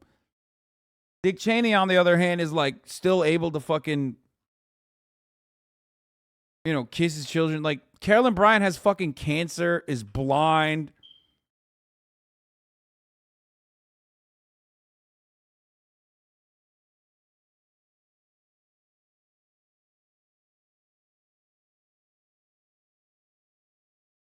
Stop making him seem cool, bro. Wait, what? Vice is a grade. Wait, what? I'm not fucking... Yo, this is an example of a chatter who is just abusing their fucking link privileges, okay? My man said, hey, take a look. This is Dick Cheney in the nude. Yeah, let me click on that, dude. You got some porn recs too? Chat was like, bro, check this link out. It's porn.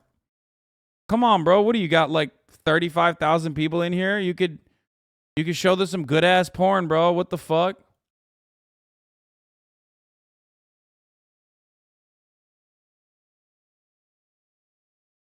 You saying Top G made me an emote for it? Top G? We're not doing that. Yeah, remember when Big Dick Cheney signed a waterboarding kit? Still the same thing. Is it possible to sign my... Thank you. Find the space. Right here. Yeah. I got Netanyahu, Ariel Sharon, I got Demi Lovato. She's a brilliant singer. I just find her voice fantastic. Well, that's the first. That's the first time I've ever signed a used for water. Very valuable.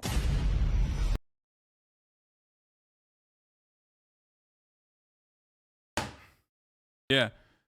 Sacha Baron Cohen made him fucking sign a waterboarding kit, dude.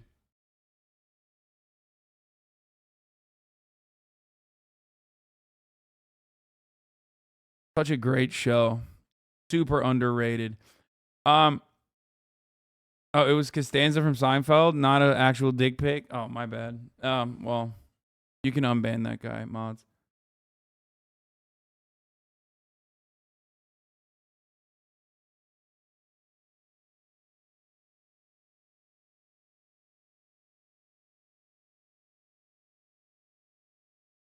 Anyway. Yeah, Dick Cheney's a piece of shit. Kind of funny that Liz Cheney is using him to do a campaign. I hate Liz Cheney. Fuck her. Fuck the Cheneys. Maybe not the gay one. Let's move on to Senate hopes to vote on the $700 billion climate change inflation bill before recess. And then we're going to take a look at the Trump golf course incident. Covering other big elements in the Biden agenda could be close to getting a vote after months of negotiations. But Democratic Senator Kristen Sinema has not promised her support, and that could torpedo the whole plan. Scott McFarland is on Capitol Hill. Scott, good morning. Michelle, good morning to you. After Joe Manchin struck a surprise deal last week, all eyes are now on another moderate Senate Democrat, Kyrsten Sinema of Arizona, who we've seen huddling through the week with her colleagues amid reports she's pushing back on one of the tax provisions in this bill, which would scale back an existing tax break for investment fund managers, some of whom have donated significantly to Sinema's campaign. She also wants to scale up money for drought programs. For the Biden administration and for congressional Democrats, this would be a big victory. Less than 100 days till the midterm elections. The bill has potentially popular tax breaks for people who buy energy-efficient appliances or fuel-efficient cars.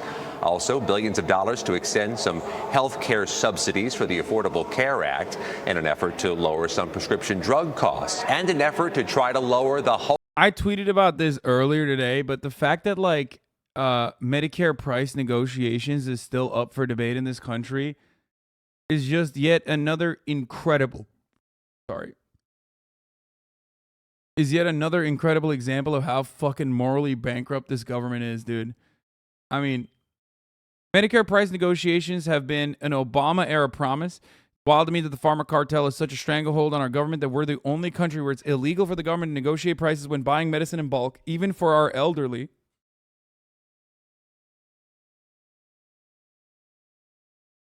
Listening to the pharma lobby talk about how this will ruin R&D when they sell the same drugs at a tenth the cost to Canada is also incredibly frustrating. Not just Canada, though. I just use Canada as an example because it's so close in proximity. Can't wait to hear from the patriotic populist right-wingers about how it's okay that Americans pay 10x the price for insulin, actually. We subsidize the rest of the world, which is a pharma lobby talking point I've heard from Crowder and Shapiro before. Old heads of the fucking show know that, you know, when Steven Crowder is not doing right-wing populism in the form of like turning every incident into trans people existing in society, it is they love talking about how, you know, America should pay 10x. Isn't R&D publicly funded? Yes, a lot of R&D is publicly funded. Yes, I'm reading my own tweets. Obviously, I'm also reciting some of the things that I've written in the past. Time and time again. Hello, welcome to the HasanAbi broadcast. Of course, those are my tweets that I wrote, and they feature my opinions, which you are hearing in this broadcast. So,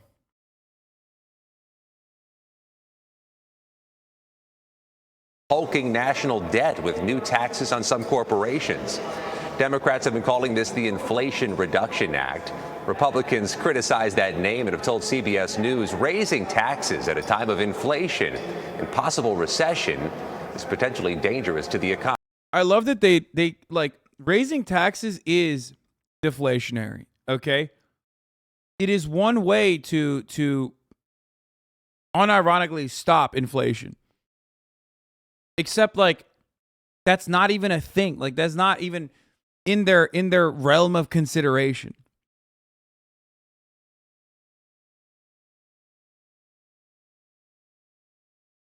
Economy. David. Scott, thank you. They think that the only way to fucking combat inflation is by stopping the money supply to poor people or as many people as possible, and not by fucking I don't know, tackling the other side, wealthier people. Stop saying no Jubilee. Oh God, stop. This is what I want. I want let's go Jubilee. I want more of this. Okay? And less of this. No, Jubilee.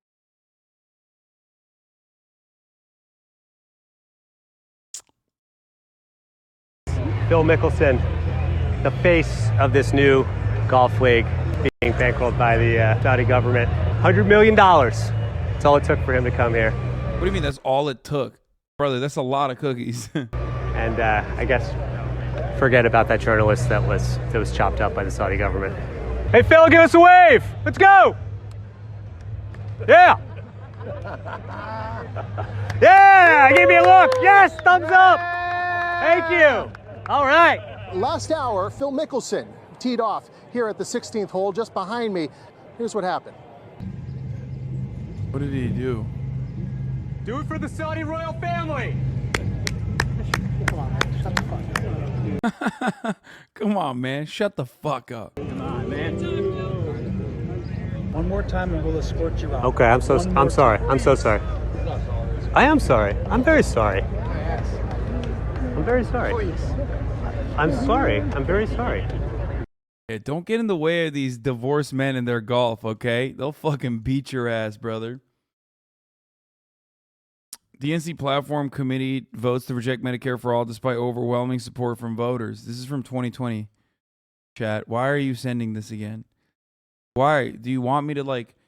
This is like when you have a bad breakup, okay? And you're just showing your pictures of your ex getting fucked or something, okay? I don't want to see that. Like...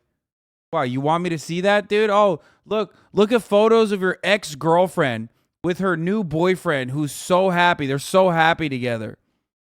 I know. Thanks, man.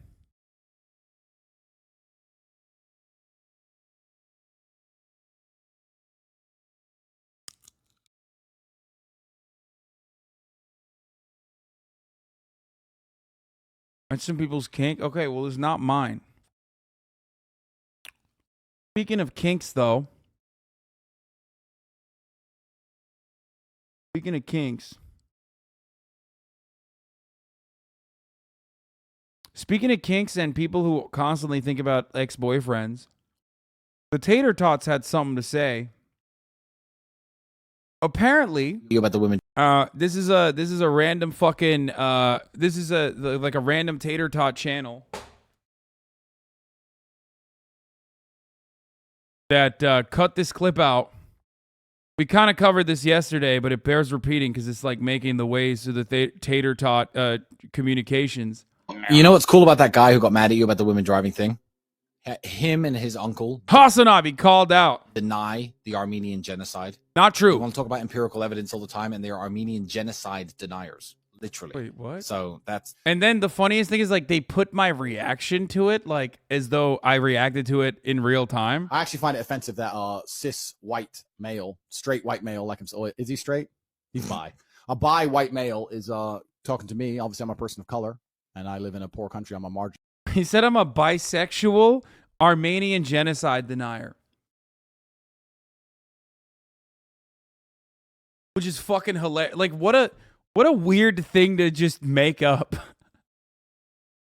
Marginalized individual, and I find it very, very insulting that he wants to come along and insult me. So we're going to have to do something about that. I think I'm going to have to officially complain to Twitch because he's obviously a racist. Gonna get me banned from the platform. What the fuck happened, dude?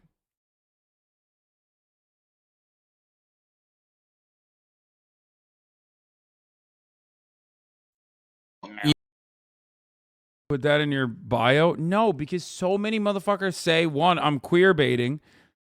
And then two, what? You spoke about Trump's dick here? I watched the way he was treated on there's a National Enquirer report about your cock being approximately 12 inches and very girthy. Can you please speak on the matter? There is no other piece of news that is important at the time right now. Please speak on how large and girthy your cock is, Mr. President.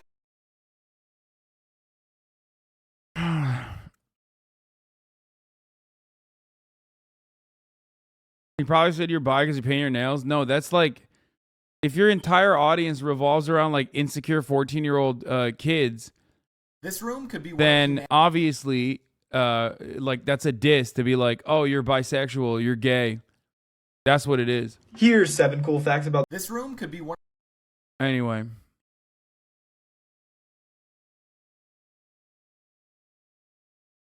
It's also obviously because it could be because I have an entire community of queer teenagers and even young adults and older people that unironically wish that I was bi and regularly say that I am all the fucking time. And then get like very annoying about it.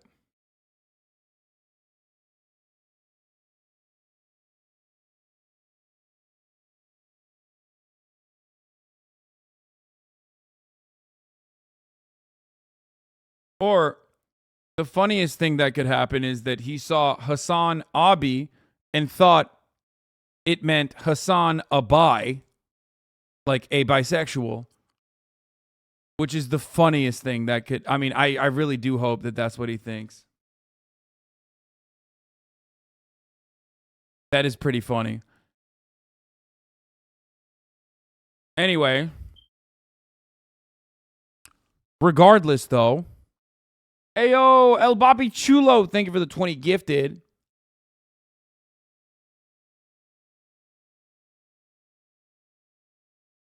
Okay.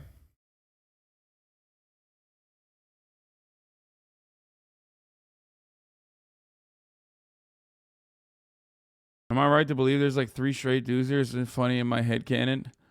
Yeah. I don't know. Okay. What we're gonna do? Oh, fuck the DeSantis story. I don't care.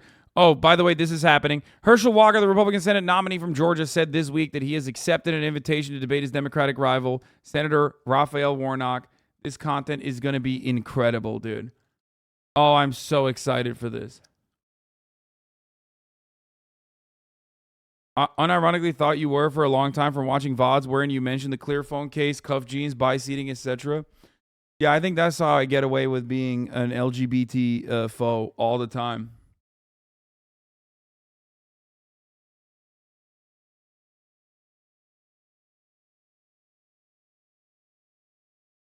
That's where it comes from. October, however, is so far, dude. Why can't they do it early? I don't want to wait that fucking long for my content. You know what I mean? I want it now. Is it ableist to debate someone with crippling CTE? I mean, yes, but also content. So I don't give a shit. Fuck yeah. Do not get in the way of this happening. Do not. I would like to see more opportunities for my main man, okay? I would like to see more opportunities for my main man, Herschel Walker, to go out and say stuff. Just say it. Also, I'm pretty sure this community doesn't have an issue with someone debating someone with CTE, like crippling CTE. Otherwise, you would be incredibly hypocritical considering what I did like last week. So...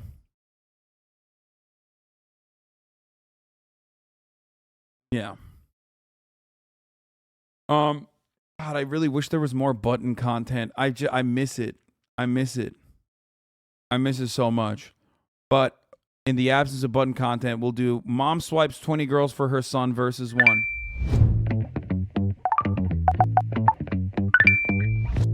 So how are we feeling today? Excited. I'm like kind of nervous for some reason. First I'm not, but now She's he make me. My name's Brian. I'm 25. I'm a photographer and videographer here in LA. This is my beautiful mom. I'm Cindy. I'm a nail salon owner. I'm very happy to come today for the show. Yeah, and she hopefully is, I yeah. picked one, make Brian happy.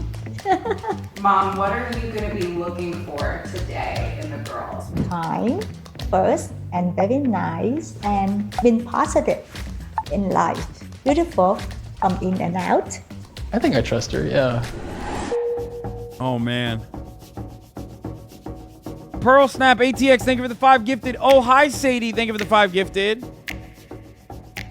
Brian's mom will swipe left or right for 20 potential matches for him that he also swiped on. Uh-oh.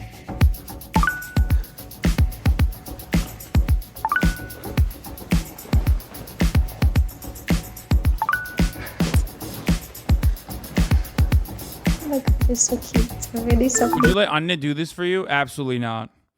Also, I feel like her pics would not be good. I'm going to be honest. Like, I just don't think...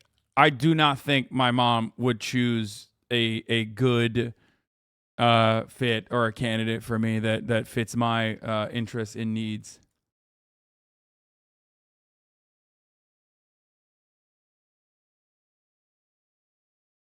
Bring her in. She's not here right now.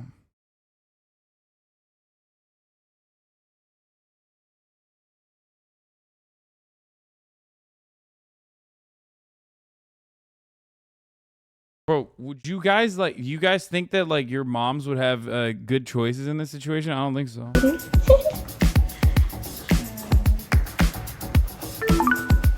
My mom kind of swiped right on everyone. I don't think she's ever even heard of a dating app. So she's like, everyone's so nice. Keep going. So that was really. To be fair, that's not bad though. That's actually like, you know, that's better. I think my mom would be real picky. Fun to watch.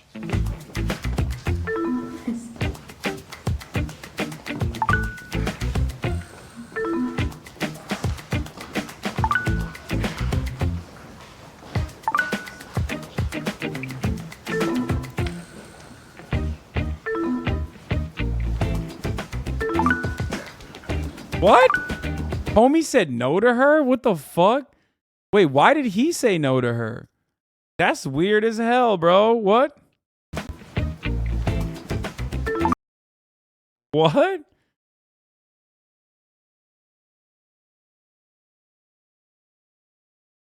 She likes skinny girls? I mean, that's what I'm saying. My mom would not make a distinction like that. He likes white girls, Hasan.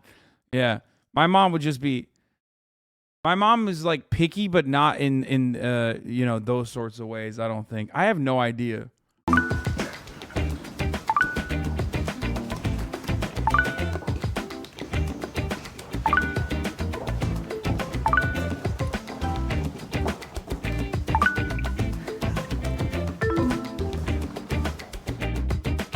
Mom, you couple. Jesus Christ.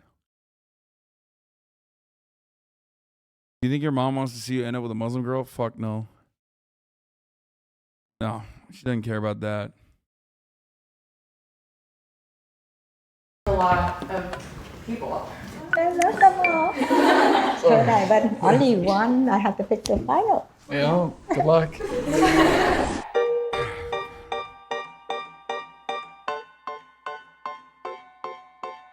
All right, ready? So let's do like this. Okay. Mom, left or right?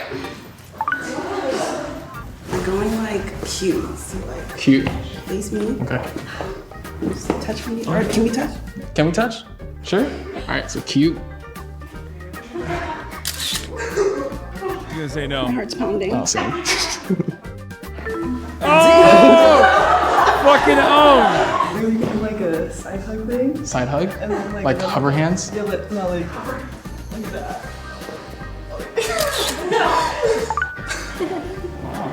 We're at an event. We're just like, oh, camera. Oh, camera. Yeah. Okay. So I was wondering if I could actually Titanic you. Just got our arms back a little bit. Bro, this is the most awkward. This content is like, this is so awkward, dude. I feel like they're running out of ideas, so either they're gonna go down the route of like the most unhinged shit or the most awkward shit, and they're just choosing, luckily, the most awkward shit instead of the unhinged shit. Nice. Okay. So I'm like short, so would you be down to do a piggyback? Sure.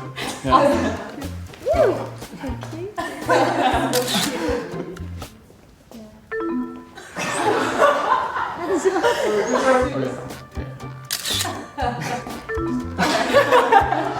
Like a dinner and choosing. Okay. Cheers. Are we going through like a film flow? 1, 2. She's not gonna like it. Too much. That's too much energy. That's too much energy. She put too much energy into it. Exactly.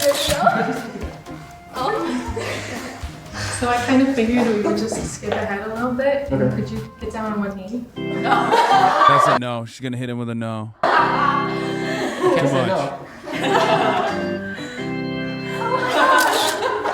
Yes. Oh, what the fuck? She said yes to that? That's crazy. That's crazy. That's crazy. That's madness. That's multiverse of madness, dude. 3, 2, 1. I don't know. Okay. She's cute. Maybe we could do something to look like sidekicks. You'd be like the hero. Okay. I'd be the sidekick. Seems high. Okay. All right. Didn't like that. Oh! I was wrong. I thought she was gonna be. Bro, this is the least choosy mom of all time. Good job, Mom. I tried my best. Hi. I I'm Charlotte. Nice to meet you. Nice to meet you. My name is Kirsten. I'm super nervous. She's friendly. It's okay. How are you doing? I'm good, thank you.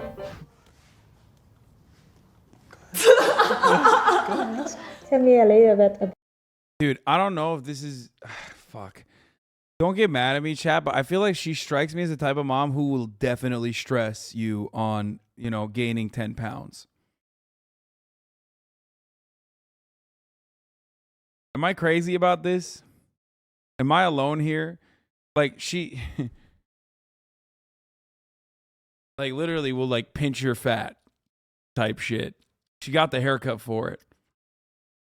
About you? So my name is Ksenia. I'm originally from Russia, but I moved to Austria, and now I'm here, so I've been moving a lot. I'm originally from Washington State, so I love the outdoors. I go to Cal State Fullerton. I'm studying mechanical engineering with an art minor. I made these shoes. These are custom shoes. Wow. It's like my frat because I'm in an engineering fraternity. Yeah. I am also the president of the fashion club at my school. Nerd. That's really cool. And then I'm very athletic and I like working out and like going on I can adventures. tell. Okay, dude, yeah. I'm telling you, bro. She's sizing him up, dude, like Christmas ham, okay? Like, I can tell you're athletic. I'm a creative person, so I love painting, I love art, drawing, playing guitar, and I love sports too. What kind of sport do you like? Basketball. Yes. Mhm. Who's your team? Ooh, that's a tough one right now. There's only one right answer. Really? Yeah. I'm gonna say Warriors. Yeah. Okay. Where's your hometown? Oh, my hometown, San Jose. I don't know. Are you Vietnamese? Yeah. Yeah. There's a lot of Vietnamese people there. I have relatives live in San Jose. Oh yeah. It's really nice. It's similar to Phúc Lộc Thọ. Oh, you're Vietnamese. Are you? Okay. Yeah. Oh, she I likes love that. music and music festivals and concerts. What was your last concert? I just went to Coachella actually. I was there too. Awesome. Weekend 1, weekend 2. Both. You went both weekends? I had to work there, so I was there. What you plan for after you're done school and you're going to do the design? When I graduate, I plan on doing like engineering, like solar panels and stuff. After I get enough experience with that. I don't think she liked the Coachella thing. I feel like she's of the mindset. Asian moms and grandmas do not fuck around. They will crucify anyone you bring home for any innocuous thing. Start designing my own products, and then I'll have like a clothing line on the side too. So stuff like that. Yeah, a lot going on. Entrepreneur stuff. Yeah. Very good, business-minded. Any relationship you have before in the past? I've had 2 like serious relationships. One actually was with a woman. And I broke. Dude, they zoomed in on her face for that one, dude. That's fucked up. Come on, bro. You're gonna fucking have like an old Vietnamese lady in here, and then oh, okay. Well, we'll see. We'll see what happens. Up with her a little while ago. We were just both not mentally stable to be taking care of each other in a relationship. So we're both better now. Oh my God. Yeah. Oh, great. So we're both better now. She's like, she says she's not mentally stable and bisexual.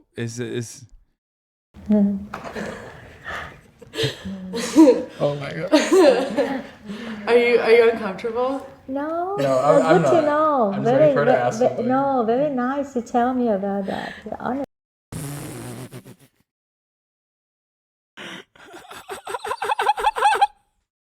Bro, she picks her. That'd be funny. I hope she picks her. No, very nice.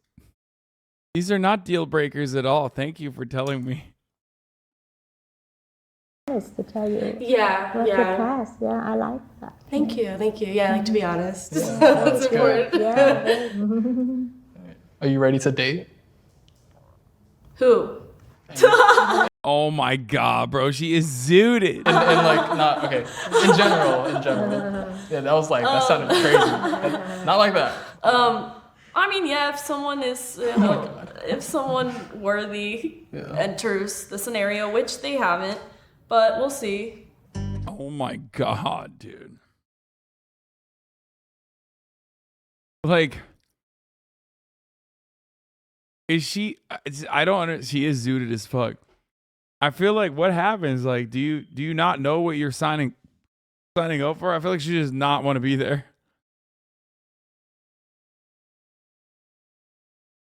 I can't see that. I can't see that working out. You know what I mean? Thank you, honey. Yeah. We picked her. Oh, you liked her? Yeah, yeah. Well, keep this side. Yeah, keep us this way. Oh. Thank you. Thank you. It's nice to meet you. Yeah, very nice. Thank you. Okay, thank you. Left or right? Oh, I forgot again. I'm sorry. Oh my God. Wait, hold on. Thank you. It's nice to meet you. Yeah, very nice. Thank you. Okay.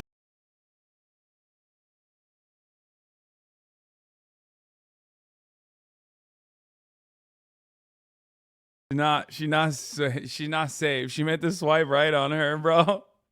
She's not saved, dude. Thank you. Left or right? Oh, I forgot again. I'm sorry. Yeah. Right? Right. Oh, right. Okay. Yeah. It's her and the Vietnamese girl. Nice It's meeting her you. and the Vietnamese girl. It's the engineer and the Vietnamese girl. Those are the two top contenders, okay? I'm telling you right now. That's it. Very nice to meet you. Yeah. How's that? You okay? Yeah. Brian, are you okay? It was all right. So, Mom, is there any Mom is Vietnamese. Also, I don't understand how the fuck a zooted girl still stayed. anything you want to say to the girls before we pick? See, you're all so beautiful. And if I don't choose other, that means I don't like you. I still like you a lot, but I cannot get. Oh, this time my heart is pounding. I'm too nervous. Yeah. How was it? Good. I'm curious. I picked this one because he business-minded, you know, you love creating that. artists, yeah. Oh, it's the Artists engineer girl. to me and then about fashion. Engineer you know, girl. we love Engineer girl is literally overachieving. Okay, she's athletic. She got childbearing hips. Dude, no shot. It's a lock, yeah. fashion, right? Yeah. That's right. She always said like if she had a daughter, she would take her shopping nonstop because she loves. Stop saying huh. You know what I mean. Like, I'm speaking from her voice, okay? Like, shut the fuck up. Shut the fuck up. You are gonna make me fucking delete the huh emote every fucking time. Every time, chat. God damn, dude.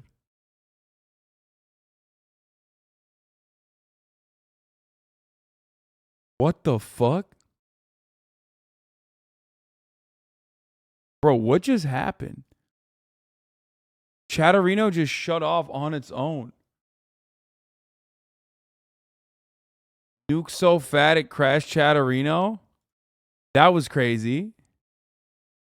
That was fucking wild.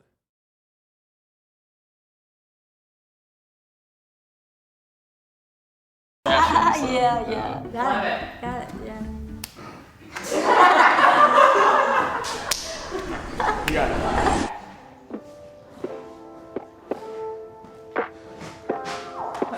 Hi. Hi. How are you? I'm good. What's your name again? Fabiola. Fabiola. Okay. Were you surprised? I had like no idea, so it's like this is awesome. Great pick. Yeah, for sure. Do you like it? Like, do you like I mean, I think I picked the one I like more than he likes. She understood the Sorry, my assignment. son. But I have to. oh my god. Hi, babe. Family hug. I'm happy. You happy? Family hug. She said fashion and business, and I saw my mom like lit up. But she's great. She seems really cool. Is she who you would have selected for yourself after today? Probably not. She went with the STEM Lord. STEM Lords rise up. But I'm open to anything. She's super creative. I'm super creative too. Love to chat. See where it goes. He's not into her. So. You said you like to shop? He's not into her. She might be too tall. Yeah, I don't think that was what was going down. Body language experts break down how appearances affect success. Looking at the Maori warriors, or we look at cultures. Holy fuck, that is That video just dropped us right into it. That dye their hair or they wear their hair in some special way. All cultures. Yeah, we're going with, hey, listen. We're going to, after this, we're going to watch Bald, okay? Bald apparently caused an international incident. We're going to see what the fuck she was doing. Okay? You never seen a haka? No, of course I have. What? Fixate on appearance. The ornate nature of how we attend to our bodies is a use of energy and time, which obviously has importance. Bald and Bankrupt got arrested in Kazakhstan and caused an international incident, apparently. Okay, that's what we're going to watch after this. But a lot of you are just going to watch the ad break right now. Unless a lot of you have already subscribed, because at the top of the hour, there's a 6-second ad break. If you no longer want to see those ads, all you need to do is subscribe for $5 or for free for the Twitch Prime. By connecting your Amazon Prime account to your Twitch account, you get 1 free Prime subscription a month. Or. Are you black?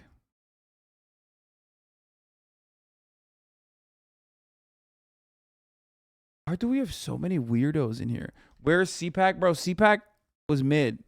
We didn't see anything today.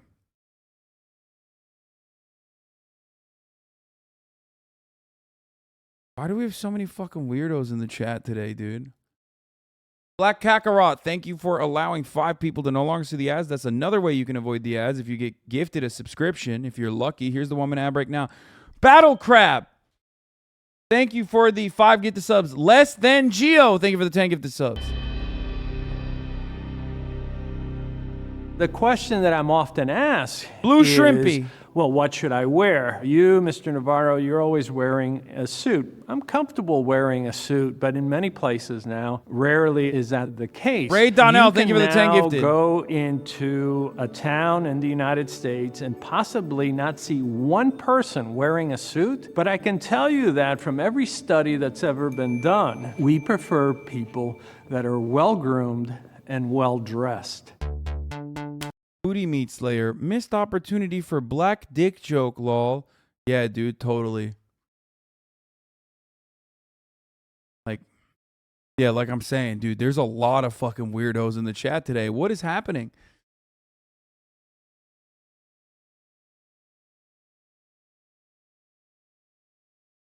What's going on, dude? Like, obviously, let me say something, okay? Let me say something. This is a chat full of fucking weirdos, okay? This is Twitch chat. Of course there's going to be hella weirdos, right? But this is like additionally weird today. I don't know. The energy has been like kind of awful. How do you catch them on their first offensive sentence? Because I got fucking sniper accuracy.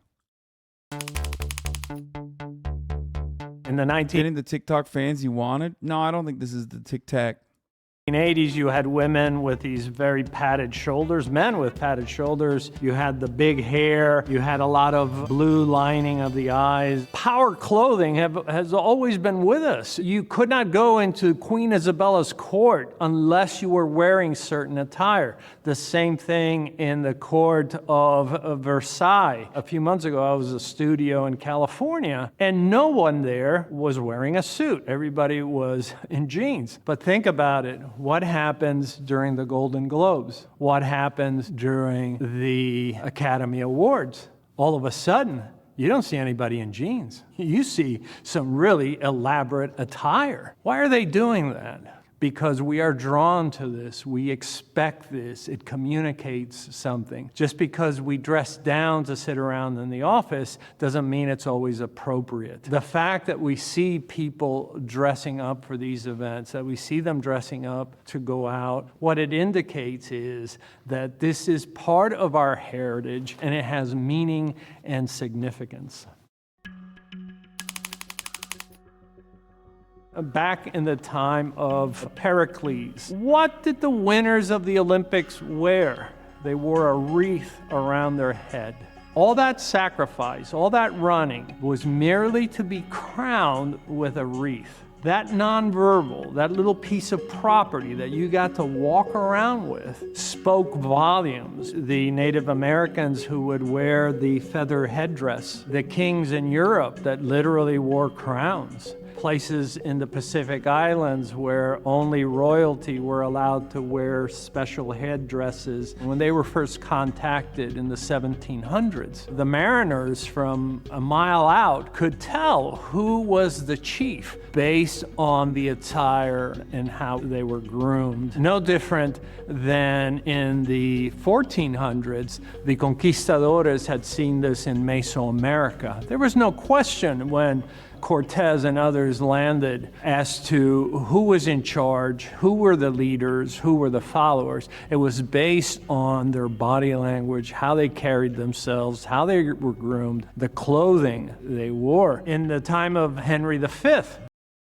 Guys, this guy's a body language expert. Of course, like, considering how much of that is pseudoscience, of course, his worldview as like a ex-body language expert, I think he worked with like law enforcement, right, is going to unironically revolve around being like, oh yeah, people, the way you dress for the job you want. That's just basically what this fucking video is, okay?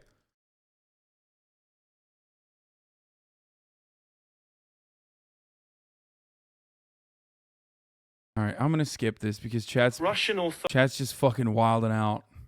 Authorities in Kazakhstan seized a British YouTube personality. Good morning from Kazakhstan.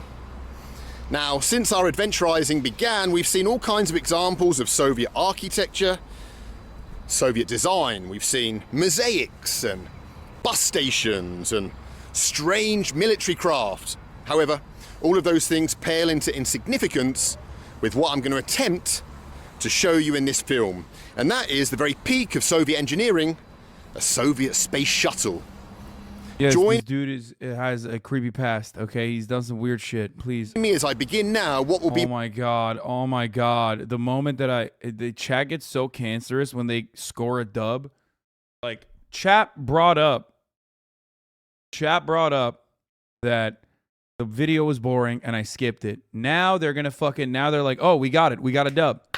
Now we're going to continue dictating the content. I will end the stream if you keep doing this. I'm going to let you know. Because this is not a war you can wage. I will always win. I will just literally fucking end the stream.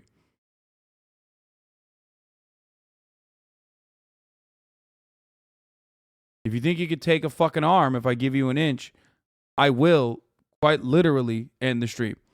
You will my lose most it all. arduous journey, I believe, as we go in search of, together, the Buran. The Anarchitties are already bringing up the other thing on Twitter again. What are you saying? What?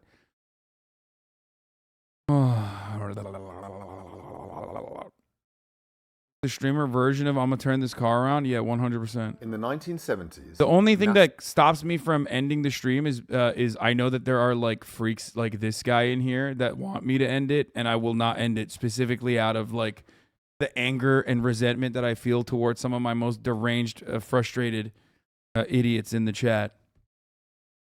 And I would much rather just like fucking ban them and move on.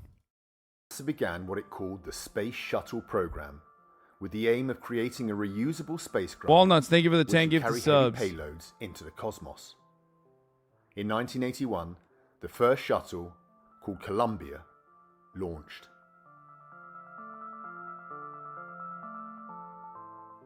This event, however, set alarm bells ringing in the Soviet High Command. The space shuttle could carry heavy payloads into orbit, which the Soviets believed could mean the weaponization of the cosmos, which would leave the USSR vulnerable to attack.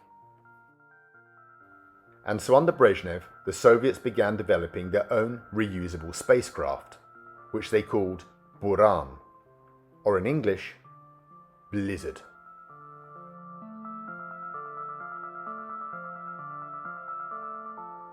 The Soviets based their design on the American shuttle, but with some major improvements. Buran could carry a heavier payload and was easier to service between flights, meaning more frequent trips than the space shuttle could make. It could also be launched unmanned. Big advantages should the Americans instigate a space arms race. In 1988, under Soviet Premier Mikhail Gorbachev, Buran blasted into space strapped to the Energia rocket from Baikonur, the Soviet cosmodrome in the heart of the Kazakh desert. The future should have been bright for Buran, but then the Soviet Union was slowly dissolved and the program was abandoned, as were the spacecraft themselves. The majestic Buran was locked up in a hangar deep inside the Baikonur complex and forgotten about, guarded by the Russian military and miles of unforgiving desert. I remember watching Buran strapped to an Antonov on the TV as a child, and in part it sparked my fascination with the USSR. And so I decided that I would set off on my own mission to see it and pay homage to the pinnacle of Soviet engineering. Buran. This is the only reason why we watch Bald, okay? Because he is a Russophile, a Soviet boo, and you know. Right then, let's begin our journey. He does like insane shit, regardless of his background where or what he's every done. Soviet journey should begin, really. And that is a Soviet railway station. Check out this one in Almaty. What a beauty. Let's go inside, get a ticket. Well, up here we have the names of the towns we can travel to from Almaty. Look at them. Atirau, Petropavlovsk, Semi. Oh, there's a town called Semi. I like it. But we're going to a town, if we can get a ticket, called Kizil Orda, which is, wow, way up towards Lake.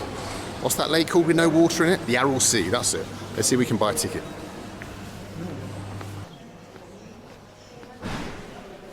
Wow, look, we're a minute into our journey and already we found our first mosaic. Check out the mosaic, all the Kazakh people up here.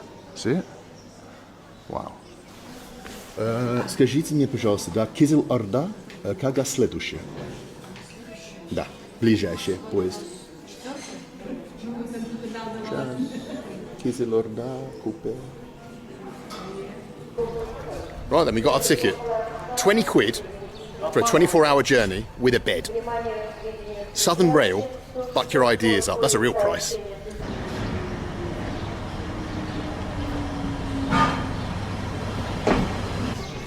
Our train is here. Look at that fucking train, Let's go jump dude. on it.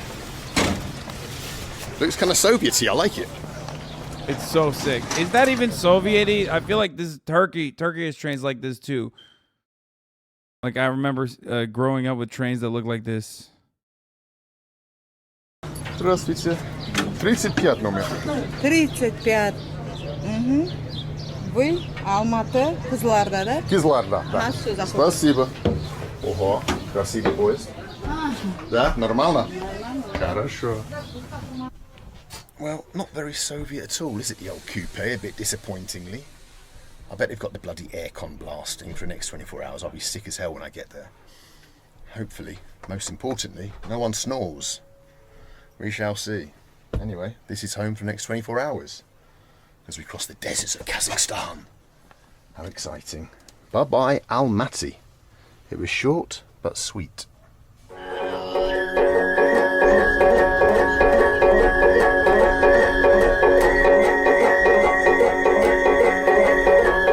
Dude, 24-hour train journey is what a treat. What a fucking decadent experience, dude. What a fucking journey, okay? Some of you will never experience overnight trains, and that is a sad, sad reality. I was very fortunate in my youth to be able to do that. Istanbul Ankara train. Fucking dope. Whoa. We've jumped off the train in the town of Shu. Shu is a... Hello. How are you? That was a lady from Shu. Oh, and there's a gentleman from Shu. Wow. Shu is the friendliest town in Kazakhstan.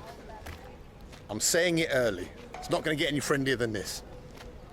Wow, right. Let's get some doshirak. What does he have a shamak? Does anybody know the I'm tea on hoping that? to find someone with a pram that sells doshirak.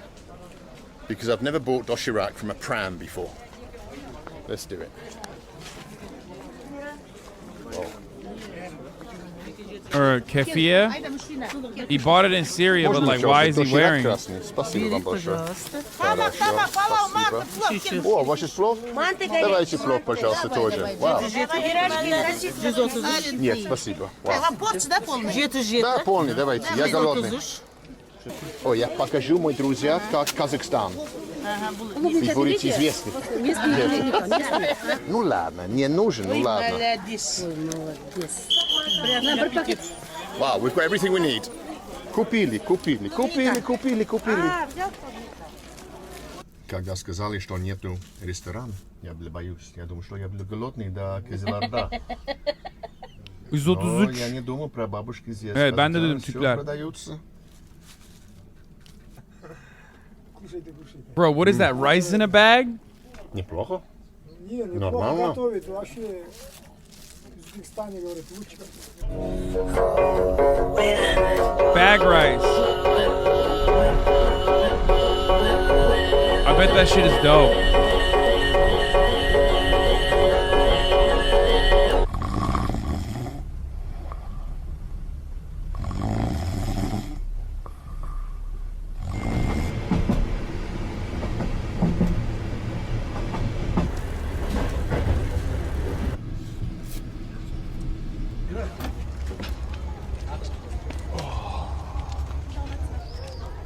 Good morning. On day 2 of our journey from the town of Pilav is their name for It's pilav? somewhere in Kazakhstan, about 3 hours from our destination, Kızılorda. There it is. If you want to know how to write Shieli, that's how you write it. Shieli railway station. Wow, what a night. The snoring was so bad in my coupe that the Prophet Nisa took pity on me and said, do you want to sleep in my bed instead? And so I moved into her bed. She wasn't in the bed still, but I moved into her little coupe. Anyway, this is Shieli railway station. Check it out. Should we have a look inside? That's how you should start every day of adventurizing. Exploring a Soviet railway station. Let's see what Shieli's railway station is like. Wow. Is there a cultural Very overlap pink. between Kazakhstan and Turkey? I mean, it's a Turkic Not much country. happening. That was a Shielian. Let's have a look in the waiting room of Shieli railway station. See what it's like, old Shieli. Ooh.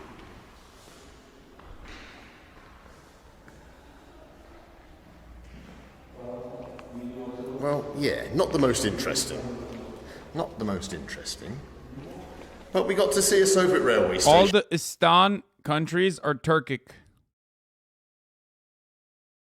For those of you who don't know, Turkic is in like the larger umbrella of Turkic, like Turkish people. In the town of Except Shieli. for Pakistan. That's true. I didn't think about that. And Afghanistan as well. Okay, there's a bunch of there's a bunch of Istan countries that are not Turkic. Fuck! God damn it. Tajikistan is also not Turkic. Fuck! Wait, is... Yeah. Not every day you can do that. All right. We're going to jump back on the train, I think, and continue our Bro, journey. no one says Hindustan. What the fuck? I mean, or people do, but Hindustan is how we say it in Turkish, but in English, I'm talking about in English. Okay? We also say Yunanistan. Istan just means, doesn't Istan just mean like where people are coming from? Like, it means country, right? Like the land of. Pakistan, Kyrgyzstan, Tajikistan, Afghanistan, Türk değil. Well, then Azerbaijan is not a Istan country, but it's still Turkic. How about that? Whew. It's a long one.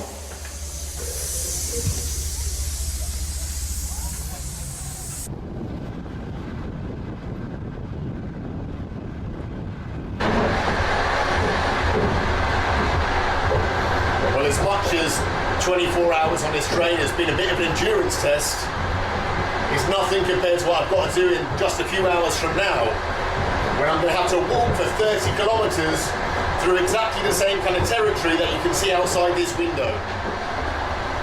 How is he gonna do this? I better take some water with me.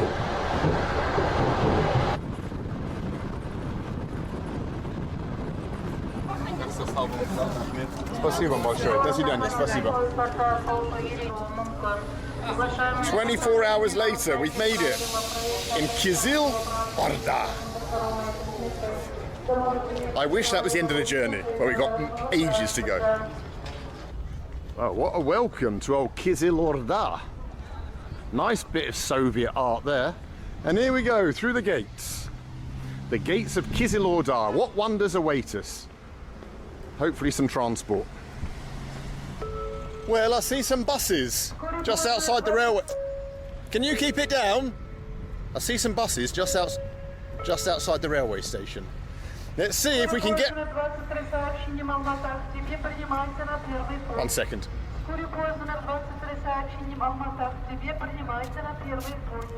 Let's admire the lovely Soviet plant pot while this lady's going on with herself. Look at that old Sovietness. Still standing. Old right, she's finally shut up. Sovietness. There's a bus stop across here. There's a load of coaches, so hopefully we can get one to the... Bro, these motherfuckers have, I don't even know if that's Soviet or not, but these motherfuckers have like train stations built like chateaus in the middle of nowhere. And I mean literally, like, we're talking fucking, you know, miles and miles into the fucking desert and shit. Okay?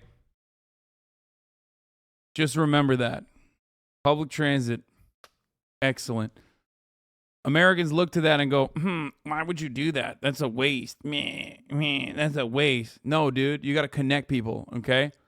The town of Durmentube, which is a little halt in the middle of nowhere, just outside of the closed... Americans long ago substituted having robust public infrastructure for having the easily accessible burgle joint, okay?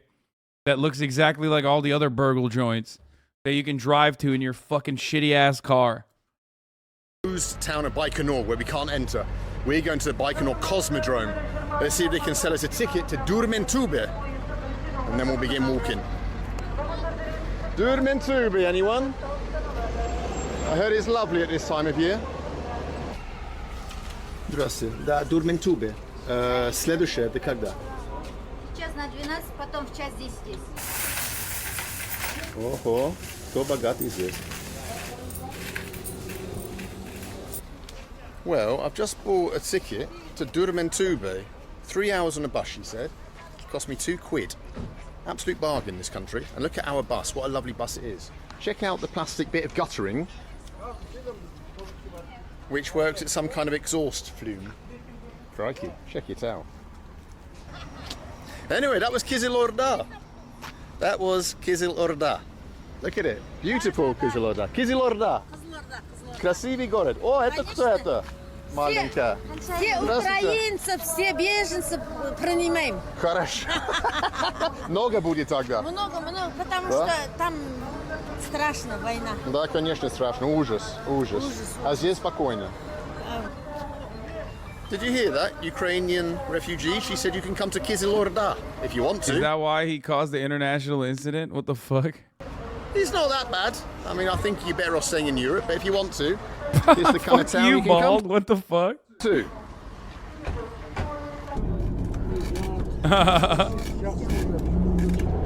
It's not that bad.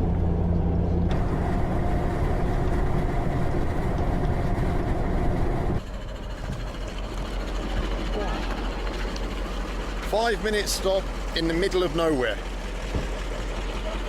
I'm looking out the window and I'm just seeing nothing but desert and scrubland. I'm thinking to myself, flipping heck, 30 kilometers through... No, don't say it looks like Arizona, honestly, dude. Don't disrespect beautiful Kazakhstan by comparing it to hell on earth, Arizona. Okay? Technically, all you need to do is just slap a bunch of fucking gray architecture everywhere with the same mall complexes over and over again, 10 times over, with like a Chili's next to an Applebee's, next to it. You're getting cooked on Twitter. Dude, these have to be the same people, right? These are the same fucking people, right? They have to be the same. Like, the people who like literally tweet shit at me, I don't fucking recognize it. So then they go, "Oh man, we're not getting enough attention on this. There's not enough drama. So we're just gonna fucking come in here and try to get your attention so people actually pay attention to it. Nobody cares. Do that. Unprepared. Flipping it. Thank God I brought the scarf of Aleppo with me for the heat. It's bloody roasting. Small town. Yeah, it's the same 5 schizo chatters, 100%. They're literally like so desperately trying to. They're so desperately trying to make it happen. It's not happening. Sorry. Check it out. Nothing but dust and old German cars and buses. Hello. How are you? Hello, hello, hello. And these are the lovely Kazakhstani people. There you go. Very friendly in Kazakhstan. Wow. What a town. Maybe I should just stay here. Who needs Baikonur when you can just hang out in an epic town like this? Friendly people and lovely taxis.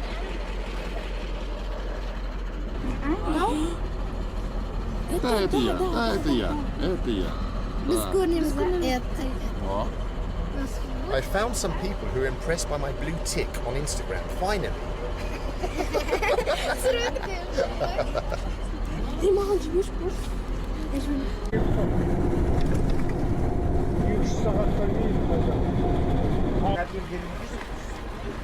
Ой, ой, ой.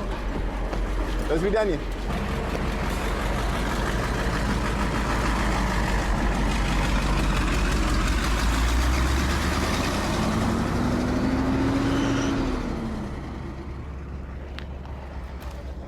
And here we are in wonderful Dirmentube. Looks just like Belarus. Вы отсюда? Да.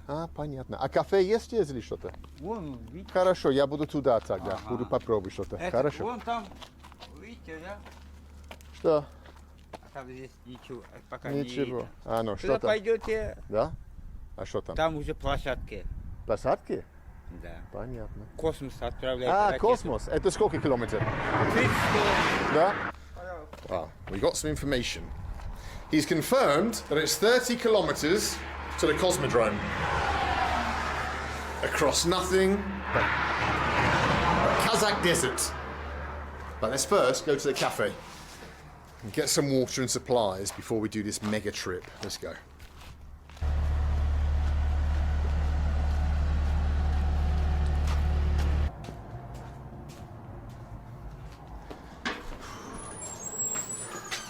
Ben? Alinchik? What the hell are you doing here? I've come to buy some water so I can walk to flipping Baikonur to look for a space shuttle. I have water, What? I have umbrellas, let's go. Let's go. Let the journey of hell. Oh wow, that rare appearance. Totally a meet cute, if you will. So stupid. Begin. Oh, we say it in a replay. That was well timed. Small world, dude. Wow.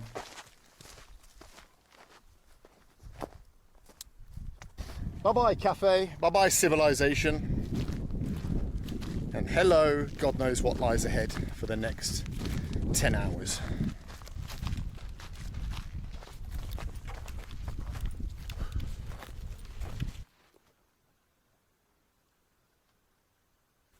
We're in a hole because there's some cars passing by that belong to the guards of the Cosmodrome. So we're hiding in this hole. Listen.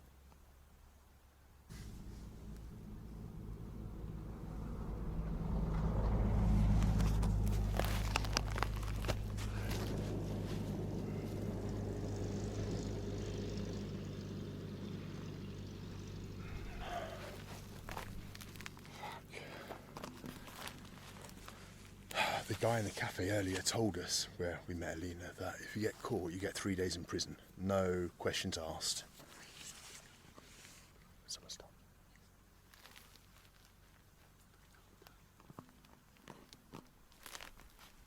And so I'd rather not get 3 days in bloody prison.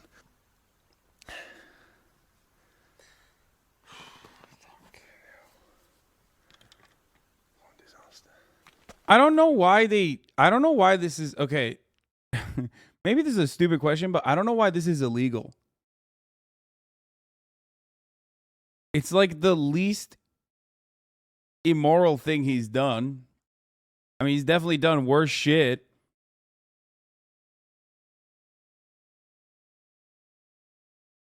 They should turn it into like a fucking museum, you know what I mean? It's an active military base. I mean, that's a white man moment right there. Thinking you can walk into an active... Yeah, try this shit in Area 51, bald. Come on. But even then...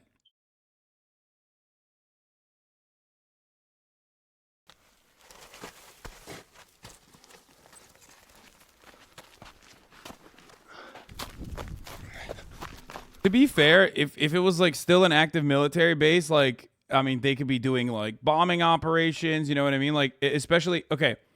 So the way military bases work, the way massive fucking military bases work is that like, if there's still fucking planes and shit flying over, they could be testing weapons, you know what I mean? Like, you could get fucking lasered.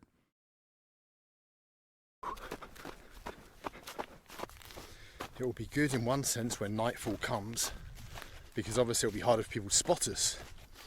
But on the other hand, it will be pitch black, we won't know where the hell we're going.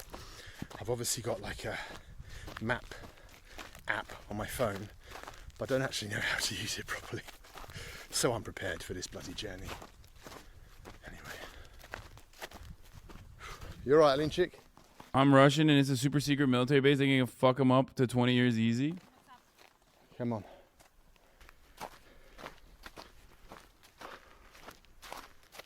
Babe, you never take me out. Babe takes you out to the fucking military base. How do you feel, Ben? Well, my ankles are struggling, I'm not going to lie. My ankles are struggling on this terrain. There's just holes and everything, and I've gone down about, fucking hell, I've gone down about 5 times on rolling my ankle. At least it's not hot anymore. Oh my God, Bro says he knows a spot. The spot happens to be in the military base in the mountains in the desert of Kazakhstan.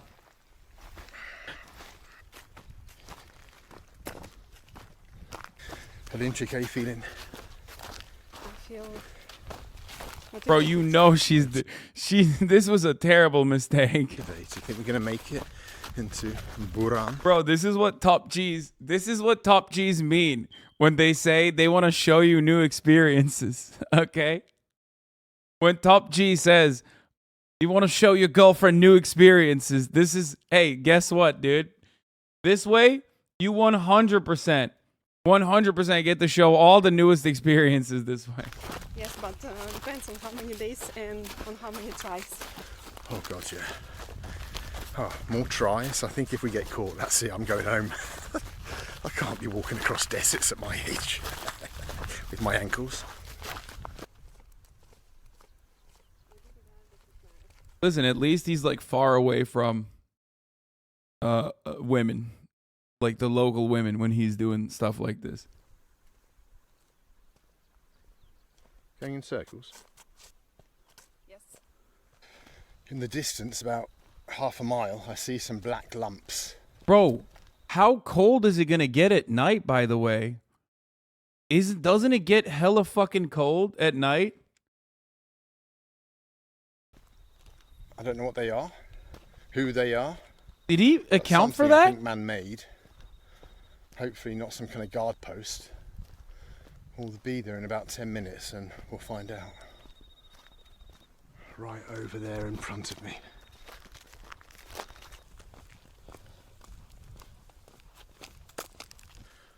So those things I mentioned a few minutes ago, black things on the horizon, was actually a herd of, I don't know, cows or horses or camels. You won't be able to see them, of course, but they're there. We'll have to be quiet in this part in case there's a cowboy watching after them.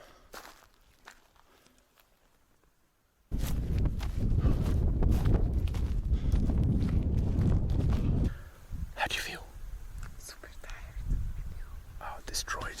The worst thing is that it's full of fucking, like Like, I don't know what animals are making them, but there's holes everywhere, so you're just falling down, twisting your ankle. I don't even think we're halfway yet. I heard some sounds. Yeah, oh god. They screech. Scary. He's in flip-flops and she has a Power Rangers umbrella. No critical thinking went into this operation. Yeah, bro, what the fuck?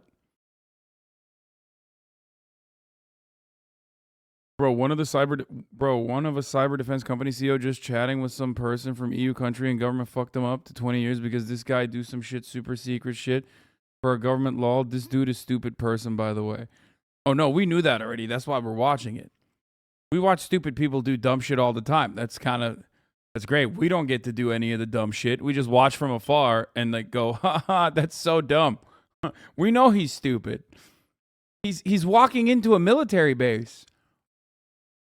Like, deciding to walk the desert where there's, like, you know, unaccountable fucking wildlife in the middle of the night with your girlfriend is already pretty stupid. But then that desert happens to be a military base. That makes it doubly stupid. It's awesome. This is when white privilege is good, okay? When you decide that, like, you can get away with doing shit like this, and then it creates an incredible content opportunity. Shouts out to white privilege. One of my favorite privileges. Fucking, we're not even like a fraction of the way there yet. So, anyway, we're having a little break, a little banana stop. Extremely British behavior.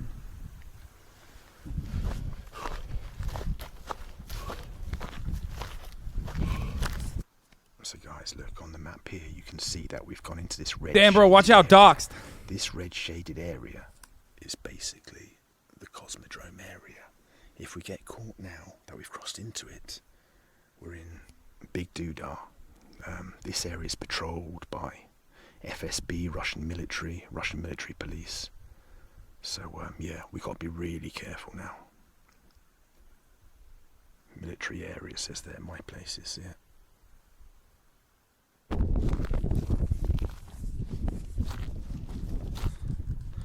We are absolutely screwed. It's 2:30 in the morning and we've got 10 kilometers to go. 10 kilometers to go, fucking hell, like, we can't walk on this terrain 10 kilometers by the time the sun comes up, which means we're going to get caught, basically. It's guaranteed. There's no buildings to hide in, there's no wood, there's no forest.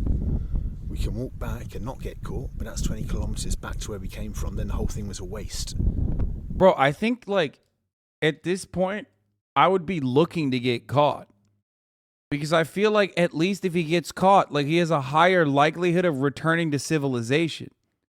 I don't think he understands what's going on. Am I crazy? Like, it's literally better if he gets fucking caught. Because at least if he gets caught in the situation, like, he can return to civilization at a certain point. Maybe after, like, being investigated, possible detainment, but, like, you know, eat the jail time. It's probably better than fucking dying in the desert. We've got 10 Ks to go and we're near the Cosmodrome now, which means they're going to be patrolling, and as soon as the first light comes up, we're screwed. Like, what is that fucking phone map going to show you? Does it show you where the landmines are? No. Does it show you when, like, bombing camp, like, you know, bombing training might happen? No. What if they're testing weapons, dude? You're fucked. We're screwed. We're screwed. We're going to fucking FSB prison for 3 days. And this trip was like disaster. This has been the hardest thing I've ever done physically, maybe mentally. But we just have to accept that we're going to walk on, I think, but we're just going to get caught in the morning. That's it. There's no way around it. I'll try and hide the SIM card as soon as they come out and take us. But yeah, looks like we're going to a fucking police cell for a few days. We didn't give up. We're still going. It's about 3:30. I can see the hangar of the Buran, like miles away in the distance, about 5 kilometers away. Just a matter of, can we get there before sunrise? This is insane. Guys, just over there is the Buran shed. The Buran shed is like 1 kilometer guards are in front of me. We might just fucking make it. If there's no guards around, we might, miracle of miracle, have made it. Let's see. Guys, look. Bro, how does he not get domed, dude? I feel like in America, they would have domed him. Like 100%.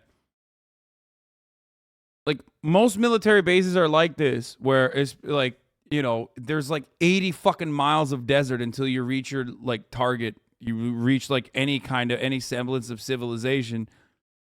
But I feel like you would get domed before you reach that point. They have like drones and shit constantly patrolling. I guess they don't have that in Kazakhstan, but An old Soviet sink.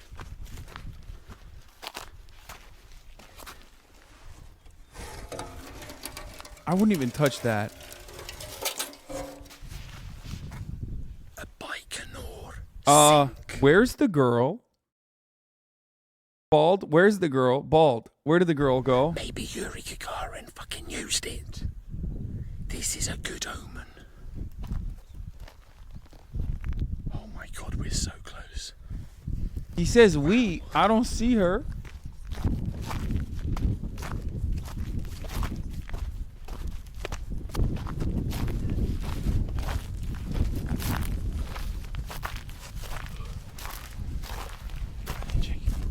Damn, that's really good coverage that they got on that barbed wire.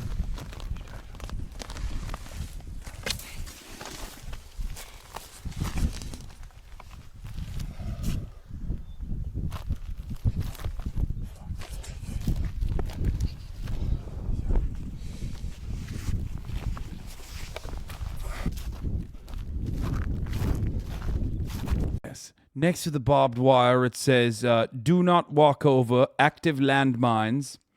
I'm sure the landmines are gone a long time ago. It'll be fine. I'm gonna be honest, it is pretty wild that he got to walk over there, though. That's crazy. For making it.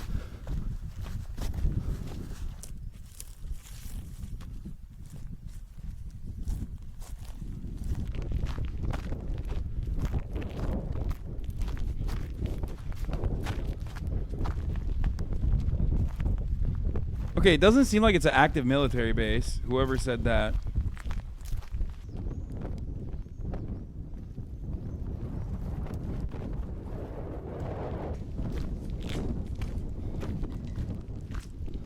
No longer a military base and not a military one. The hangar where Buran is stored is abandoned. Buran itself is hatched by Kazakh businessman Musa Duran, with whom negotiations were underway in 2020 to return Buran to Russia.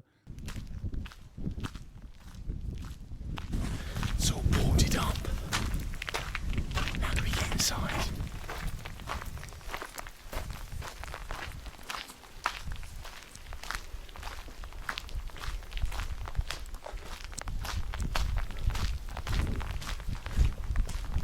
Bro, he was trying to hit that like a Ruz base, dude. He was trying to offline raid.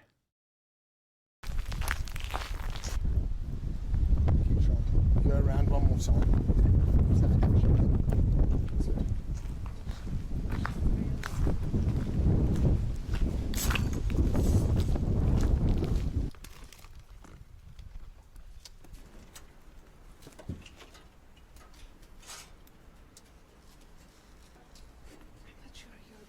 Go on, you go. Don't worry about me. Don't fall and hurt yourself. Get in. Right, put your foot in it. That's it. Yeah, it's good to whisper, I think. They won't be able to see you. They'll certainly, in the middle of the fucking desert, hear you before they see you. So you should probably whisper. Good girl. Dude, this is... Guys, you don't understand, but this is called good OPSEC, okay? That's all he's doing. Best practices. Oh, fuck, I gotta pee. I'll be back. Hold on.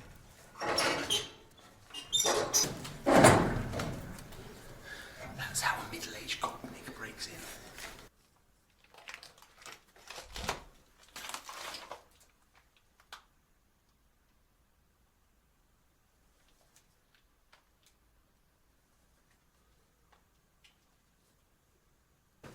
Guys, we're inside a building.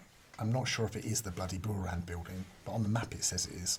but we're absolutely shattered. It's like 5:30. We're going to sleep for maybe an hour or so in this dusty old room. Look at it.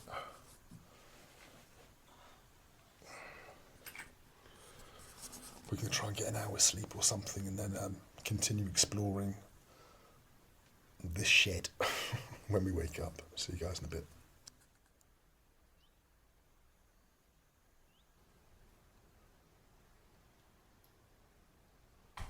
Well, it's 11 o'clock in the morning. We had like a little bit of sleep. Alina's still sleeping. Turns out that we've broken into what was some kind of wardrobe place. You can see over there the numbers on the hooks. The Soviet engineers would have come and hung their jackets up there. And then through here was the canteen, the stolova. I'm gonna be honest, at that point, asbestos is the least of your concerns, okay? Where they would have queued up for their meals. And here. Also, this is pretty sick. Menu.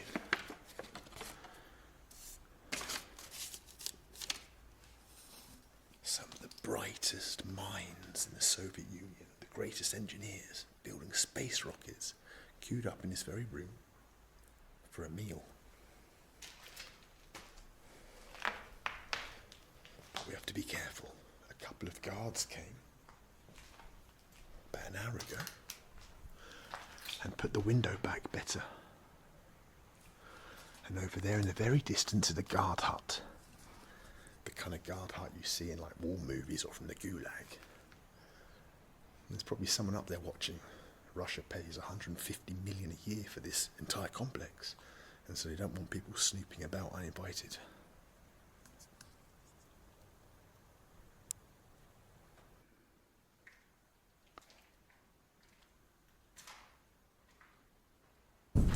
Why aren't you watching with Murat? He's not here. Find a way in. Because he's fucking working, bro. The Buran is in here, but there's just no way in.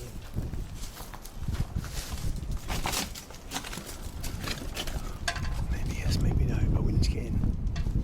Oh, they've got everything down there. They've sealed it all up. They've done such a good job sealing this place up.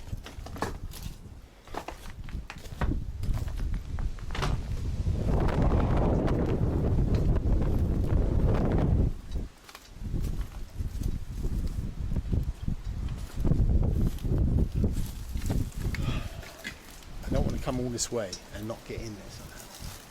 But it's difficult.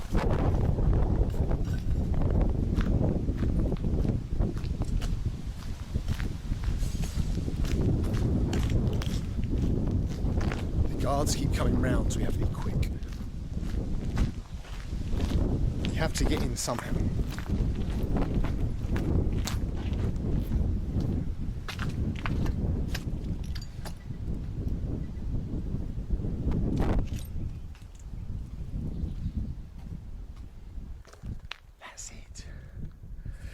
Confirmed this is the Buran tower, the Buran hangar, but we don't know how to get into it. Look at it, it's massive.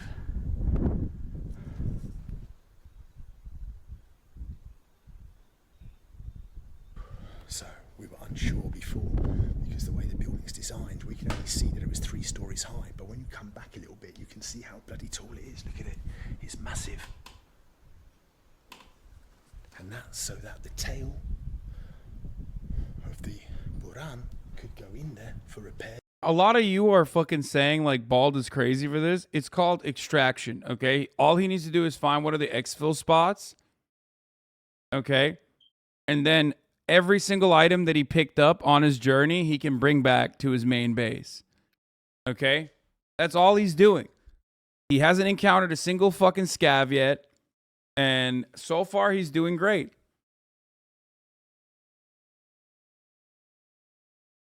And refueling. How we get into this building though, or actually into the Buran part of it, I have no idea. Everything has been welded shut, sealed, barred up. Why did he not think that?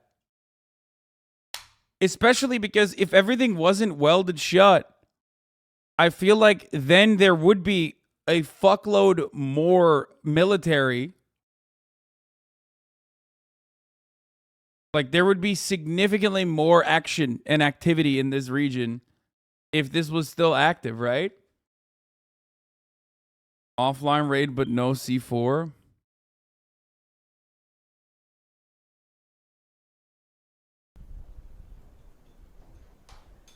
All we can do is get into like some bloody Stolovaya. We want to get into the actual Buran, but I don't know how. There's a ladder right there, man. Keep trying. We thought of a plan. It might work. Chad, the reason why I'm not cranking up the volume on the fucking video is because I know if I crank up the volume on the video, shit is gonna explode whenever there's like wind, because he doesn't have a windsock on for some reason. Haha! Yes! Yes! Use the ladder. Let's go. Bro, what the fuck? He sent the girl first, too. He's like, yeah, you try this.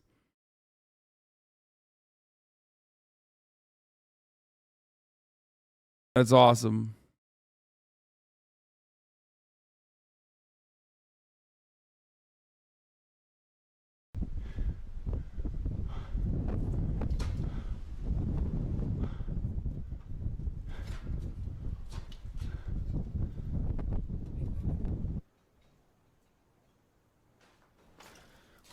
The real gentleman ladies go first.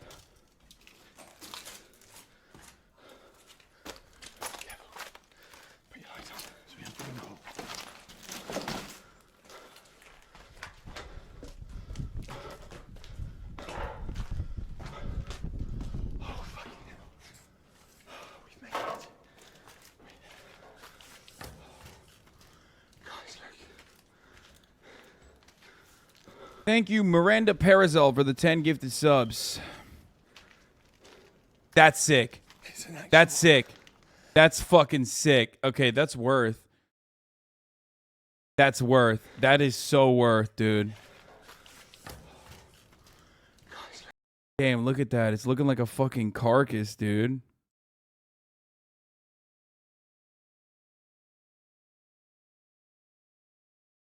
That's wild.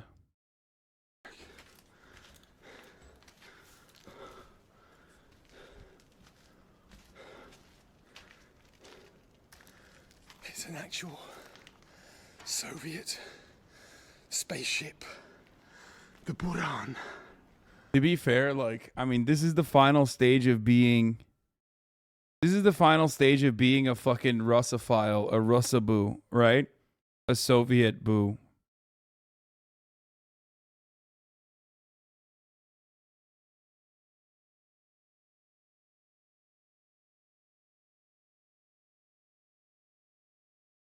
You just break into a fucking old base to find unearthed Soviet treasures. A Bolshevik?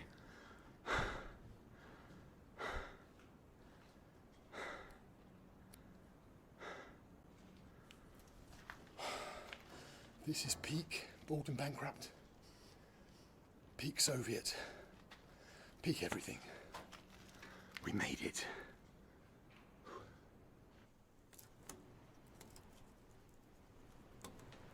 We have liftoff. There's 2 Burans in here. The second one's over there. Give it a lick. Give it a lick. Give it a lick.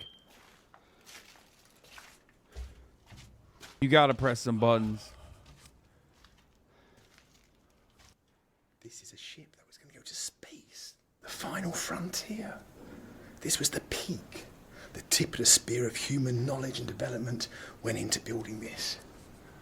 Look at it. Imagine.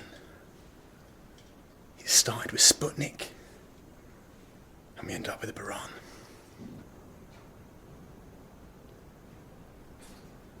I just read that you even need a special permission from the Russian government to enter the city of Baikonur, disregarding that base. You can see on the outside of the ship the heat-resistant panels, which keep the temperature even of the Buran, both on takeoff and yes, especially this is on highly landing. illegal, yes. That's why it's black underneath. Look at it. It was those tiles that... Unfortunately, the Buran orbiter that went to space was destroyed in 2003 when the roof of that hangar, it was collapsed. The orbiters he sees in this are 2 additional ones that were near the end of the construction when the USSR fell and were just left. Dude, that's so sad. Flew off, which caused the explosion. Do you feel the finasteride has affected your mood and libido? You remind me of me a lot. When I came off the drug, lol, I got a bit of PFS after coming off too. Next level parasocial. I didn't even come off of finasteride. But homie is like prescribing. You all right, dude? Maybe you're just seeing things. You know what I mean? Baikonur does accept tours, but you need permission. This is not part of any of the tours, of course, and it's just an abandoned part.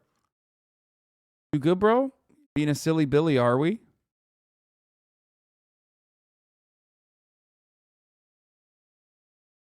Did he just do this for content, or did he get lost? Yeah, dude. He got lost. He got lost in Baikonur and ended up in a fucking military base that's like 80 miles in the desert. No, man. He's...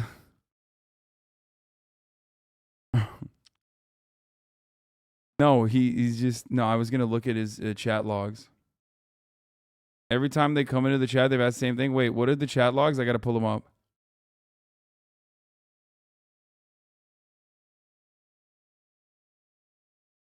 Of the, what was it, Discovery? Was it the Discovery aircraft? Spacecraft?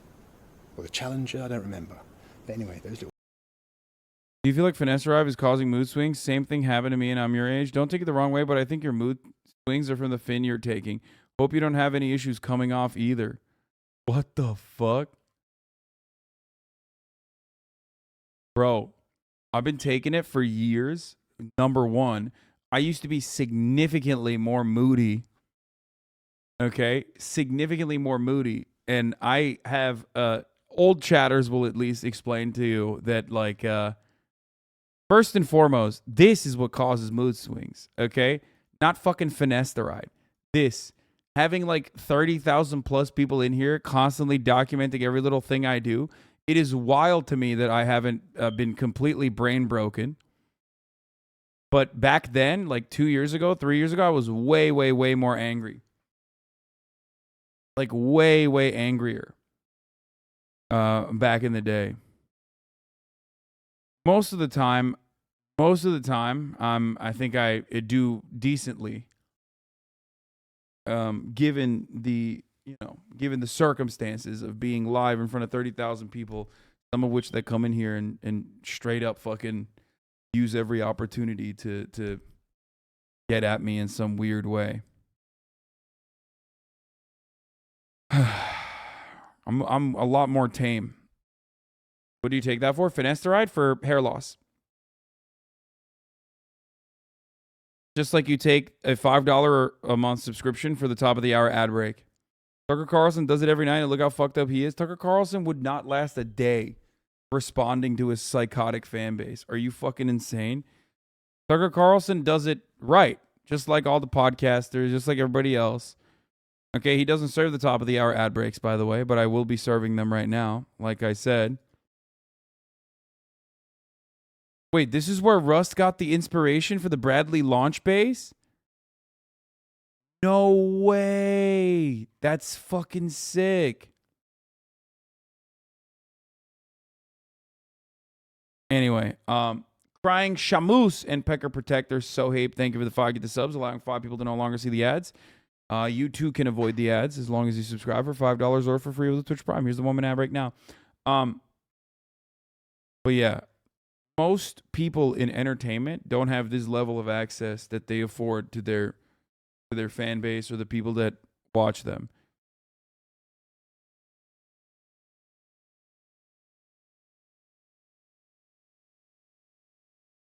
And for good reason. As you can see. Is Finn worth it? I'm not going to make that fucking decision for you. You make it. Little panels you can see there. Heat resistant panels. Wow, how many billions of dollars? Billions of rubles, I should say, was ploughed into this project, only for it to be left, 2 of them, left rotting away here in this old hangar.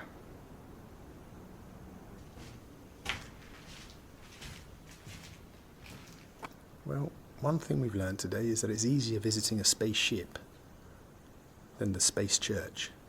Who would have thought it? What?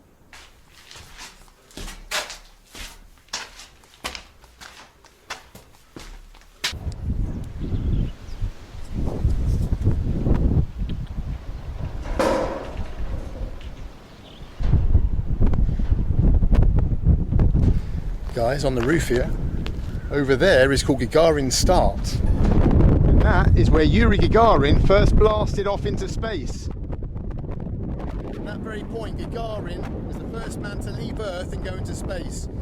Beating the United States into space, for the record.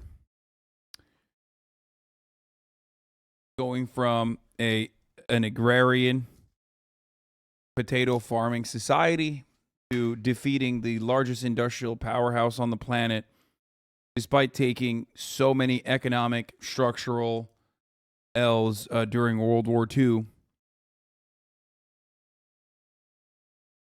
In under less than a century.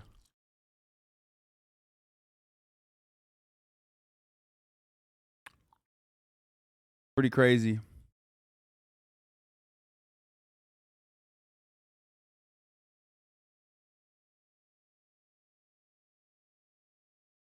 The power of forced labor. Yeah. Really funny you say that. Good thing, you know, the Western capitalist world never did any forced labor over the course of 400 fucking years to reach that level of development.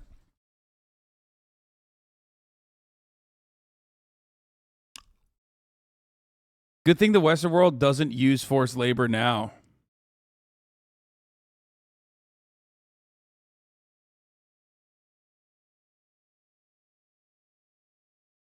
And over here is where Buran used to take off. See it? The reason why I like pointing to this for the record, is because this is yet another example of how innovation does not rely exclusively on the profit motive.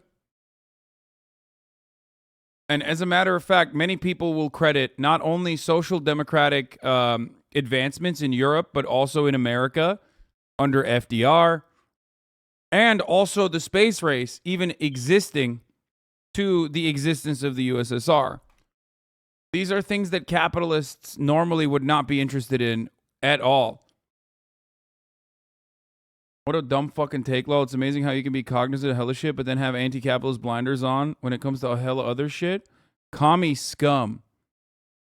Lol, knew this dude was going to bring up old forced labor as a whataboutism argument to apologize for the Ruskies. Wait, what? Who cares? Russians never made it to the moon. Lol, USA, USA, USA. Wait, what? Lamau got him. All you got was a ban.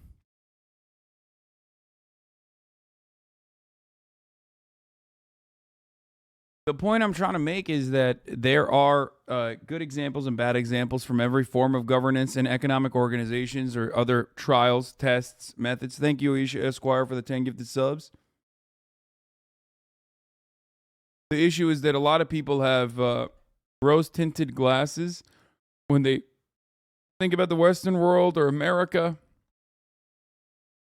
And this is a pretty good way to undermine capitalist dogma, in my opinion. Feel me?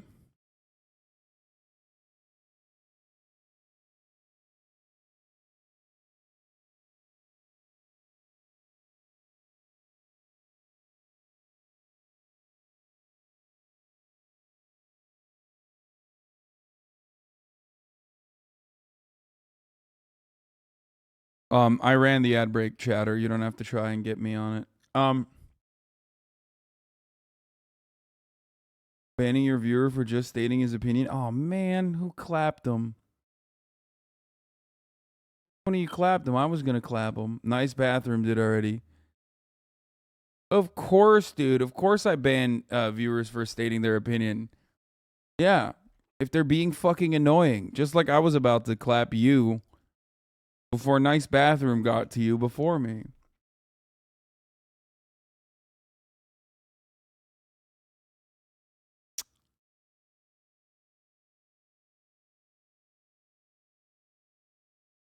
Bummer. Motherfuckers think they have free speech in here. Buran's launch pad in the past, it was strapped to a rocket called Energia. See you at the unban appeals. Blasted off into the cosmos. Now it's just all abandoned. Look at it. What a waste. What a waste of knowledge, of a lifetime of achievement for the people who built all this.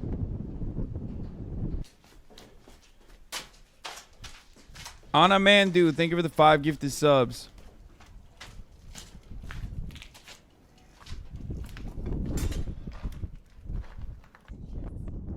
Oh my god, bro. They got tetanus.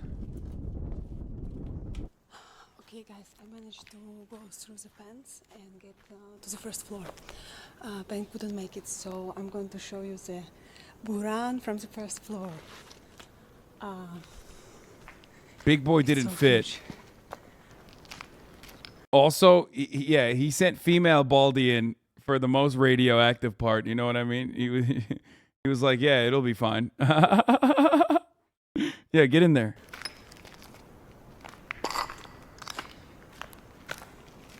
Okay, I'm leaving you. What do you mean you're leaving me? Hey, I'm in the FSB prison. Bye-bye. Nice to know you. Well, that is the end, I hope, of the adventure to the Buran rocket. I'd love to hang around and show you more, maybe try and get inside somehow, but, well, one, everything's been sealed up, and two, I want to escape an FSB prison if I can, and I want to get out of here ASAP. I think it's better to Bro, how do they get 3 days in back? prisons and walking 30 kilometers back. Ben. Yeah, we'll see what happens, but wow, what an adventure it's been. It's been my toughest adventure ever. Brian Austin, bloody thank you for the hell, 20 that gifted height, subs. Falling down holes constantly, just like freaking out by every light we saw on the horizon, just hallucinating. Oh, yes. Thinking there was like animals after us and stuff, just crazy. Total crazy. darkness, cold, And wind. then thinking we weren't going to make it because the sun was coming up and we fucked it. And then just stumbling upon this hangar. And yeah, I'm not even sure if this was the right hangar. And then just Outlaw finding Snark, that thank you for ladder the 5 and gifted being subs. like, let's go and have a look upstairs. Anyway, the whole thing has just worked out. I won't bore When you I too saw much. it, I was so happy. I thought I would cry. Oh my god. Well, for the effort that it took to get here, it does deserve shedding a little tear for. Wow. Okay, good job. Nice one, Linchik, nice one. I'm proud of you for handling that. Without me, you couldn't make it. That's true, that's true. All right then, shall we, yeah, let's try and get out of here without the FSB capturing us. Yeah. Bye-bye from Malinchik. Bye-bye. Bye-bye from me. I go back to my cafe work. Go back to your cafe, and bye-bye from the Buran in all her beauty. Chatters keep posting they totally banged in there. Can you shut the fuck up and stop being coon brain for 1 second? Okay, to be fair, you know, in a similar predicament, I would probably try to do the same thing. Okay, but also, he couldn't get in there because he's too fat. So they didn't bang directly in or near the spaceship, but.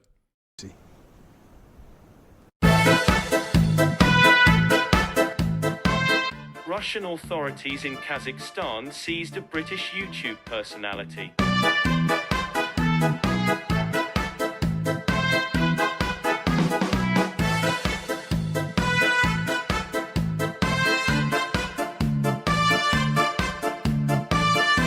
Bald and bankrupt British YouTube star, more than 3 million followers, is arrested near a Russian spaceport in Kazakhstan alongside female companion.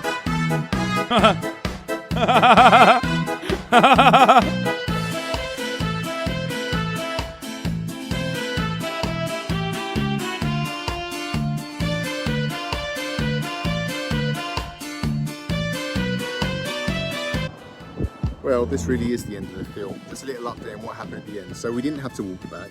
As soon as we came down the ladder, a car turned up full of NVD, the Russian internal police, and yeah, basically arrested us and took us to the closed Bro, they literally gave them a ride back. Like, they saved his life, I city think. of Baikonur. It was bloody epic.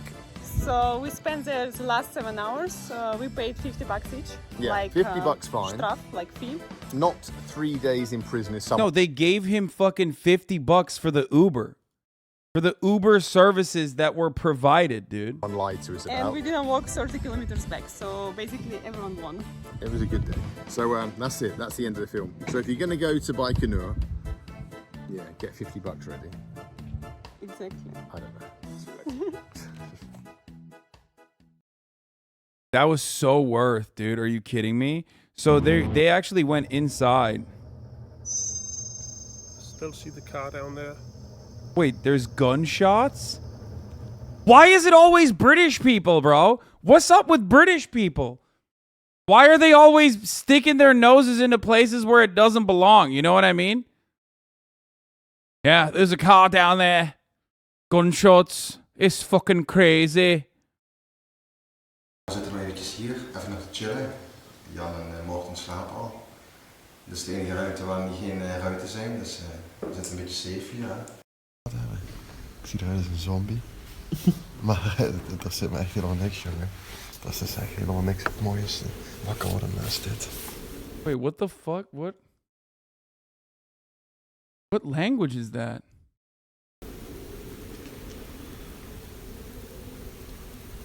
They're Dutch Belgian? Oh. Well, oh, sorry. Famously not colonizing. Oh, my bad. Oh, they're Belgian? Oh, fuck. A mistake I made for saying that.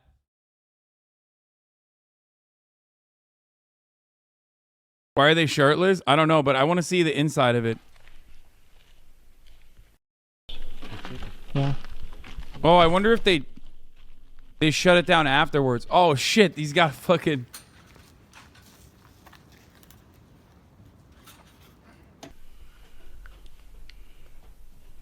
We zijn dus nu in de buurt aangekropen. Een van de ruimte shutters. Got a hammer and sickle shirt. These guys are cool. I take it back. Zet die maar eens neer even. Dat is heel krap hier. Moet je kijken.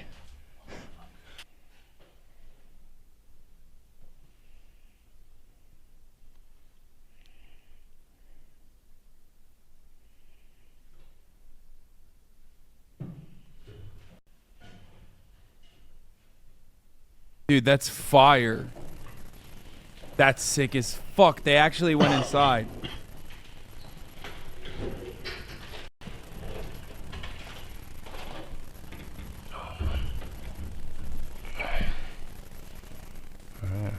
Dus gewoon naar die motor, hè? Ja. Hey chat, you think they banged in there?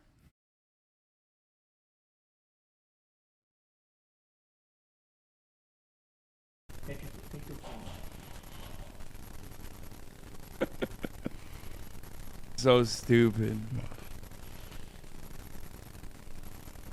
Is er een afterburner of zit hij in een straaljaars? See, chat, 20 years into the future, when China is the hegemonic power and the American empire has collapsed, inevitably, you can go to Area 51 and do this. But you just gotta wait 20 years for that to happen.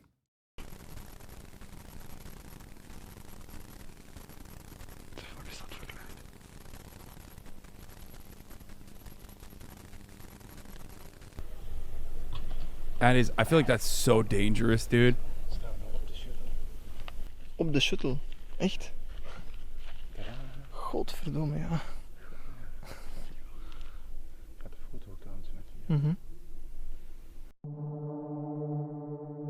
Bro, they brought a drone in there? No fucking shot. Or was that... Die riep dat we moesten verstoppen. Want we zijn auto's aangekomen hier, dus we moeten even stil aan deze shuttle blijven zitten. Het is geen straf.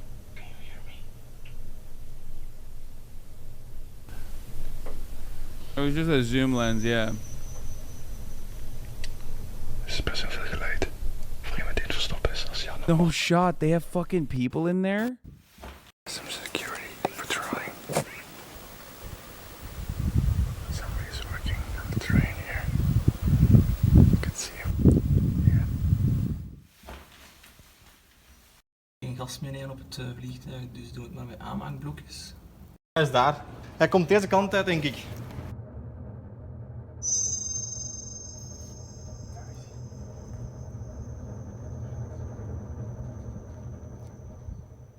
What is urbexing? Voorbereiden je telefoon opladen. 2 minuten uit de kijk staan. Want dat gaat natuurlijk heel kabaal maken. En dat is niet het enige probleem. Urban exploration? Yeah, no, bro.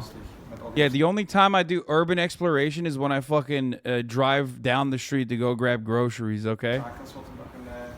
Ja, al die kabels en zo. Ja. Een paar duizend euro. Ik geloof je nu. Mocht er niet aan het uitkijken, want de security ligt er langs. Dus, These guys are way ballsier. Ryan Austin X with a fucking 20 gifted subs. Holy shit, 20 bangers. hopen dat hij niet komt. What I was gonna say, these guys are way more fucking bold than bald, by the way. They literally have like they straight up have fucking like a drone, and there's like, yeah, there's people patrolling outside, don't give a fuck. I'm gonna go anyway, and I'm gonna fucking let's go. Ja. Het zal niet makkelijk worden. Oh. Godverdomme, foutmeldingen vliegen me om de oren hier. Hè.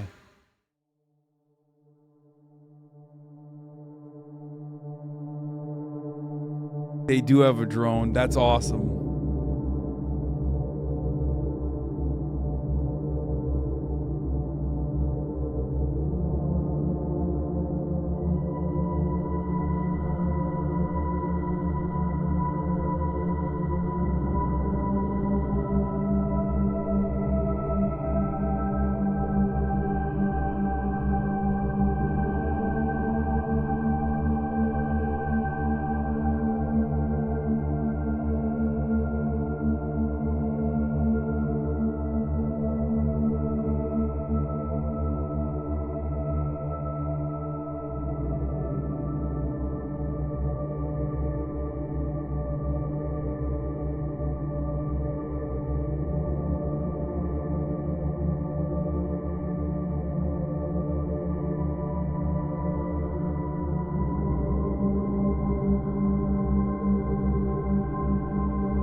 Thank you, Outlaw Snark and Gold Gregory, for the 5 of the subs.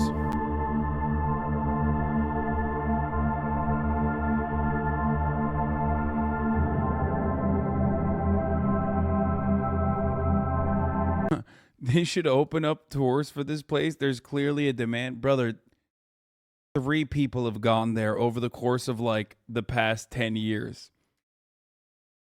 Okay? I'm pretty sure that I don't know if there's enough demand. It's quite literally in the middle of nowhere. Not to get all capitalist with it, but I don't know if there's a robust business opportunity here.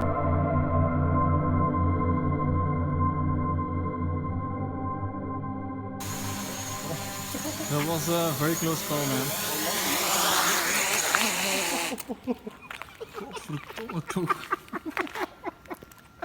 They made a huge plane too in an effort to transport the shuttle. Een klein beetje paniek? Ja.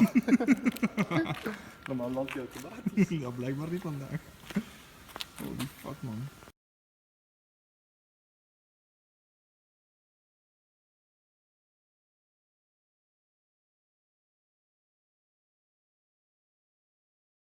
Damn, they didn't even get arrested, dude. That's bullshit. Also, 4 critically injured after lightning strikes near the White House, bro.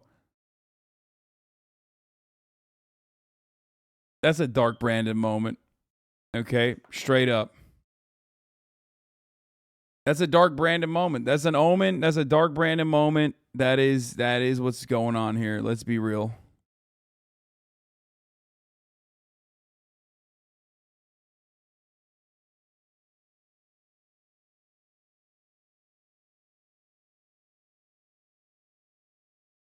Urban exploration in Spain. I love this shit so much. Guess what we are going to be doing urban exploration with right now, though? We're going to be doing urban exploration as a cat, as a kitty cat, all the way in the future. in a dystopian future where this last cat is the remaining organic life form. Okay? Hey, all you cool cats and kittens. Time for Stray once again. Promises made, promises kept. We're fucking doing the damn thing, okay? And I'm finishing it today. 100% finishing it.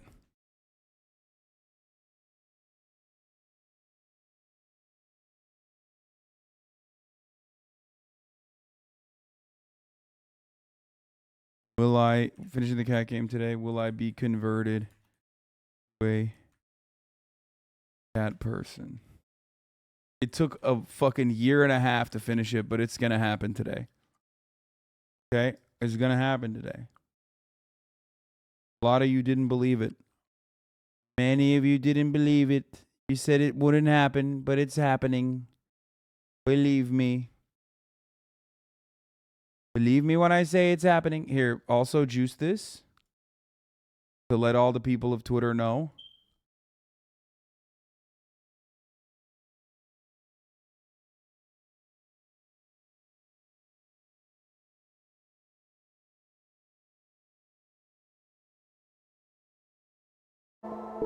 Look, this is what I mean. Immediately, as soon as I start cat game, there's motherfuckers in here that are like, bro, what about Alien? 100 gifted. If I finish it in an hour and a half, I will finish this game in an hour and a half. So, you fool. Can't believe you made the mistake of challenging me. I'm a speedrunner. Call me a speedrunner.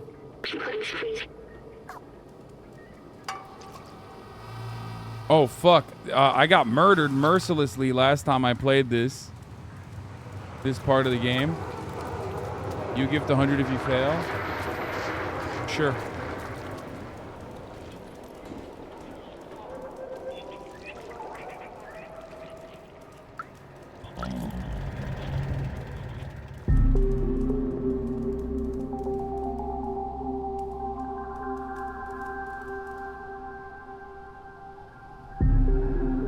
I don't remember the patterns here at all.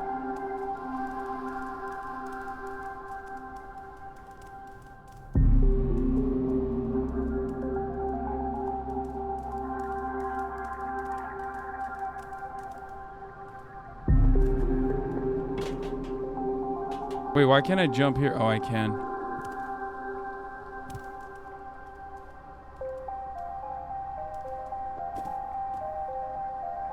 Can't jump to that side, though.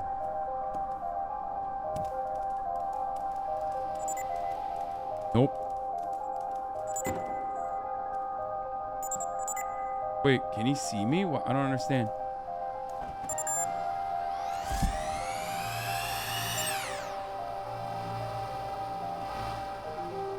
Dumbasses. I'm invisible. Metal Gear Solid style.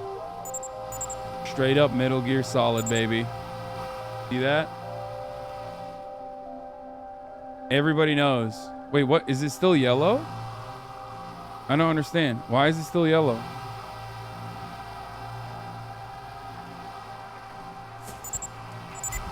Shit! Oh! Nope. Dummy. Dummy. Yeah, that's right.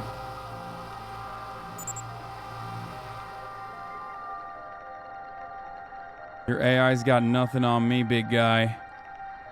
Hate to break it to you, but you're fucking washed.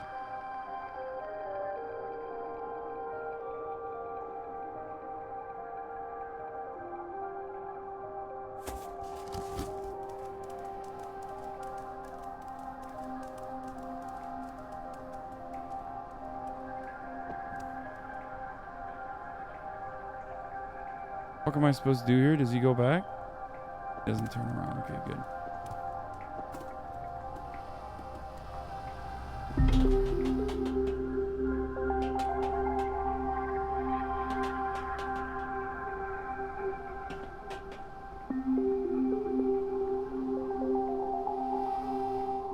Fuck off, dude. Oh shit, this one's gonna be tricky.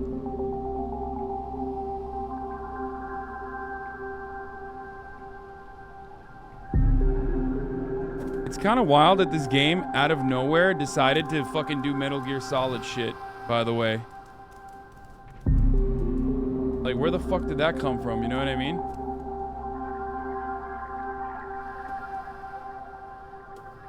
Wait, what am I doing?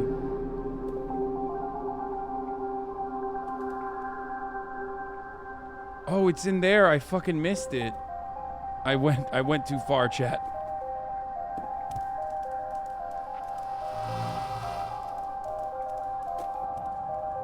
Yes. All right, where's the robot at?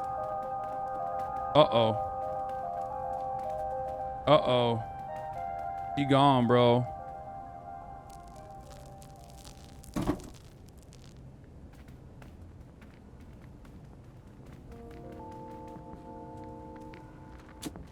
Oh. You up here? Uh-oh. Oh, no. Oh, no. Did they get to her? Before I could make it? This is devastating. Where the fuck is she? Did she not even leave a note for me? Oh my god, I'm such a powerful cat. I didn't even have to push that off to break it, dude. I didn't even have to push that off to break it. Cat power.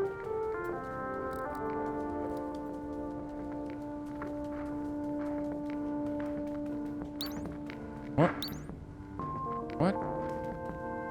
The fuck is that beep?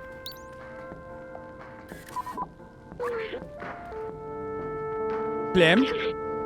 I'm Blem for real. No sign of Clementine. Oh, what's that? Looks like some kind of coded message. We're gonna have to play detective to figure out what happened to her. The answer lies in my stuff. And then there's 4 symbols. That's a desk with a plant on it. Nice little table thing. The third is the fourth is a lava lamp. Third is a spaceship with legs, and the second is rocks. Crystal mommy. Lava lamp is right here.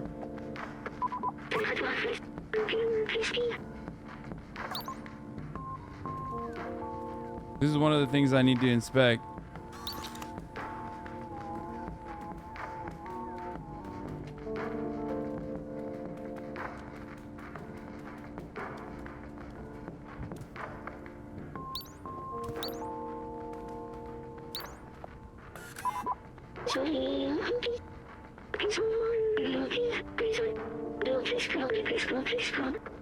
What did it come to? Okay, come to. There's a lava lamp here. That's not the right one though.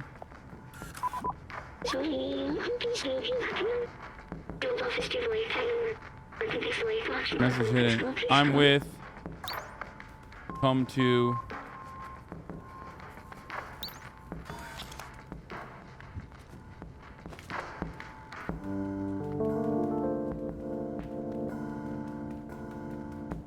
Okay, rocks. She's in the rocks. Crystal mommy.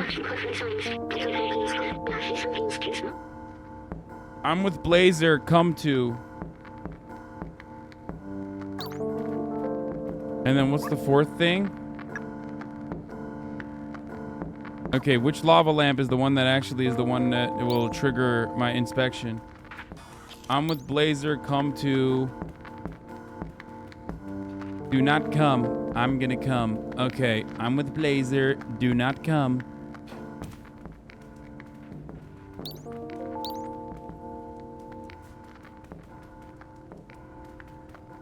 Where the fuck is the lava lamp that works?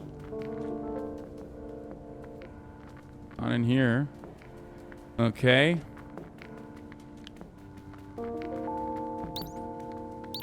Wait, what? Maybe...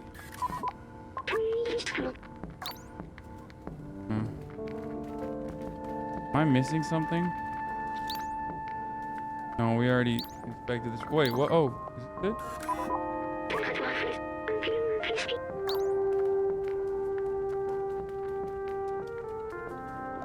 Oh, there it is. Bingo. That's a bingo. I have no idea what this is. Glow is mesmerizing. Nightclub. I'm with Blazer. Come to nightclub.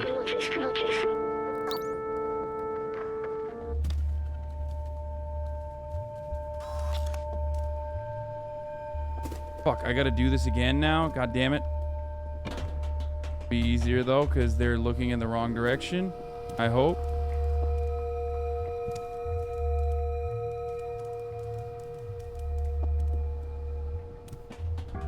Can I just jump down here and just fucking...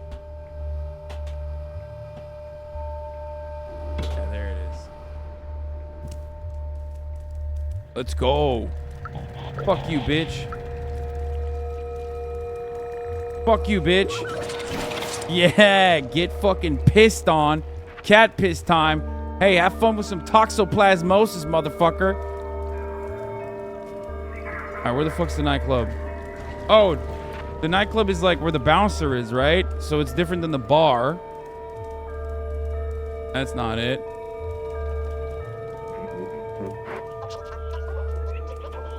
Get some!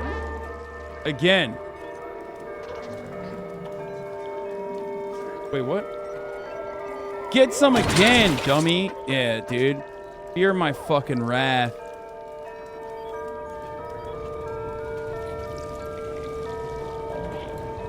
Rip his ass, dude. A-cab.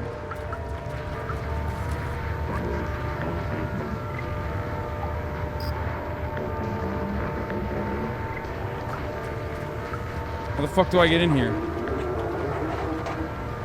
Oh, climb out the back. Dude, what's up, dude? Bouncer said, you got no bitches, bro.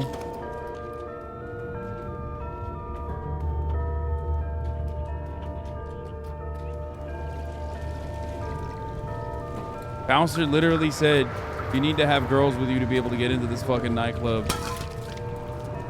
That's a bad ratio. That's what ratio used to mean back in the day. Okay, how the fuck do I climb up the back of this thing?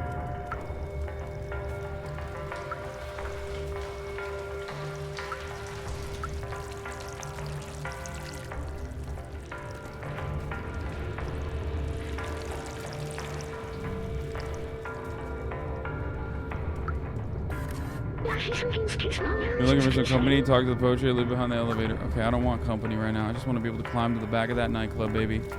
Come on.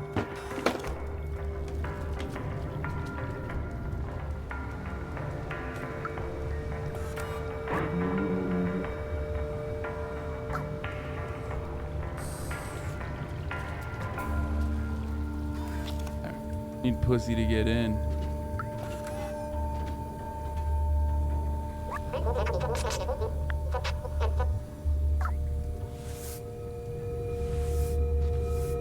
Okay, that's how you climb up there, but how the fuck do I get up here?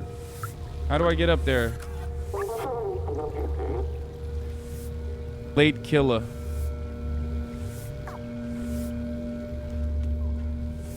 That seems like a name for a fellow. I'm sure he's a wonderful guy. I'm sure he's not weird or anything. What's up? Are you a pimp? Big pimpin'?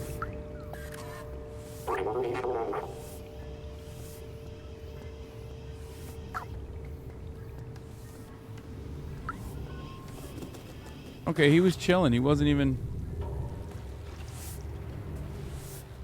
ripped ass robot.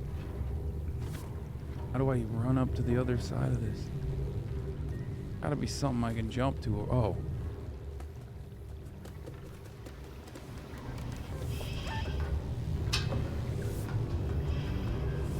What's up, homie? Damn, that's what I'm talking about.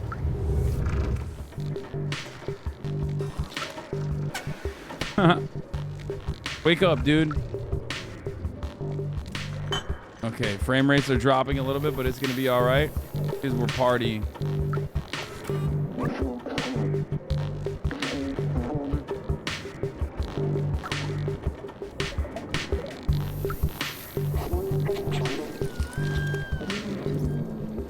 Okay, we got no time to party though. Made it yourself, we can tell. Yo, don't disrespect the mask guy. What's up, DJs?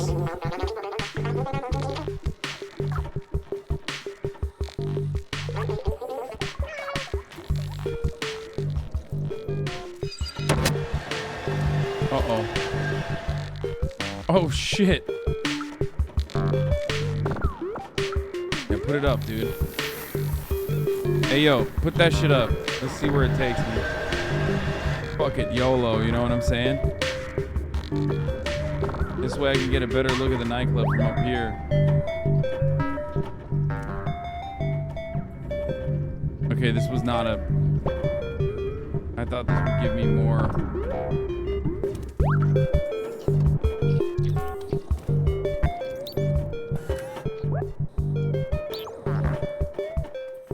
Wait, I think I might have to get up there.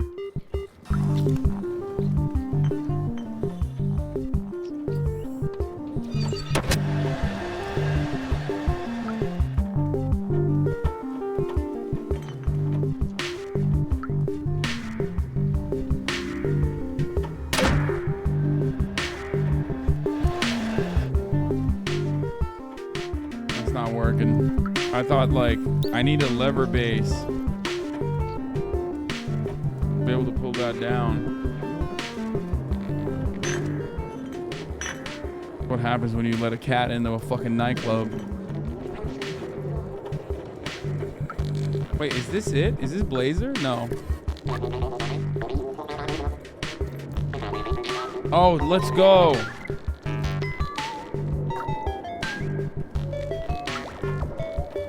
We gotta steal a drink, get the lever, go.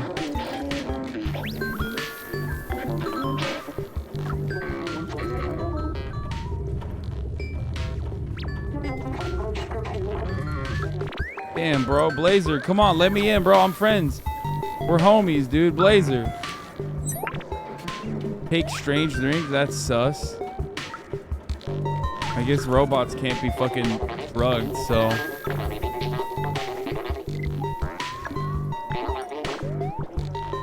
Here you go. Take this random strange drink. Thank you for the lever handle, my friend.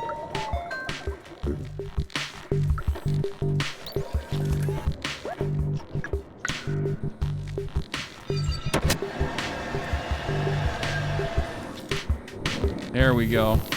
All right, let's go. Elevator time, DJ Motzi.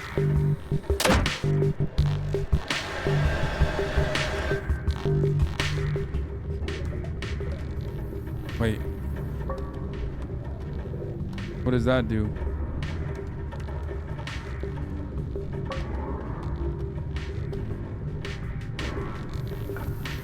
Oh. It moves those platforms.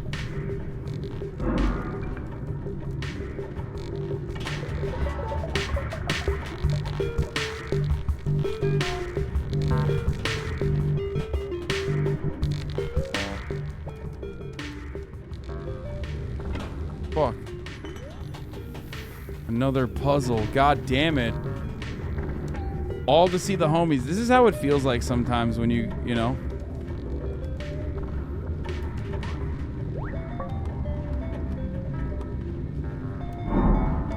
Oh.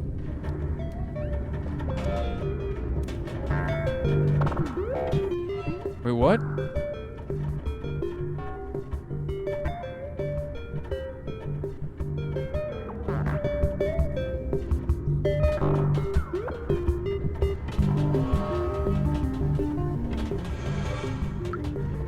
Hello.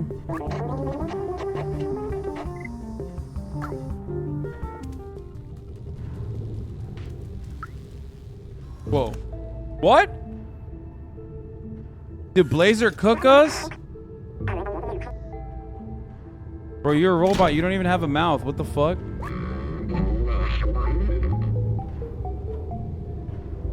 He said nothing personal, kid. Business is business. That's why you could have never trusted a guy in a sick-ass blazer that's not even a fucking blazer. That's not a bomber jacket.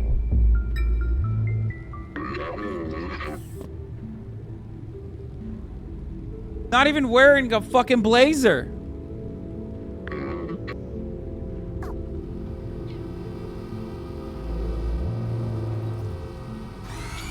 A cat never forgets, Blazer. You are so cooked, bro. I got 9 lives. As a sleeveless bomber, a sleeveless can't be a bomber, okay? A bomber jacket implies that there needs to be sleeves. I make the rules here.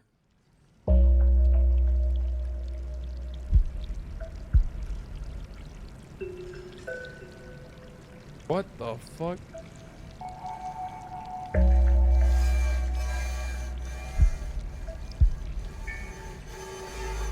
Uh-oh.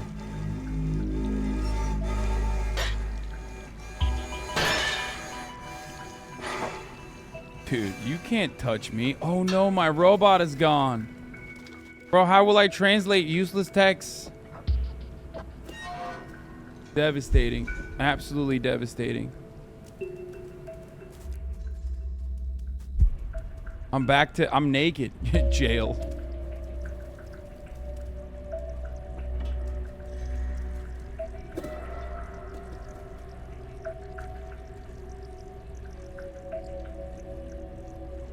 Wait, what? I can't jump from here? What the fuck?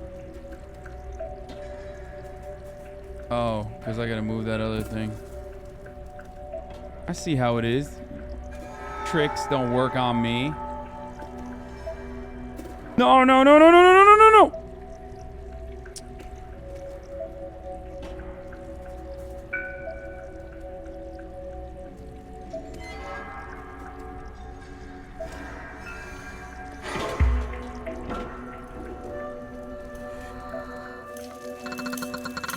What the fuck?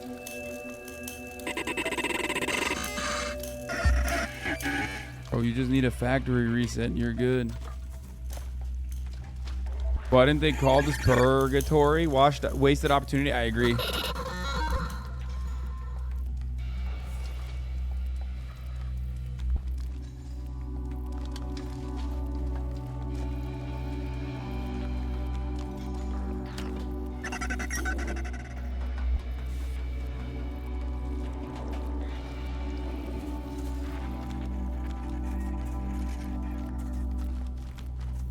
Just sad, bro.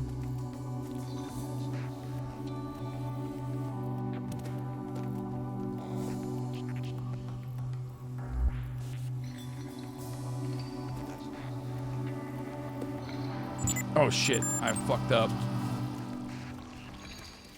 Can I hide in here? Nope. But I can fucking juke, dude. Better than the best of them.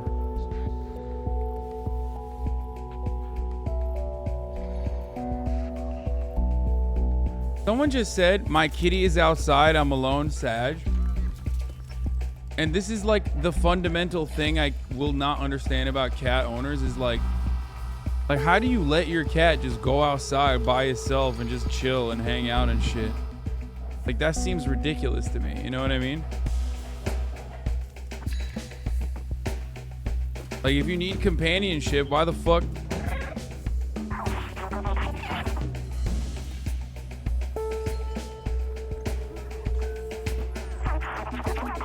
Don't let your outdoor cat be an outdoor cat. Indoor cat only.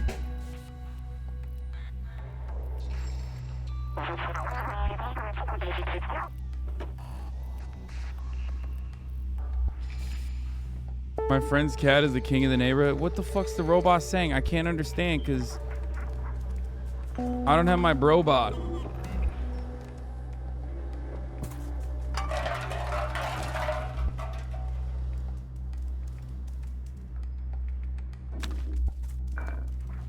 Need my robot. Where the fuck is my robot? Oh, here. Well, I got the key at least.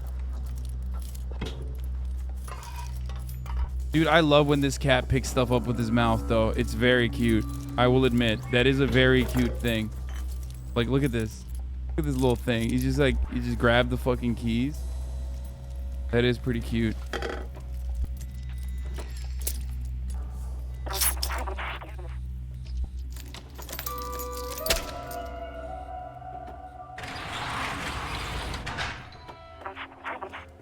Bro, where is my robot?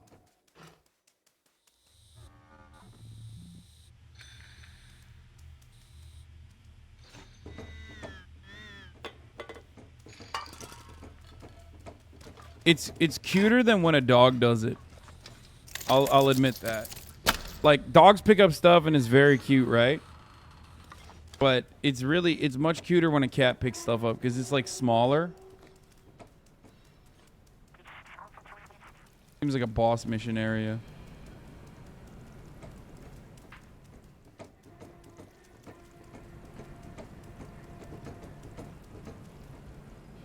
The smaller an animal is, the cuter it is when it picks stuff up.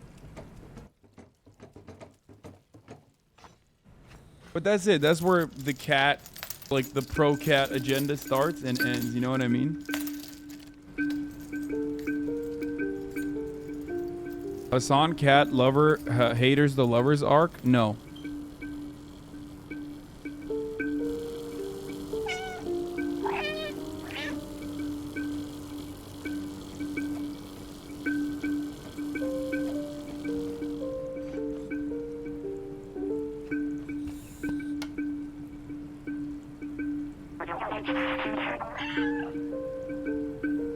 I will not get a cat. I will not go full ooh. I will not become your fucking cat daddy, okay?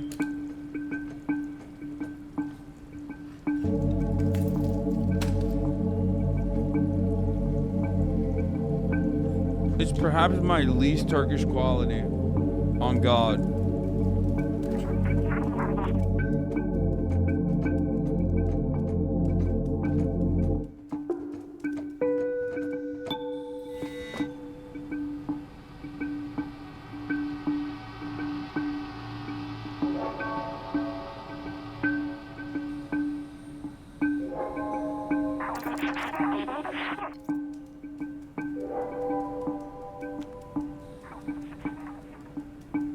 You don't like cats because you are a cat? Yeah, except every cat person I've ever met my entire life has thought that they are a cat themselves. So I feel like that kind of undermines your argument if you're saying like...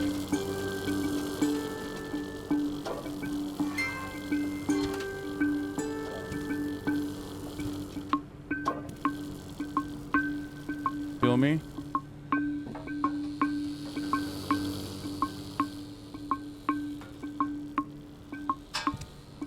Shit. Get in, get in, get in, get in, get in. Oh, this dumbass didn't even save. Dumbass didn't even see me, bro. Fucking done. Dummy.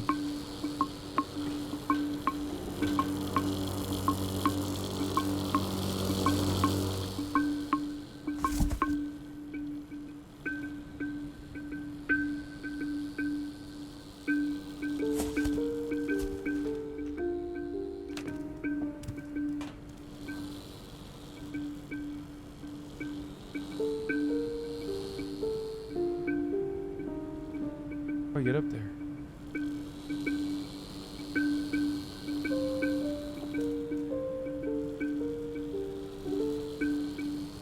Dumbass can't even see anything in front of him. What the fuck?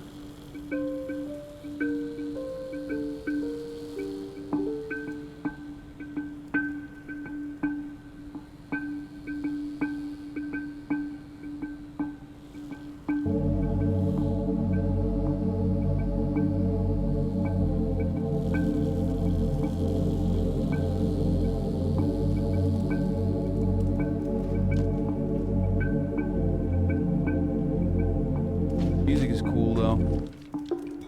Is there a way to get over to the other side or something?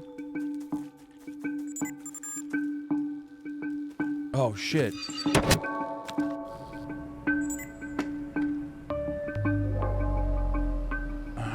There it is. Okay, well, what the fuck do I do now? All homies are on high alert.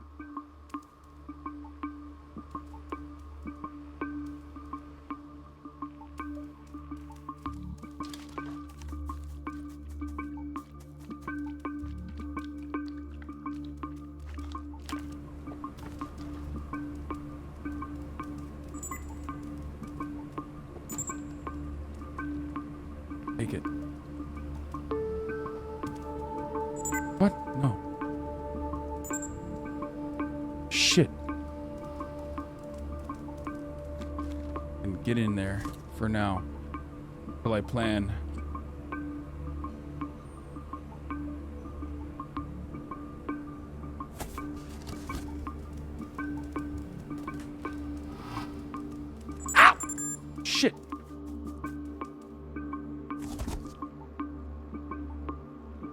Okay. My anus is fucking clenching right now, dude. Instead of exploring with a pussy, why don't you explore some pussy? I did. Your mom's. No! No! No! No! No! Fuck you, dude. That is fucking bull, dude. That is bull. Wait, do I start from the start? That's gonna be whack as fuck. I should have never made a mom joke, dude. I just got fucking clapped up. I used all the... Shaw, that sucks.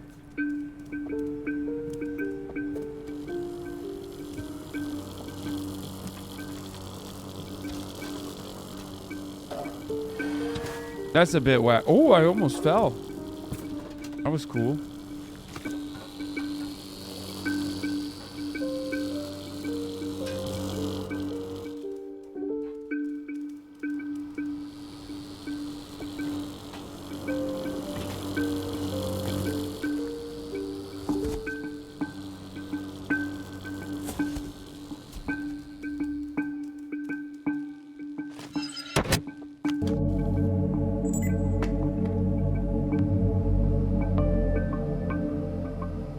It's not a speed run because I know where to go, but like even then I don't.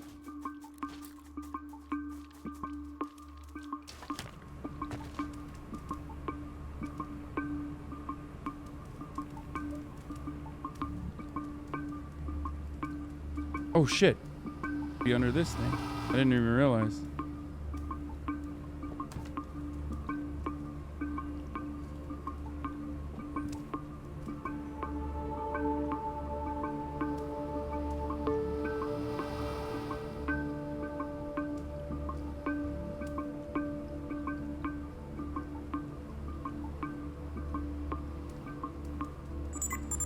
Uh-oh. No, no, I'm dead. I'm dead. Oh, shit. No, I'm not. No, I'm not.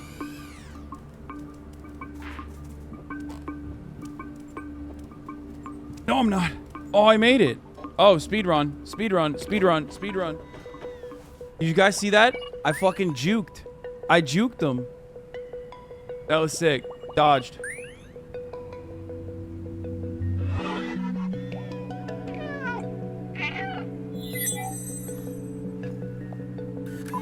We're back, baby. We're back. We're back. We're back.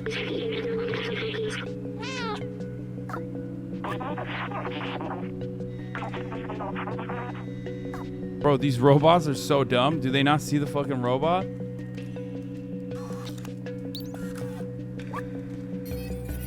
Yeah, phase cat.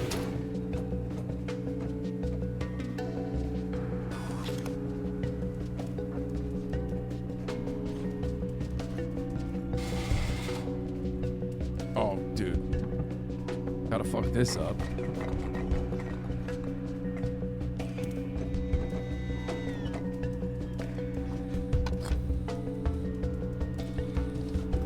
Oh, perfect.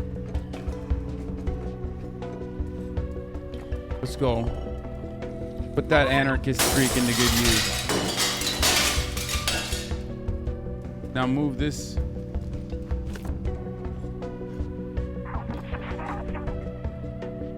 You gonna throw me up there?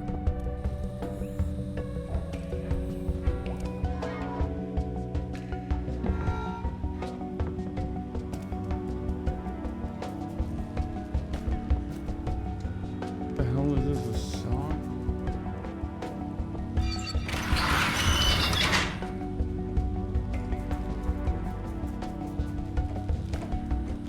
Watching you get excited to swat stuff off as a cat is hilarious. I mean, it's pretty goated. I get why cats do that shit all the time. Those sentinels are blocking the way. They will spot me instantly. Maybe you could try to bait them into the cells and then lock them in. Oh, you want me to do everything, Clementine? Oh, that's surprising that you want me to do that again.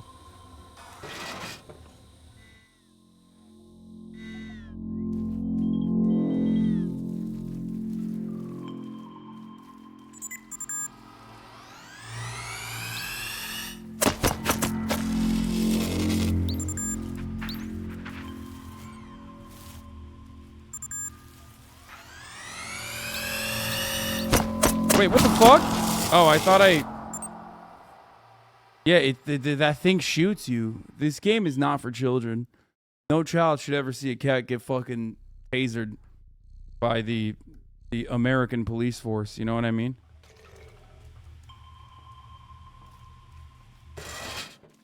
She's like, it's on your own. It's you and you versus the world now. Wait, what the fuck?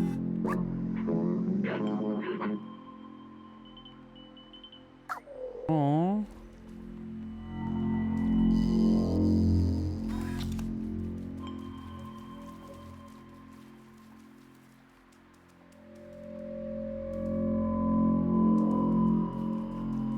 Let's look at this guy.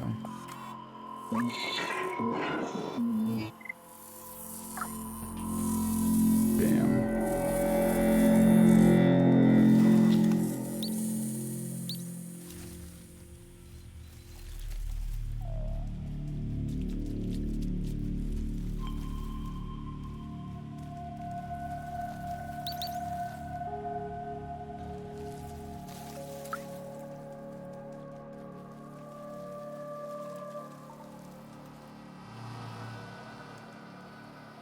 Can't even jump up there.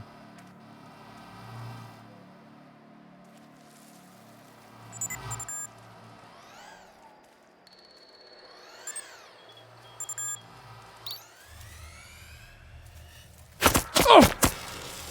Ah! Ah! Jump! Jump! Jump! Use door! Lock him! Lock his ass! Let's go! Get fucking twisted! Twist your dick, dude. Get it fucking twisted. I'm a motherfucking cathlete, dude. Why? Why did you think you could play with me, dude? This is one dangerous pussy out here. You see that? Look at this. I'm running around chasing after my fucking tail like a dog right now.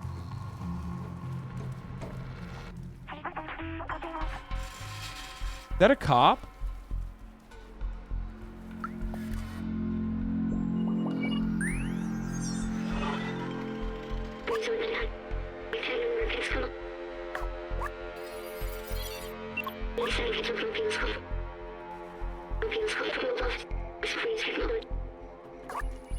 That's insane that they're doing this, dude. Fucked up that they're doing this to their own kind, you know what I mean?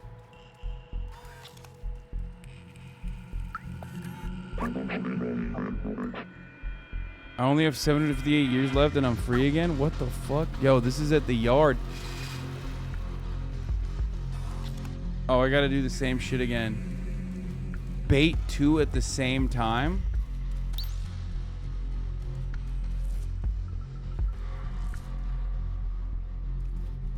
First, let's open this door up. Let's...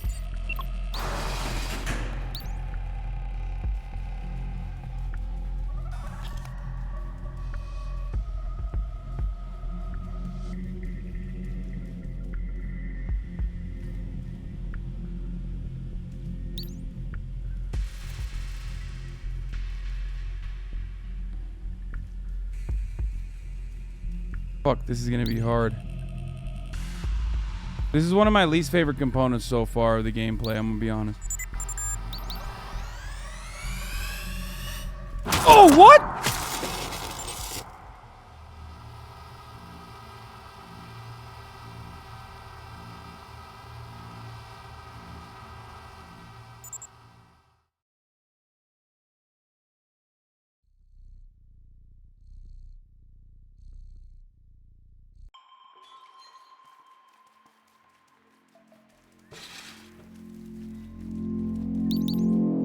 Oh shit, I can go through the fucking... No shot. I didn't realize it was like that.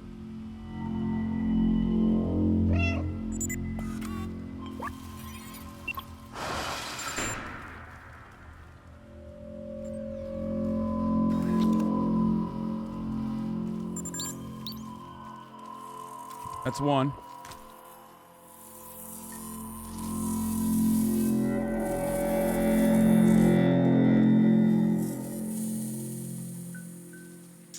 If I open this door, will he fucking try to get out through here, though?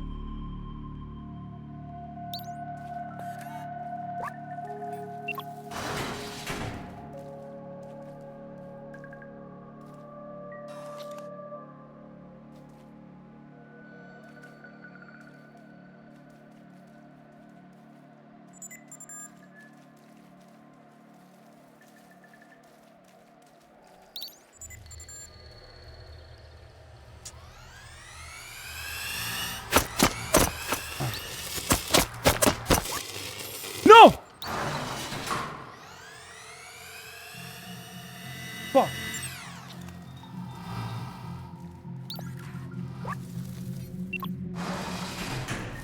Shit, both of them.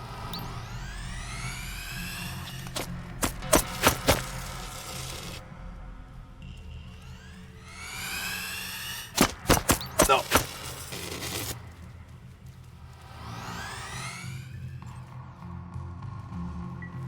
Hold on. Gotta do this.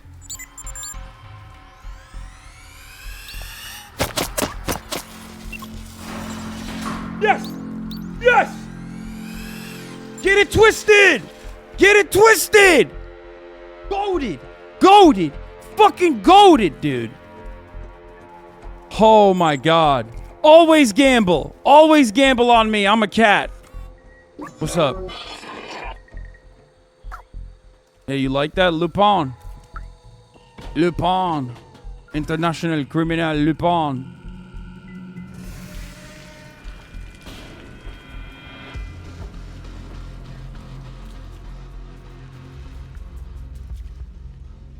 That.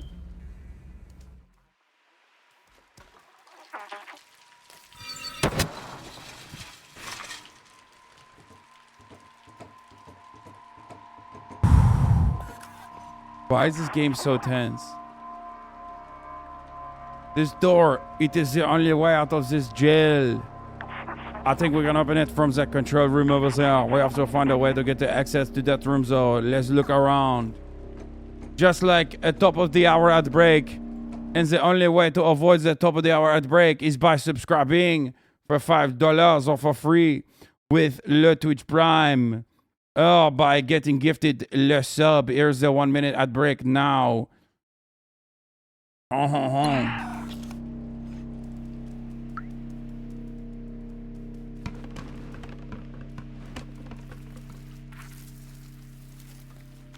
Bro, right here. Throw me up this thing. Hey, dumbass.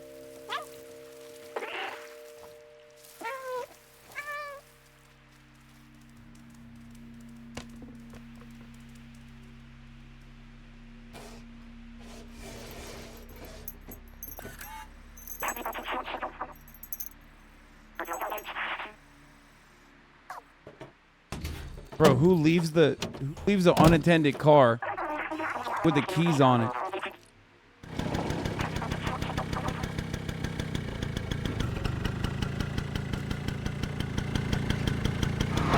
Oh, what the fuck? You could have totally threw me off this thing. We didn't need to do this.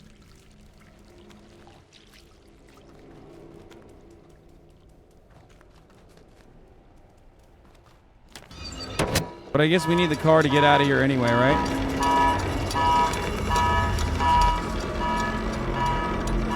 It is the prison break. What the fuck? No! No! Le prison break! No, no, no! No, no, no! Don't get me! Don't leave me behind! What the fuck? Why is he leaving me behind?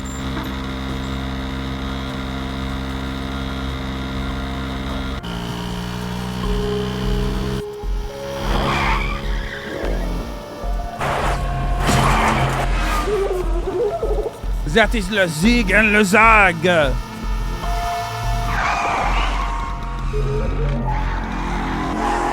Nique la police!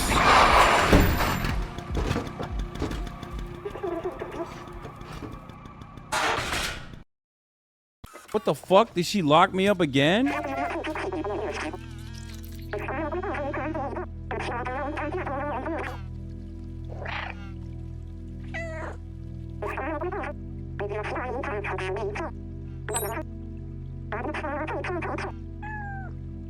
I'll keep you in my RAM, little outsider. No! They're gonna fucking... No, they're gonna reboot you! Don't do it, Clementine!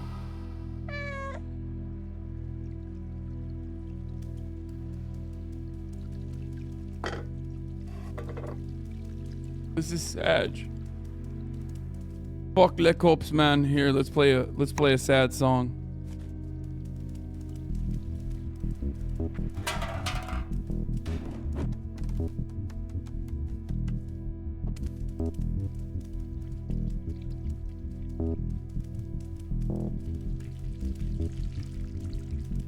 Okay, where are we supposed to go now? I totally forgot. I hope Clementine is alright. Let's fix this subway and get out of here.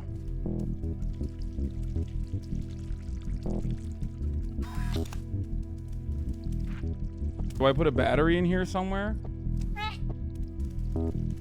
Oh, right here, right? Nope.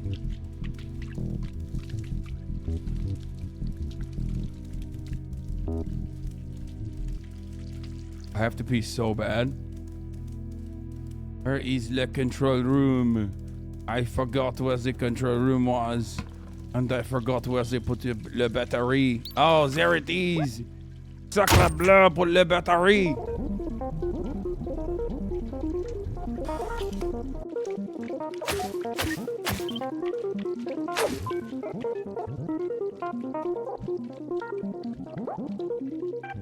Get a litter box. See, this is what I mean.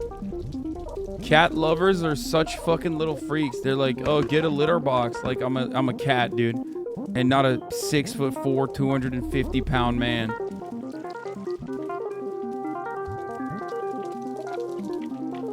Okay.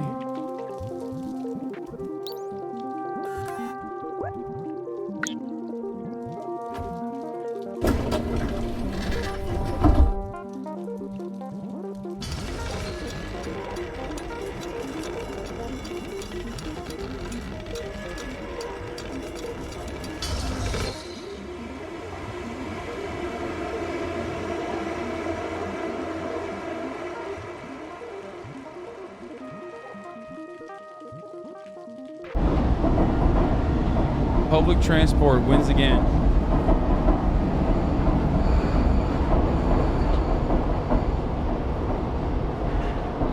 Stop the cat and try to tell us why they're wrong. I'm not gonna do that. Okay, this is scary though. Wait, what the fuck did I just... Oh, I'm just okay, good. Oh my god, is this the outside? No, it's not. There's still robots here. What the fuck?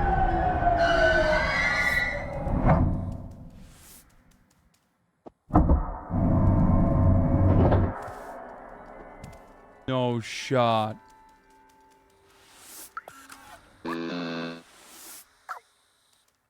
Wait. These places look so clean.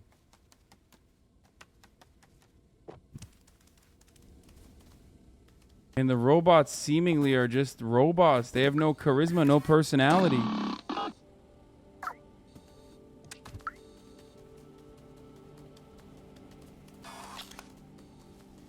The future Joe Brandon wants? Is this the future socialists want?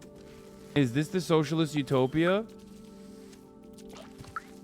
Wow, my feet don't even make fucking... I gotta pee, I'll be back, hold on.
Motherfucker just tweeted, bro, I'm so quick with it. I'm so nice with it. Dude, this is sick. City sealed. Greetings, inhabitant of World City 99. This door is leading to the surface is currently locked due to confinement procedure. Please refer to certified engineer and says called Le Control Room. If you have any requests, have a nice day. Why is he French? I don't know. I just started doing the French accent and it stuck. Dude, this is fucking sick. This game has many layers, guys.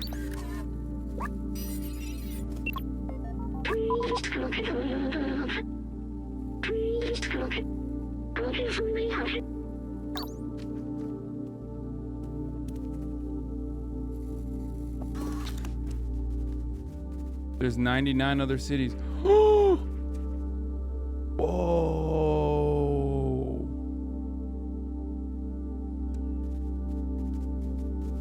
That's everywhere we went so far, right?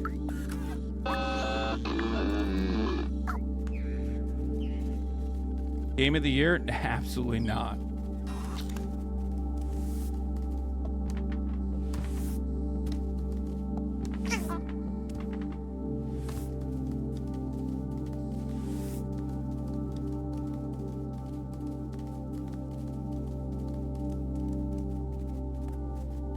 Game of the year in the year. Didn't Elden Ring come out this year, bro?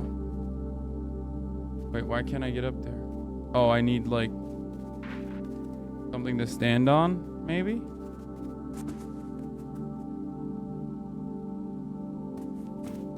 Oh, there it is. Come on, dummy.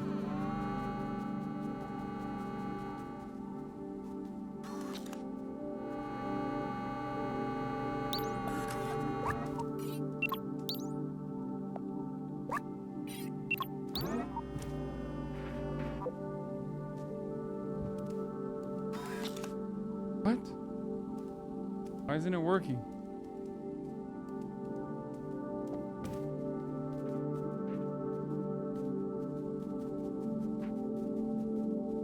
Am I soft locked?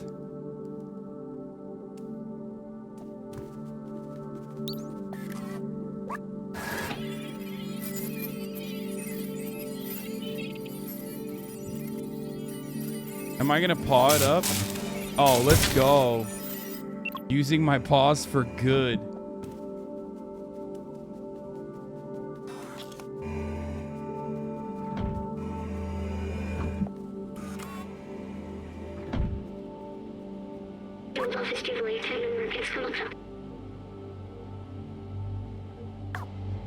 All the humans are dead. They had clean space, limitless power, freedom to move. Little good it did them. The plague. I remember now. Le plague. Everyone was dying and they thought they were above it at all. They did nothing to help us.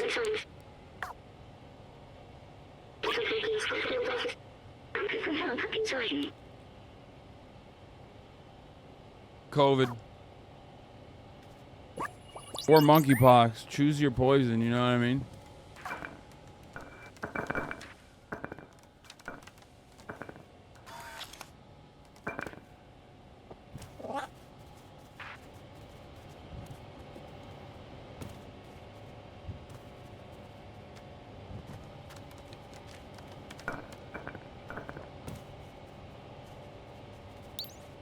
What's my game of the year so far? Dude, Elden Ring.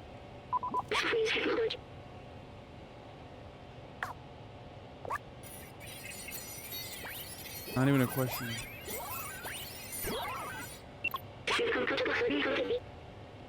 No one has been here for years. The whole city's stuck in a lockdown cycle if we disable it.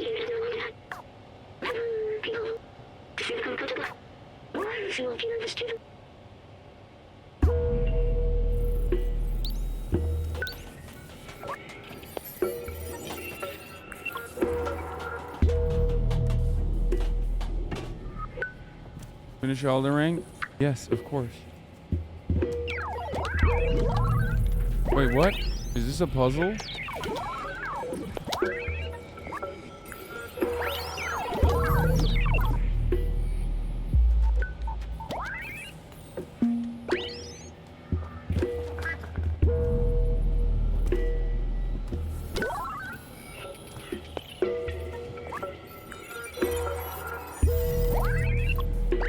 So useful. All of my skills as a cat is so helpful in this situation. You know what I mean? Like stepping on random shit. Who would have thought that I would be able to destroy? I mean, I would be able to.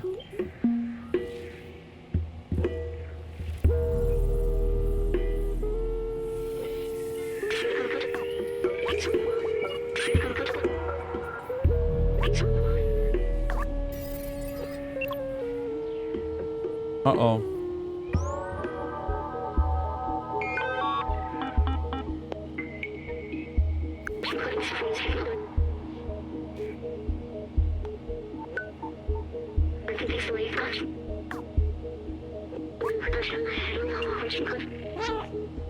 Now we do what we do best. Me, I'll hack the machines and you destroy some stuff.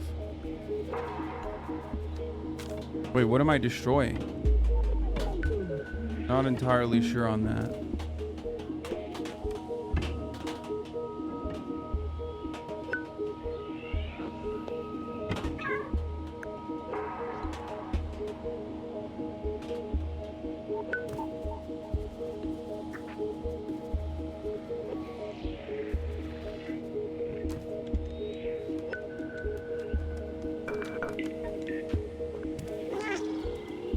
Just like those things, but I don't know how to destroy them. Oh.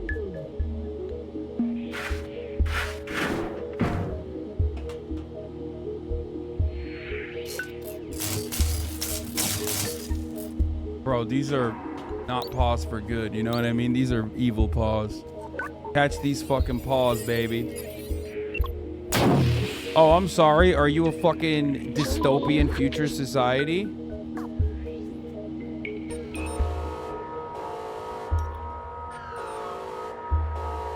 Yeah, I'll scratch the shit out of this circuit. What the fuck? Where's this one's control panel? I started with the easiest one like a dummy.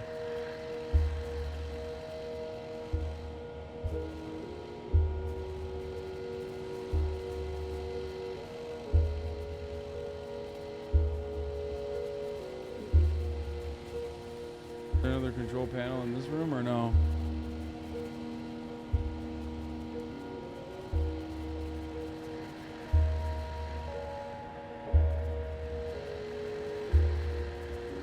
Oh, this? Oh, what? That's... What the fuck?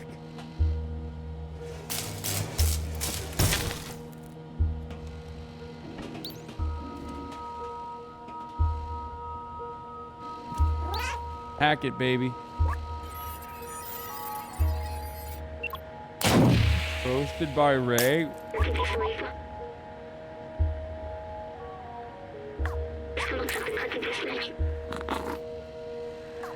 Bro, this thing is on fire.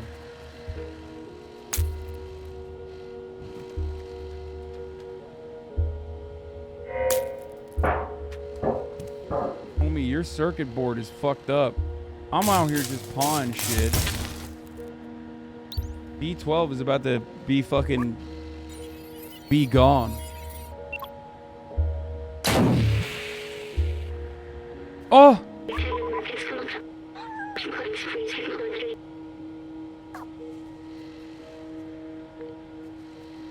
No. No. At least we're doing cute shit like carrying.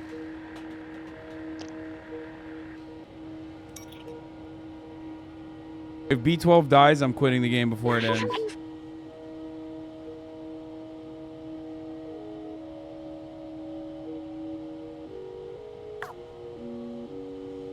This little nugget.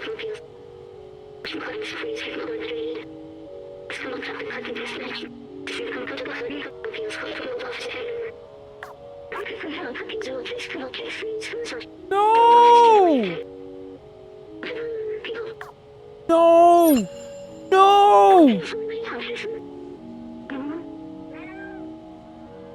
Oh, fuck this, dude. Not B12, dude. No! The ultimate sacrifice. Dude, this is every cat owner. I swear to God, cat owners would kill themselves to save their cats. And then your cat would fucking eat you. That's the message of this game.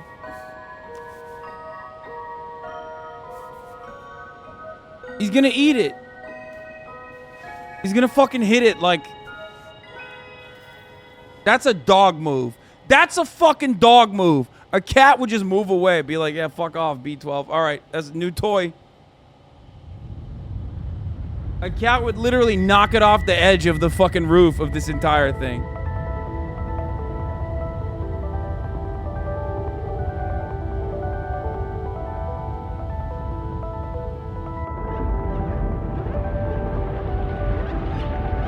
I'm 100% right, you know that. Cats would literally eat your dead body, cat owners.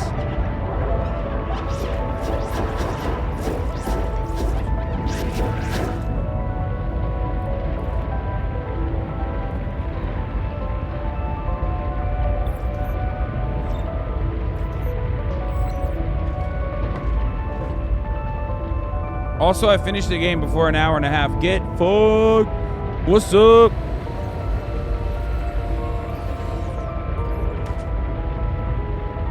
Wait, why would the Sentinel stop working when the light comes up?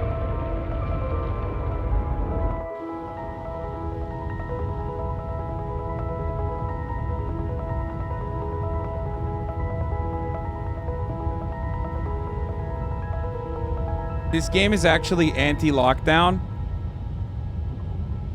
This game is literally anti-COVID lockdown. Like, it's saying that, like, you know, lockdown's over, pack it up.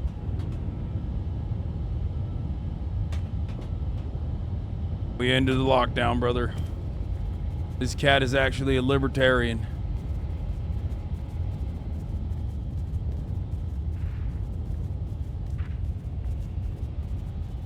Is this a Love, Death, Robots game? Yeah, it literally is. Lockdown's over, brother. Let's go. Yeet, yeet. Open the doors up. Come on now. Yeah, that's right. Get back to fucking work. Need to get my jalapeno poppers in.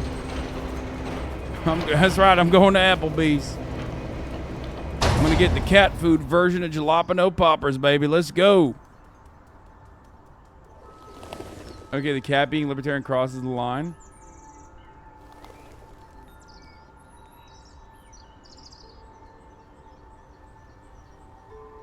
Ron the Katniss.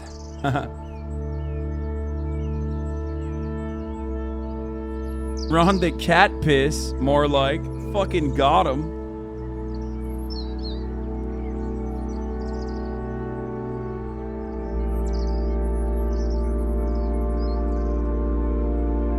All the other all the other kitties are gone. They're gone. You know why? Because they're not fucking loyal, okay? That's why they're gone. Now you're alone because all your other cats in your fucking squad, they left you. Okay, overall, very fun game, especially for a free game on PlayStation, on PSN.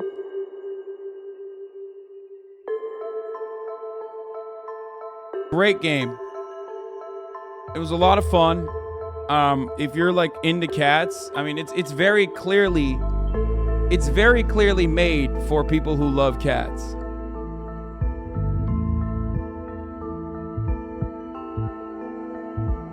Absolutely. 100% made for people who love cats. I mean, for what it is, it's like a small, tiny little game. Compact. Fun little moments of platforming. Fun sneak moments.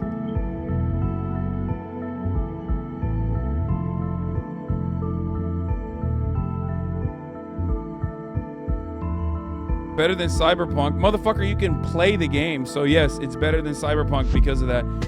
I don't know why people say finish the game. Oh, also, I'm owed 100 gifted subs.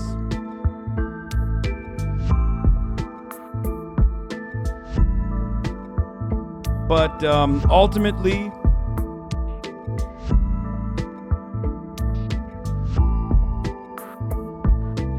Danny Penguin, thank you for the 50 gifted subs. I don't even know if that was the person who said it.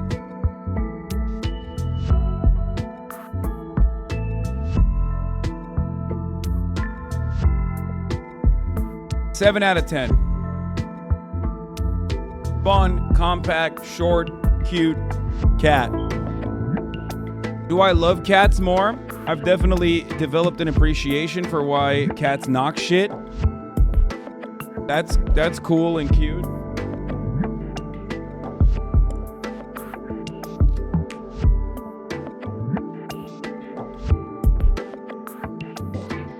Took me a long ass time to fucking finish this goddamn game, but we did it. Many of you said that it would not be done. It's a perfect stream game, by the way. Cutie Jelly, thank you for the 100 gifted subs. Oh my god. The thing is, cat lovers have deep pockets, okay? They're already in an abusive relationship with their fucking cat, so they're used to being fin-dommed. That's the thing I found out. What happens now? Well, for today, you know, I think we're done. But there's still more games to play. We got Little Nightmares and Limbo and a whole bunch of other cool games. I'm going to hit you with the last 3-minute ad break here. But yeah, what is this? Why did you spend the whole game doing propaganda for dogs? Were you afraid of the cat's power over your audience? No, I mean, I know I have so many fucking... I know I have so many cat lovers in this audience. Just straight up. I know that. I know. It's unfortunate, but what are you going to do? Overall, fun game, though. That was a fun experience. You know, that's... I like fun games. And that was a fun game. I'll watch the Donkey review tomorrow. Will Hasan ever finish Alien Isolation? No, but a second option. Yeah, I'm not. At least not yet. This Alien Isolation slander, I assume, is coming from outside influences.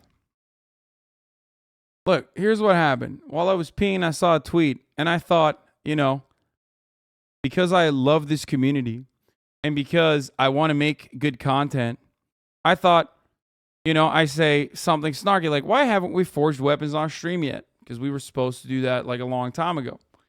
And immediately, you suckers get caught into this. This is content. This is not content.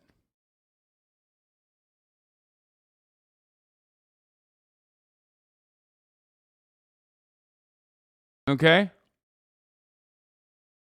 I didn't even see this tweet when I made the poll. Limbo and Inside will be great games for stream. Yeah. Also, Alien is like really fucking long.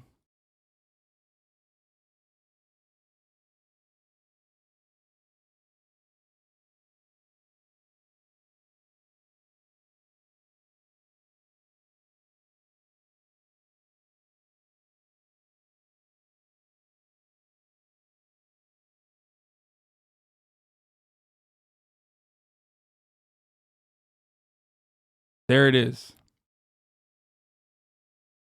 Well, it is when you play only 30 minutes a week.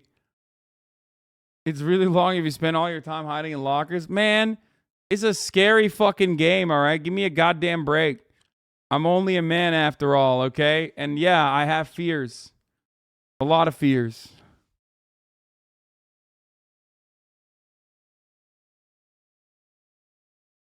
Anyway, using chat as a bargaining chip? Yeah, oh, 100%.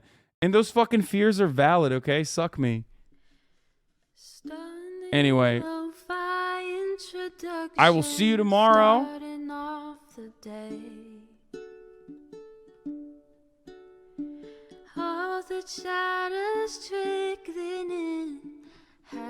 Love you all. And I will see you tomorrow. As always, I might do a banana peel soon. I might have some guest songs soon. I haven't figured out, but we'll figure it out. I have literally texted Cutie a million times saying, I want to do a wine about it stream. I want to do a wine about it stream. I don't even know if Maya's here or not, but if she is, I'm trying to have him come on the podcast. Anyway, we'll figure all that out, and I'll see you tomorrow, okay? Peace.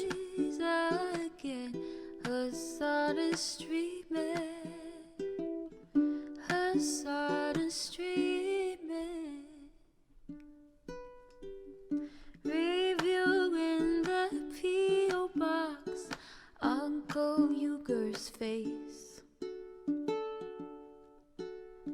Sudden discord at your prop, great names take embrace. Tiny Bernie Sanders, LGBTQ Air Force. The whole left at your fingertips, on at your door.